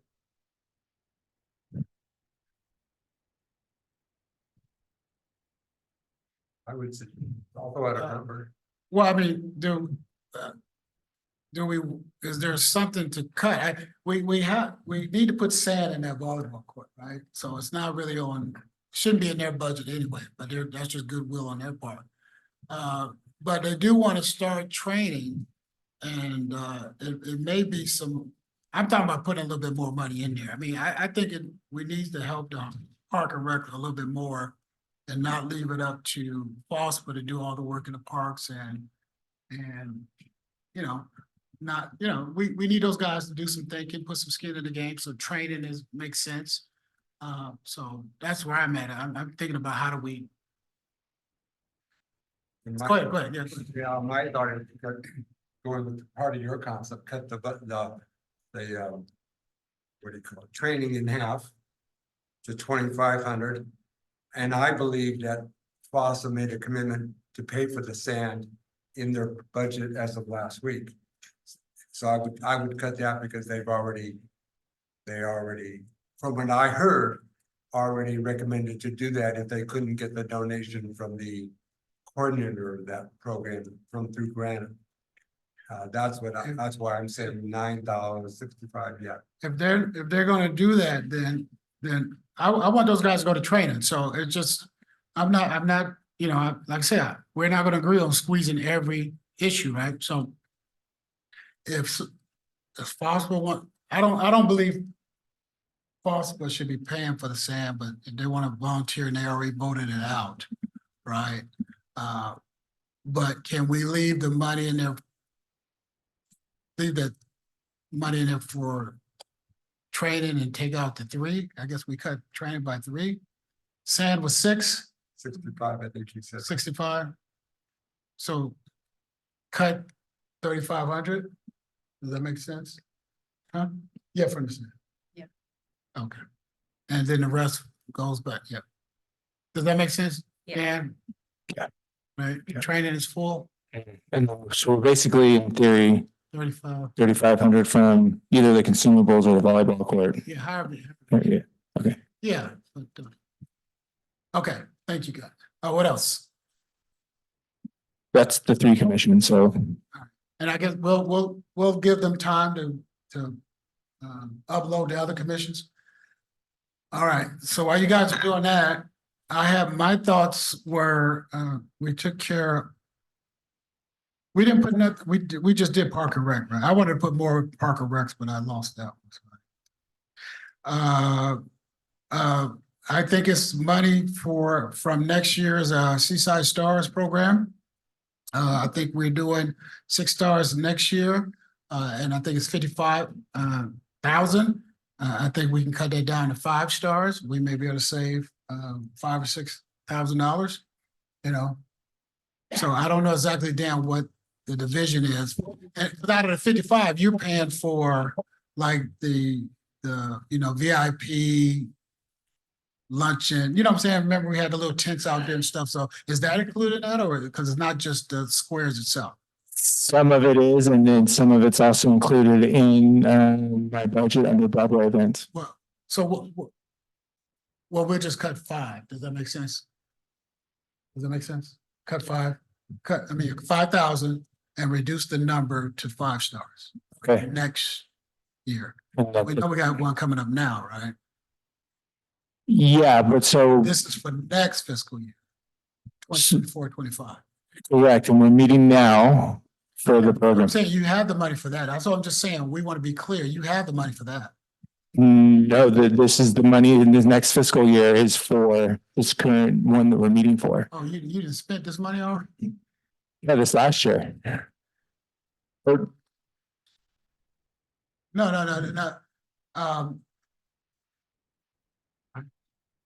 Money that's in the budget now is for the program that we're meeting for right now. Yeah. Through the mayor, Yeah, go ahead. based on your Yeah. suggestion.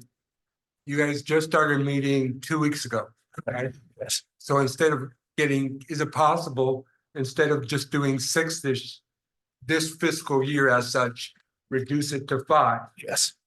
That's what I think we're hearing. Yeah, I mean, if you guys are comfortable. with it. Doing it, yeah. Okay, So so, does that work? yeah, so we're gonna take 5. Okay. 5 from that. Okay. And then going forward, it'll just be 5 every year. When we adopt this. We talked about the welcome sign. I had a highlight for that one. I supported the arts and commissions. We talked about the homeless. The sign, we talked about pump track. So now we're get to my list of stuff I want, so. Is there, one more cut Yes, sir. possibly, because it was suggested by a wonderful staff person in working together. The Wheeler Street tennis courts 80 parking sign can be removed from out of the CIP, and I tried to find it, but I couldn't find the money. But it was a wonderful, another place we could.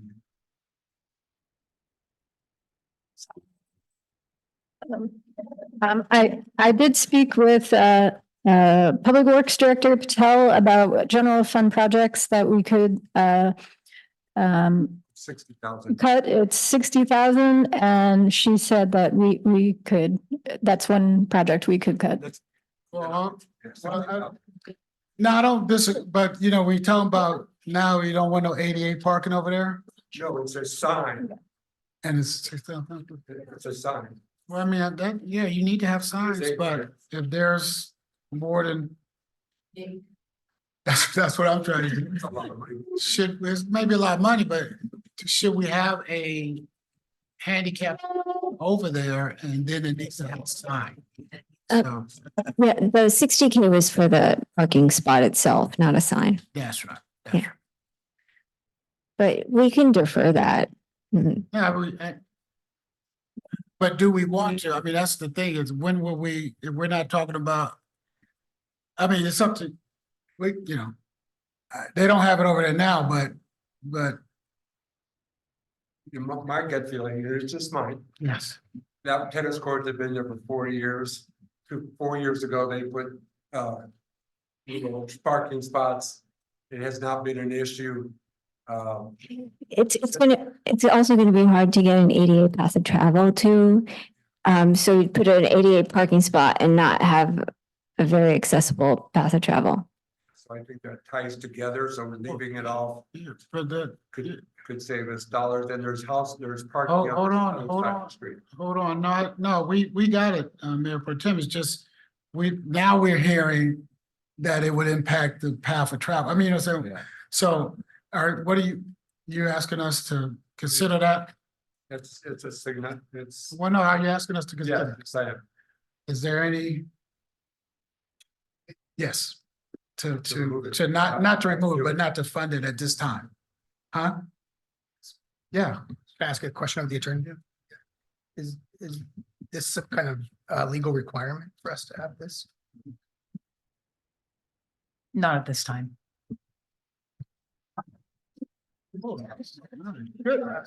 Would it be a legal requirement in the future? Could be. Okay, so I'm likely to not, I think if it's not a legal requirement at this time and we're trying to cut the budget, I would be okay with. Not including. okay, anybody else? Anybody else? It's two. Someone make the last call. Yes, I There agree. you go, there you go. See how easy that was? So that's 60, right? That was a hard 60. That was a hard 60. Yeah. Not on this topic, but I'm wondering if we can approve the CIP money designated for the fire station dorm restroom remodel and use it as a engine down payment.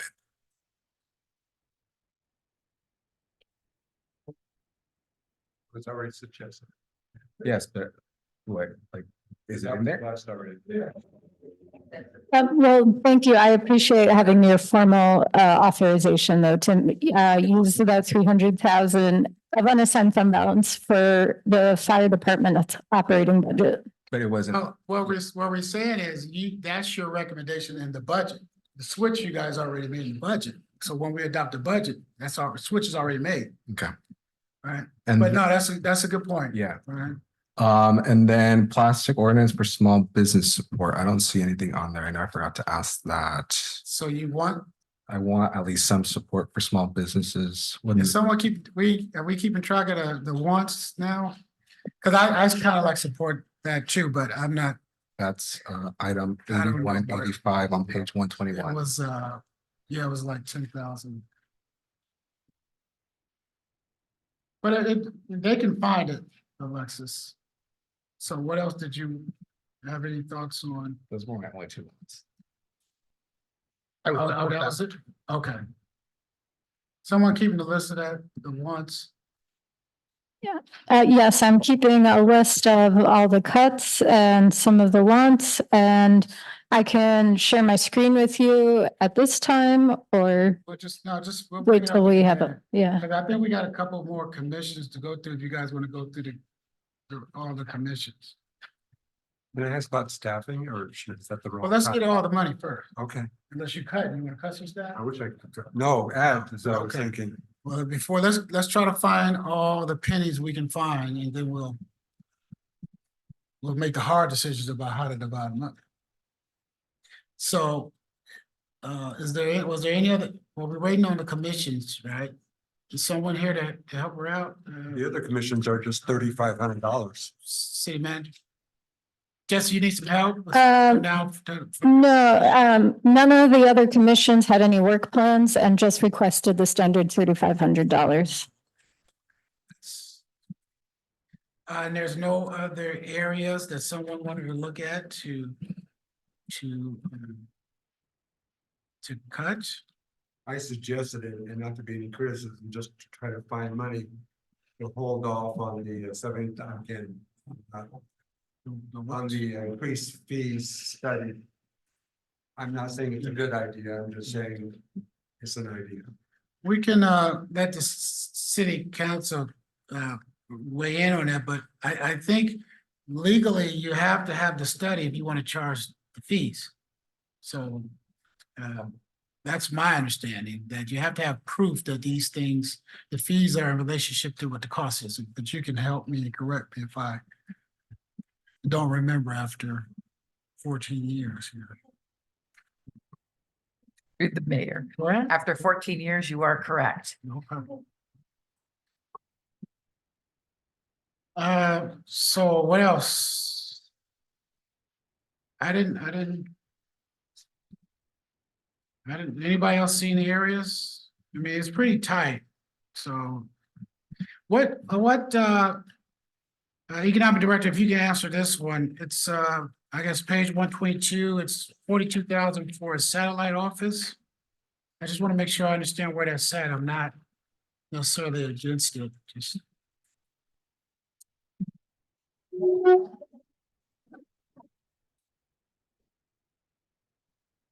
Good evening, Mayor, and members of City Council. The 42,000 that you're referring to is for the old Seaside Creates that we're still paying the lease on, that we're trying to get a business to go in there at the moment. Can I ask a question on that? Yes. Just very quickly, if we're paying $4,200, can we stop the lease? Okay, Pardon me? yes. Just throwing that out as. No, I think he said that we're trying to get someone to go in there. And it's better if we control the building itself than it going back on the open market, so. It's a good question, but I think it's, method to that madness. Is that correct? That's why we're holding on to it. That is correct for the madness. One thing I do want to put on the record is, maybe, the city attorney can weigh in on this one too. 167 to 4 Land Habitat Administration. We're paying, it's in the budget for $1 million. I just want you to talk about how we're not getting anything out of that $1 million other than protecting the animals, which we love, but we should be trying to develop that area because we're going to continue to pay that $1 million, if not more. Could you talk about that? Yes, so this fund actually is a distribution that the city received from the Fort Ord Reuse Authority for Fora was collecting fees to manage habitat lands. Seaside has habitat lands in our Seaside East area, in our trail area, and that's what these funds are used for. And until we develop that land, we will have ongoing costs that are associated with maintaining that property and managing both the vegetative species and any other species that might be out there, mainly vegetative though, fire breaks, mowing, things like that in terms of that. But these funds are restricted to solely habitat management under the Fora agreements. Okay, and it never runs out? It will run out eventually And then because it'll as be- we spend it. Right, but then if we don't develop out there, eventually, if we don't develop out there, it'll come out the general fund. Correct. Okay, that's what I want to put on the record. So I'm just writing down what the numbers we have so far, city manager. And so now I think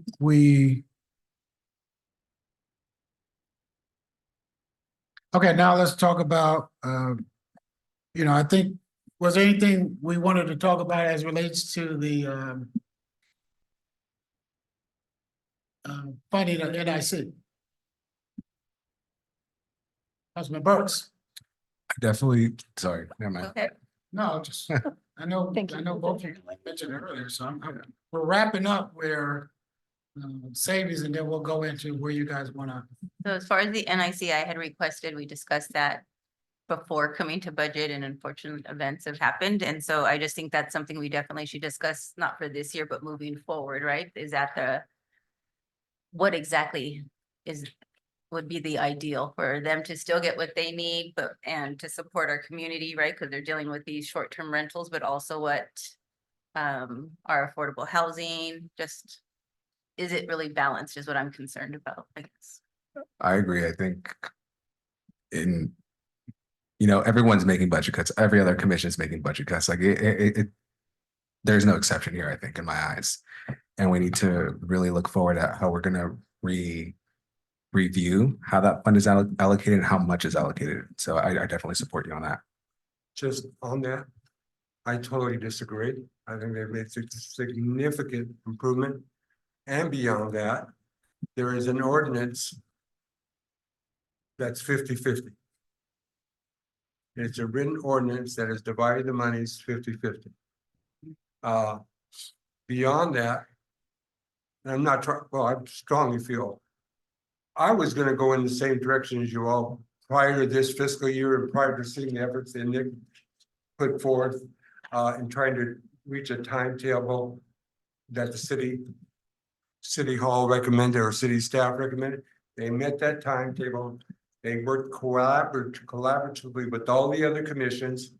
So it was and commissions represent the community. So they did everything they were asked for.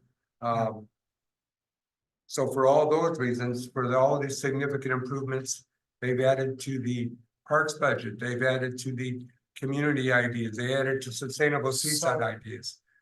But beyond all that, beyond all the excellent work, it's a 50-50 ordinance. Takes 2 votes, 2 whatevers to move forward on that. Yeah, To my knowledge. yeah, and I think that's all it says, to put it on the agenda to discuss. Right. But anybody else have anything to say about that before we move on? I'll close that part of it as, it is a 50, well, I come from this frame of mind. That's not their money. That's the citizens and taxpayer dollars. And we have the right to spend it and push it to any commission that we want or anybody that we want. And once they get it, it's not their money, right? So coming from the frame of that's their money and they're doing a great job with it, we can make those same decisions. We appreciate that they make it, but if it's a tight budget or we think there's too much money going there, whether there's too much money going to housing or too much money going there, we can change it. And so I won't be put in a box where somehow I'm against the citizens that use the money that I gave them. We voted to give them that. Before we voted to give them that, they had zero. They had $3,500, right? And so they're doing a good job, but if we want to reevaluate 50% or whatever the percentages you guys want to give them, then there's nothing wrong with that. They still can do good stuff, right? But that money, we can make decisions with that money just like they can make decisions with that money. They got that money because we said you can have it. But the change will have to happen through ordinance like the Mayor Pro Tem said. I don't think anybody have a problem with that. But after like they've been doing over the last couple of years, once they make their recommendations, we can change those recommendations. So, boom. And then the next one was the social service grants. And I know Councilmember Garcia Elizola had some ideas about how to move that forward. This year's, do you have any thoughts on how we should, divvy up that or any particular groups? And I'm talking to all of you guys. It's all on the table because no one's been designated for anything yet. And so we need to do that by the 20th. So we can start now or the next time we meet is the 20th, right? So what? Dan, come on down here, Mr. Mullis.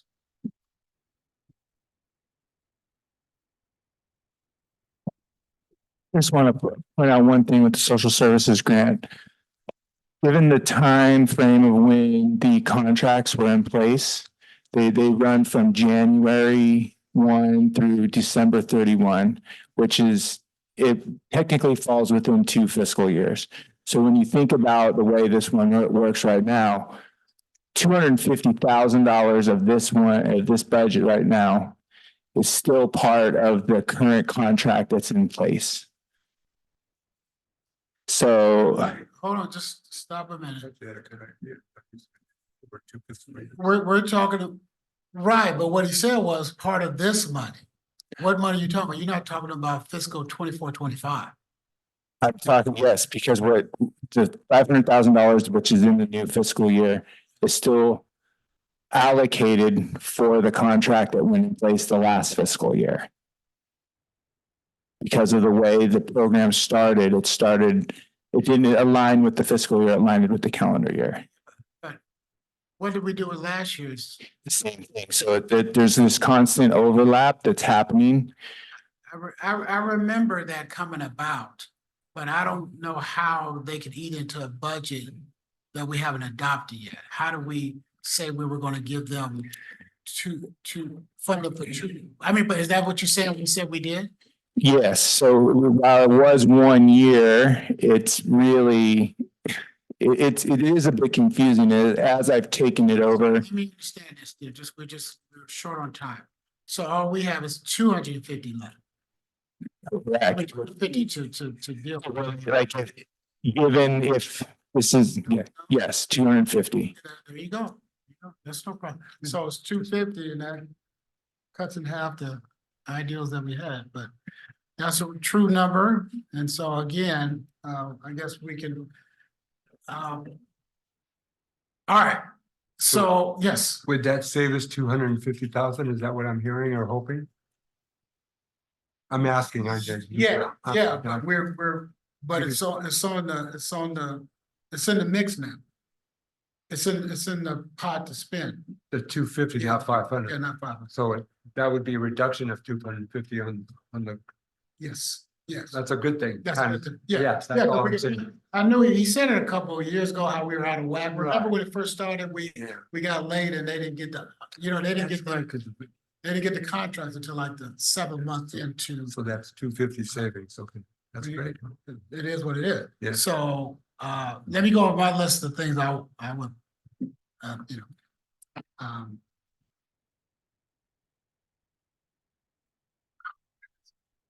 So someone, you talked about the green business program, right? I had it down, I thought they requested 15. It's 10.5. No, well, well, she wrote me this, Oh, okay, Right, then you know then. It was, right, it's 15, and the thing about that is, I'm not but she said it could be, what is it, using that, they can, go for other grants, and they may be able to leverage that into about $90,000 worth of stuff, right? And I think all of you guys received that, so, that's not one of mine, that's one of Alexis, but I wanted to make sure it was 15, not the 10.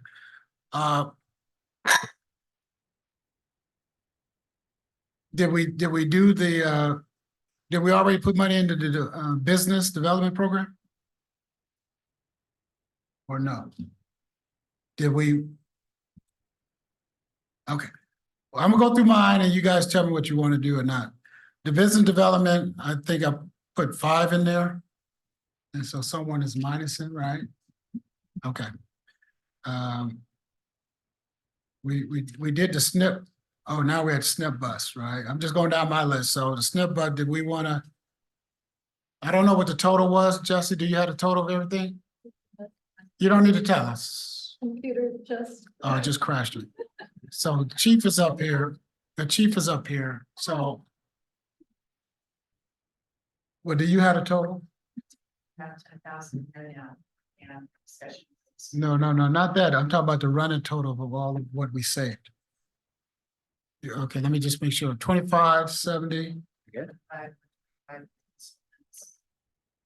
And time down, expand your.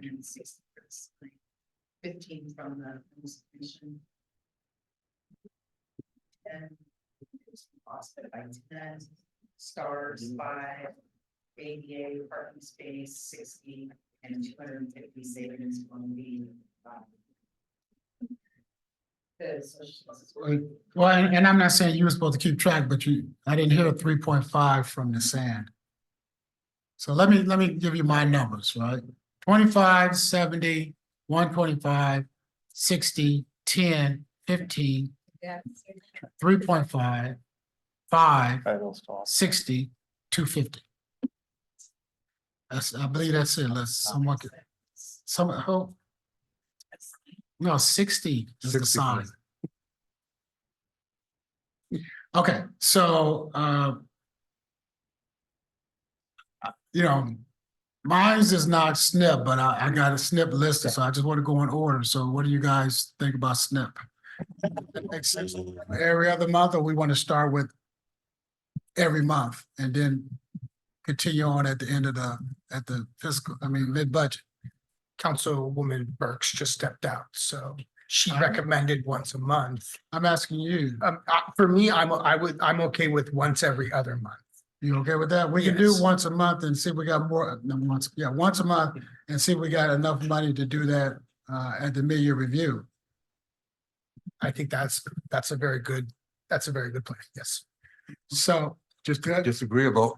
If you- They asked for every other month. No, it's too late to be disagreed. It's 3 people. Okay, I'm sorry, I didn't see the third.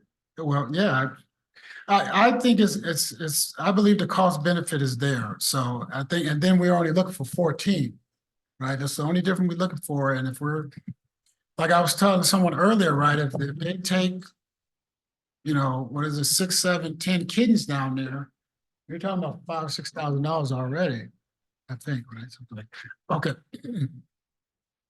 And what is it? The entrepreneur program at CSUMB, the IIED made a request for about between $5,000 and $7,000. And what they do is they support and train entrepreneurs.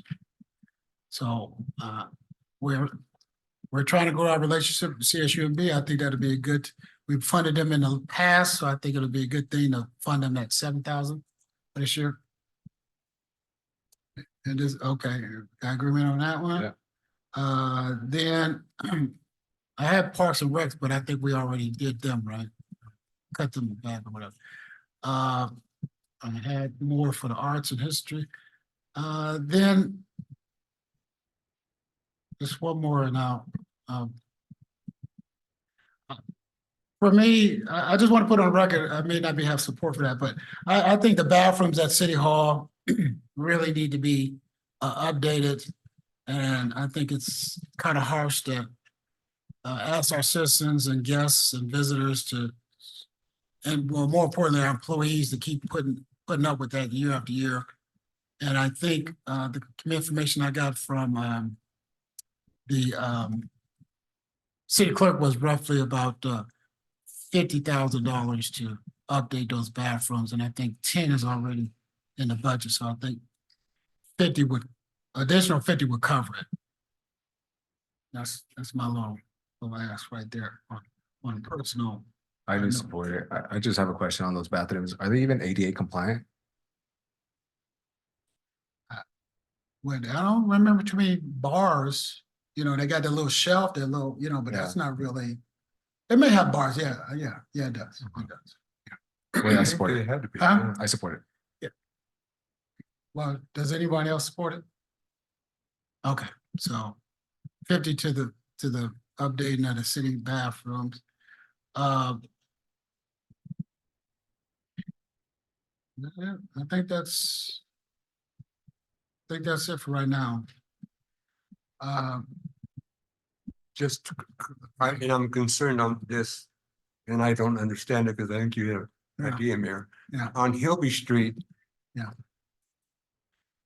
On Hilby Street, I don't know if we just want those speed bumps in there.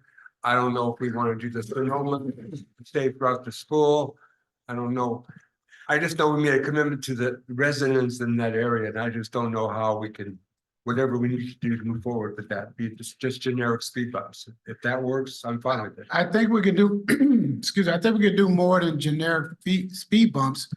I think we can just leave the money where it is underneath that name so we can find it, but don't authorize them to use it while we come back and have another discussion about what is the plan to use it.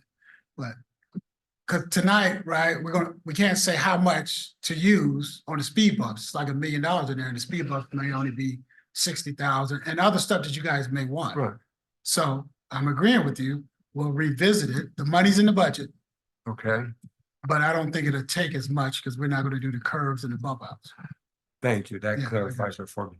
Yeah, and that should be enough to do Sonoma and everything else.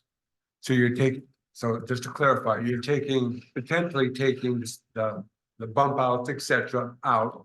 And broadening the base of service area.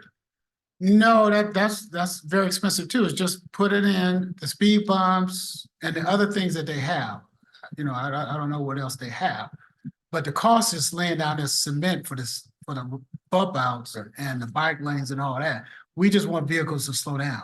Right. And I think, so the money's there for that. That's what I'm saying. And what I think we're saying the same thing. Yeah. If we take out the cement areas, we potentially can do more areas for the schools. Yes, That's what I'm Yes, sir. thinking. We're saying the same thing. yes, sir. Okay, anyone else, going down the list of what,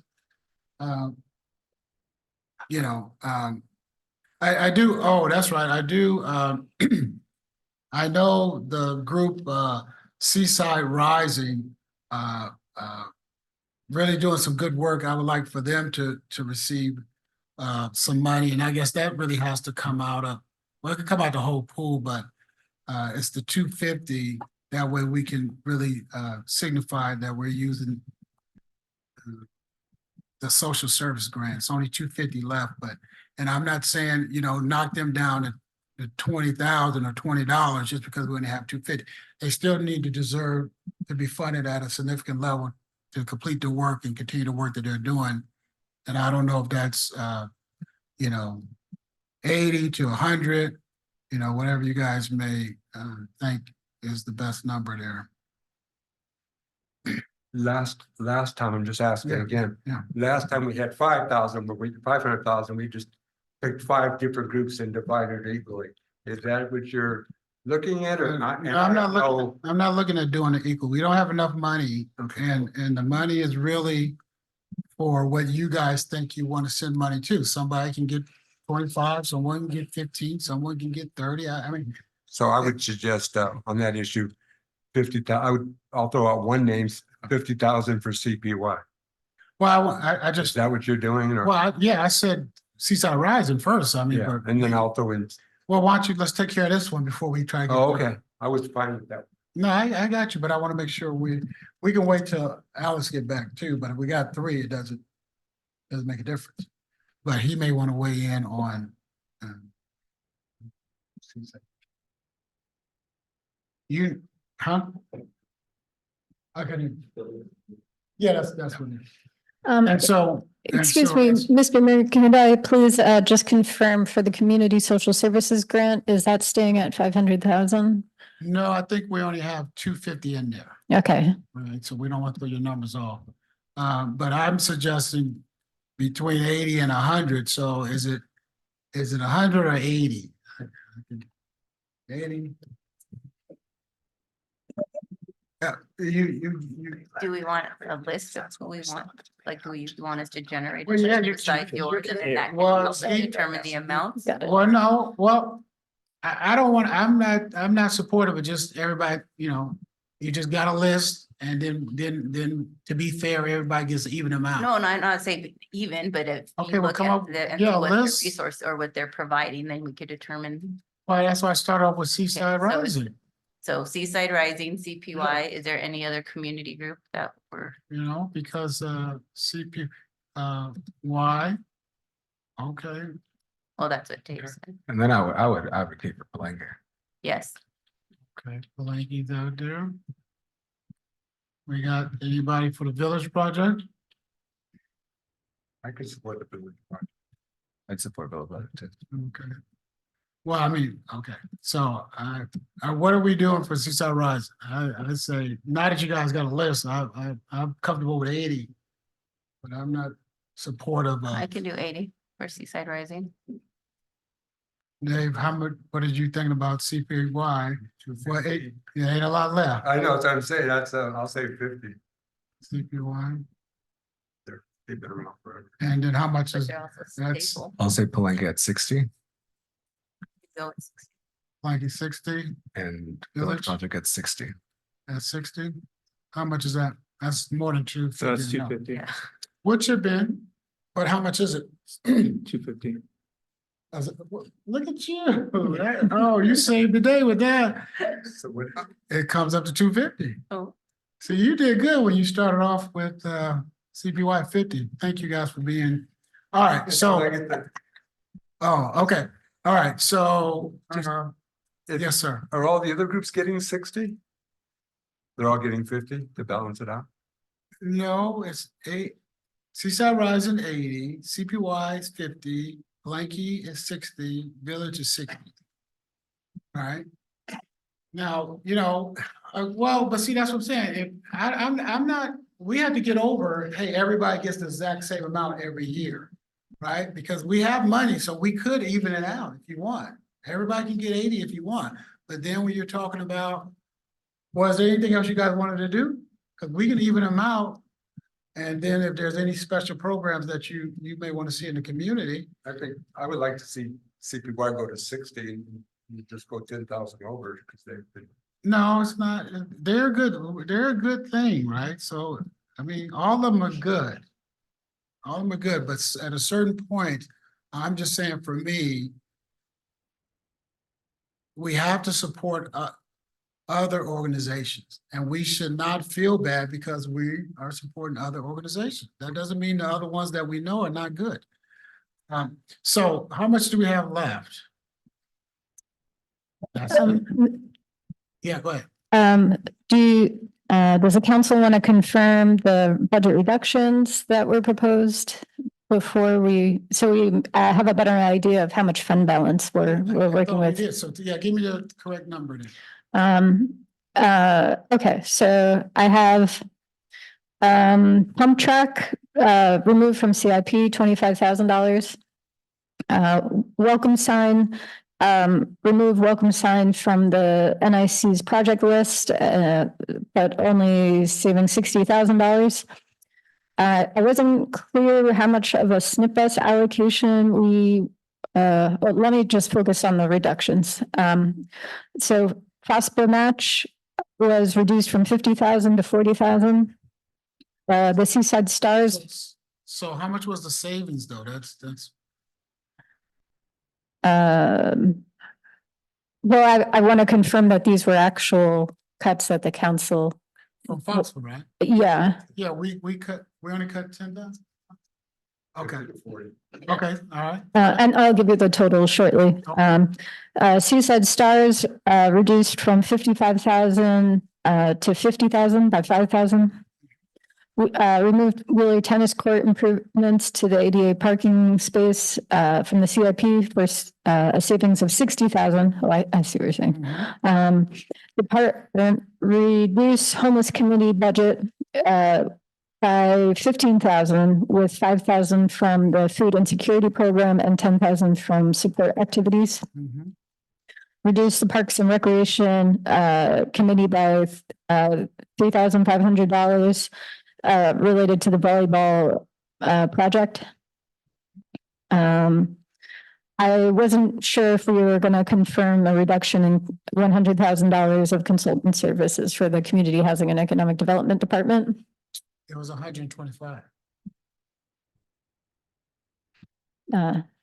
Was it, well, there was one consultant account that was 125,000. It was overall. Okay, 120. And then we're reducing the amount for the community social services grant by 250,000. And reallocating that. So are there any reductions I missed? I got another 70. I forget where it came, right? I don't know where it's coming from. Sorry. Well, 70,000 was the original. 60 is the sign. Yeah. But 70 is the original what? No, I got an extra 70 from something, and it was right after the pump track, so something to do with. The fees for the Wheeler Street No, it's not, no, we didn't get rid of the fees. We're doing the No, fees. the The Wheeler, Wheeler Street tennis court sign at 60,000. no, we got that. This is, the 25 was the pump track, and then I wrote 70 right after it, so it has something to do with that page, you know. I'm sure we cut 60,000. Oh, I double counted you? Your sign starts at 70. There's the No, I general more at 60,000 because it was 70,000 minus 10,000 for the work that's accomplished and get you 60,000. Yeah, no, okay. And then, but you also had the ADA sign at the Wheeler Street tennis courts, which was 60,000. Is that correct, Ms. Patel? It's Yeah, not your head. I got 260, but I. Yeah, that's 260,000. Kept an extra 70. Where's the pump track on? Anybody remember that page? 25,000. No, anybody remember the page? Well, what's CIP. the CIP? Oh, yeah, page 249 is a summary of the general fund support for CIP projects. Okay, you just tell us what that, how much you have. So with those amounts, starting with $133,300 budget available, the total reductions amounted to $553,000 $553,500 in reductions. And with the original budget available of $133,300, you've generated a fund balance of $686,800. And that includes 133? Okay. Yes. Okay. I know I got the 70 from, I did write down fee study. Yeah, and I kept that going. I wrote down because someone suggested it, so I was keeping track of what you wanted. I was just throwing it out. No, it's a good point. I just said, okay. So the total is how much? 533. 5. That's what I heard. So the cuts, in case you want to reconsider any of them, totaled $553,500. The original budget available was $133,300. So now, without any additional appropriations, the amount available is $686,800. So that's right. That's what I have.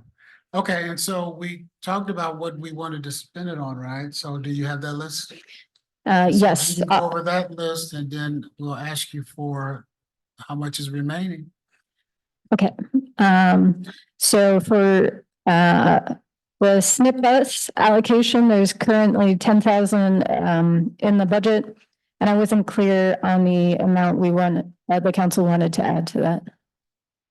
I had Half a year every month is 24? Right, so we wanted to add 14,000 more to that. That's right. And that would get us through the end of the year. And then at mid-year, we would discuss again. Well, let me add this. I think we got enough because we're not gonna get the mid-year at December. We probably won't do the mid-year to January, February. So do you want to keep it going? January and February, that's another 4,000, 8,000? You're doing it every month? Well, but what I'm saying is, we need to know that if we only do at 14, it's gonna stop in December. But we won't know a mid-year budget review until maybe March or February. So if you guys want January not to have no clinic and February not to have no clinic, we need to decide now. So add two more, what is that total? That's 22,000 more plus the 10. 22, So no, 14 plus two more. It's 18. 22,000 more, so 32,000. That would make clinics 4,000. I personally, I No, can't. No, hold on. All I'm saying to you guys, we're supported going through December. If you don't want to spend any more money, then we won't have a clinic in January and we won't have one in February. So is that what you want? Not about, if it's because you don't want to spend the money, that's fine. I'm just giving you the information, right? So go ahead. I only support it going until December. Oh, okay. You, Councilman. Go ahead. Yes or no? Yes or no? I'll go with December 2. Okay, okay, good. We need to know that it stops. Okay, all right, go ahead. So is it 22,000 or 14,000 addition? Okay, Yeah. okay, and there was 15,000 proposed to add to the plastics ordinance for small business support. Yep. 5,000 for the business development program. 7,000 to add to the entrepreneur program at CSUMB, is that IIED Yeah. program? 50,000 for city hall improvements to update the bathrooms. And then the current reallocation of the community social services grant included 80,000 for Seaside Rising, 50,000 for CPY, 60,000 for Palenque, and 60,000 for the village project. Then CPY is 60,000. 60,000, excuse me.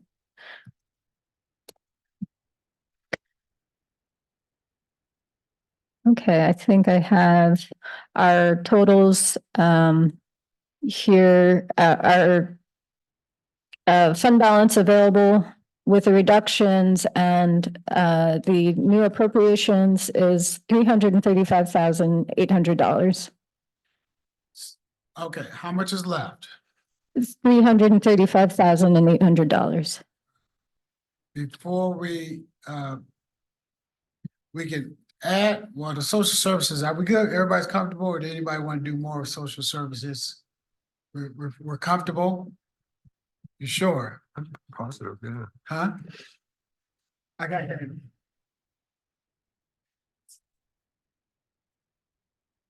Yeah, I mean, well, no, this takes them, that they can use that for the whole year, however they want to use it.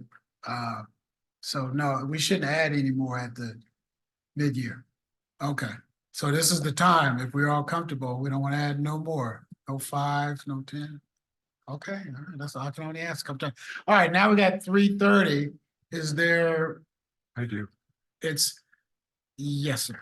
There's, I'll throw out two options. Or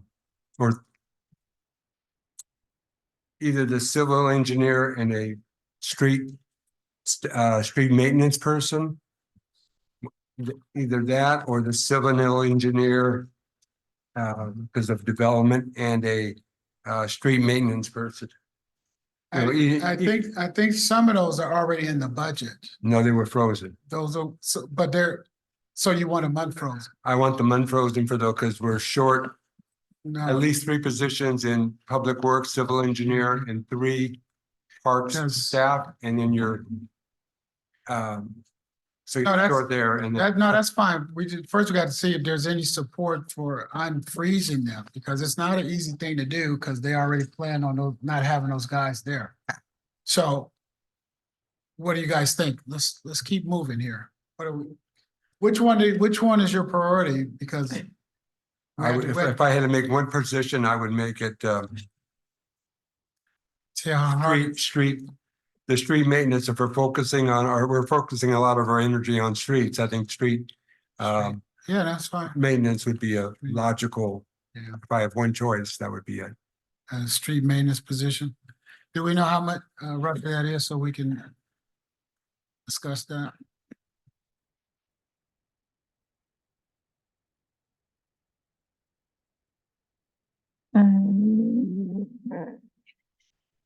Yes, okay, and I mean, we could make adjustments to that depending on whether or not we assume that that position will be active for the full year. And it's not a precise No, what amount. is the cost for that position? I would round it up to $110,000 annually. Everybody what do you guys think about that? So if we agree to that, and then the next year our budget is tighter, would that then mean? Well, they can freeze somewhere else. Yeah, but I'm The just city saying, manager free somewhere else. You know. that's what I'm saying. So we would just have to cut elsewhere to continue to maintain that position, correct? No, they can cut that same Or they position. can cut that. Or So freeze you, that same position. I mean, yeah, I mean, it's difficult to try to unfreeze what they already put together. But that's his suggestion. And, city manager, if you want to speak to, you know, not putting you on the spot, but it is difficult to unfreeze and then put that person back in there and so anybody else can weigh in if they think that's a good idea or not. But Thank you, Mayor. Yes, the only concern with unfreezing positions is exactly precisely what Councilmember Burks said, is we have to project for the future as well. And this is going to be an extending cost. So it's not going to be a one-time cost. It's going to be an ongoing cost because it's a position. So we just want to encourage the council to be mindful of that piece. Thank you. if there's no support for it, we just say there's no support. If there's no support, then there's no yeah. support. no, Okay. So we still left with 3:30 or we don't Try have, again on something else. as long as it's not a position, I think the same thing is, I think, yeah. Just because $100,000 for youth back into the recreation budget for youth programs.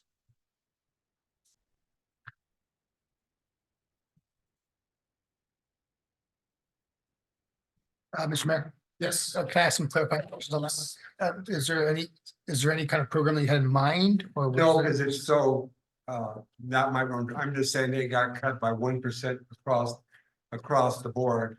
I would leave it to the discretion of the recreation director to put in on minimum of that money back, so they could still only be minus 4% of the budget, because they got cut basically 5%, so I. So I was just trying to bring back money so they could be closer to a fair across the board budget for all. Mr. Mayor Pro Tem, are you set on that number or? I'm open, I'm just trying to get something back because so much is cut. Mr. Munoz?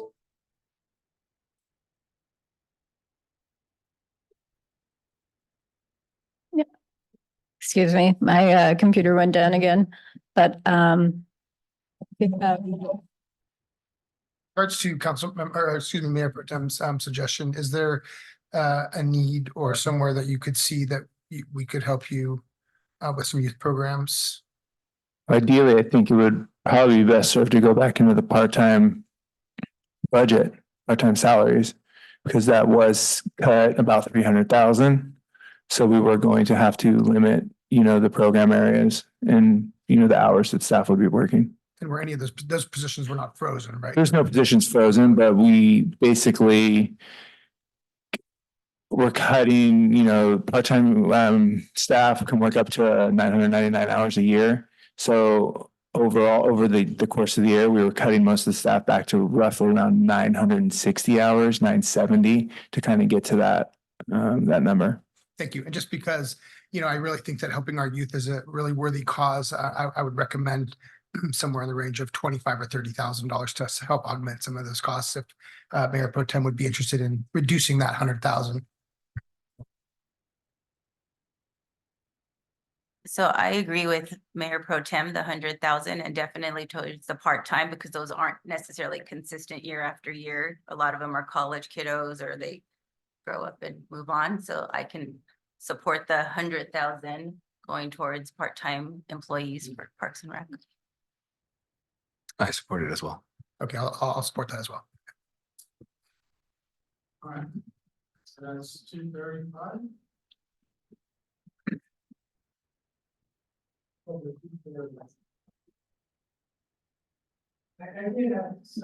Yes, Alvin. Remember, we made that commitment to putting the green shrubbery around the building? Like out front here, or out back, or whatever you want to call it. And I would ask that we consider doing the rest of the building. They changed over from the ivory. I'm talking about the grass out here, or the bank, as you come up the steps, how it's changed over, yeah. Right, we were trying to implement that every year, so I don't think it's in the budget, so I don't know what it cost last year. Or what was the project? we did the green shrubs out here in front? Oh, I don't think we had a project account for that. I think I'm just paid. Um, Yeah, it we don't was have nobody. probably city hall improvements. Let's see. Um, Well, I mean, if, I don't think it costs that much, but I just put it on the radar because the object was to continue to go around the building. Anyone else? Mr. Mayor? Yes. I would just suggest the rest we keep for a rainy day or keep that amount available. Okay. Anyone else? I support that. I support it as well. Oh my Don't spend all goodness. your money. No, but you gonna spend it all, right? You spend it tonight or you're gonna spend it 6 months from now, but do we have enough in the sidewalk improvement? We have enough in potholes? And I know we don't want to put too much because it's already programmed out. So, all right, I think if you guys are comfortable, Jesse, they're comfortable. You came in at 1:30, you're leaving at 2:30. Yeah, that's pretty good. When has that ever happened? I've never seen it happen. you know, that's good. I mean, Well, I just want to end with, I'm sure it's always people that can come up to us and say, well, we should have done more, we could do more, we should spend more. But this is a tight year. And I think it's, the council did a great job by cutting where we can, pushing out where we can, and then making the informed decision to keep what we have for possible unforeseen shortcomings, starting the year off. So, all right. So, do you have all you need for you to present the budget on the 20th? And I know the numbers are, roughly can change a little bit here and there, but we should end with about 230, 235, whatever it is, in surplus. the total is $235,800. And that includes, sorry, my computer crashed while we were discussing an additional $100,000 to support more part-time hourly work in the recreation department. Yeah. Okay. Oh, he said maybe you should buy you a new computer. Yeah. Yeah, it's too late now. Okay, let's well, then, does you have any last comments, and I'll ask the city manager, and then we'll go around to the council, and then we will adjourn. I would just want to thank again the acting city manager, all the department heads, my fantastic finance team for helping put together this 400-page document, and also thank the mayor and the city council for your performing your fiduciary duties and protecting the city's assets and making good decisions to maintain a healthy fiscal position for the city. What can I say to city manager? Thank you very much. I'll save the last thanks for the 20th meeting. But I will just say we appreciate the guidance and direction from council tonight. Thank you. To the council. Start with council member Miller. Yeah, thank you, Mr. Mayor. It's been long 2 days, but I'm very comfortable with where we're at and the positions that we did freeze. Unfortunately, it's not a forever freeze, but it's something that we're doing in the interim to make sure that we have services needed. So thank you for all your work, Jesse, and hopefully you sleep good tonight. Thank you. Councilmember Brooks. Just want to thank the team for working together and coming up with some good agreements, and not everyone got everything they wanted, but I think we're leaving pretty content. So thank you, everybody. Councilmember Garcia Zola. Yeah, I also want to express thank you so much for an amazing job in dealing with all the numbers that you've done everywhere. And to you, City Manager Borges, I really appreciate you as well for helping lead the team and making presenting a budget, right? I know it's not an easy task, and I appreciate both of you and the rest of the team as well for sticking around and making it work, answering our questions, and it's being Team Seaside. So thank you. Mayor Pro Tem. Again, just wanted to thank everybody for all their hard work, their leadership in the moving parcels of this budget. And I just can't say, I say this constantly. And I think council knows I believe we need to strongly continue to push in our development areas and going beyond whatever we can do to make development happen in the city. So we can move some of these unfrozen positions to make them unfrozen, because if we don't move forward aggressively by being proactive, by doing everything we can for the development, and based on the finance director's projections, next year is going to be worse. And that's her projection. So it behooves staff as an individual member to move every development project forward as quickly as possible, because it changes the services we offer our residents. That's just my constant beg, I guess. Want to say, of course, thank our finance director for stepping in and doing a wonderful job, and in partnership with the acting city manager. Fantastic budget that you guys put together with the help of department heads and all the employees. We know we asked you guys to dig deep in your pockets and cut where you think you can best cut. And I know the finance director and the city manager said, well, go back and look again and cut some more. But it's about keeping the city moving forward, no matter how much money we have, in a way that's sustainable, right? I've been here during some tough times. This is not tough. You guys have not seen tough, right? You may have seen it if you worked in other communities, but I've been here when it hit Seaside. So this is a good day.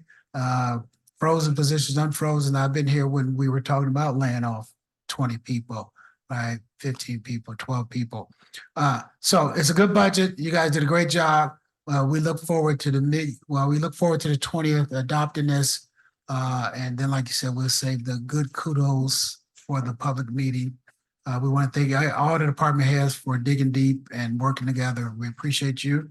We're at item number 6, which is adjournment. There being no further business on this agenda, this meeting is adjourned.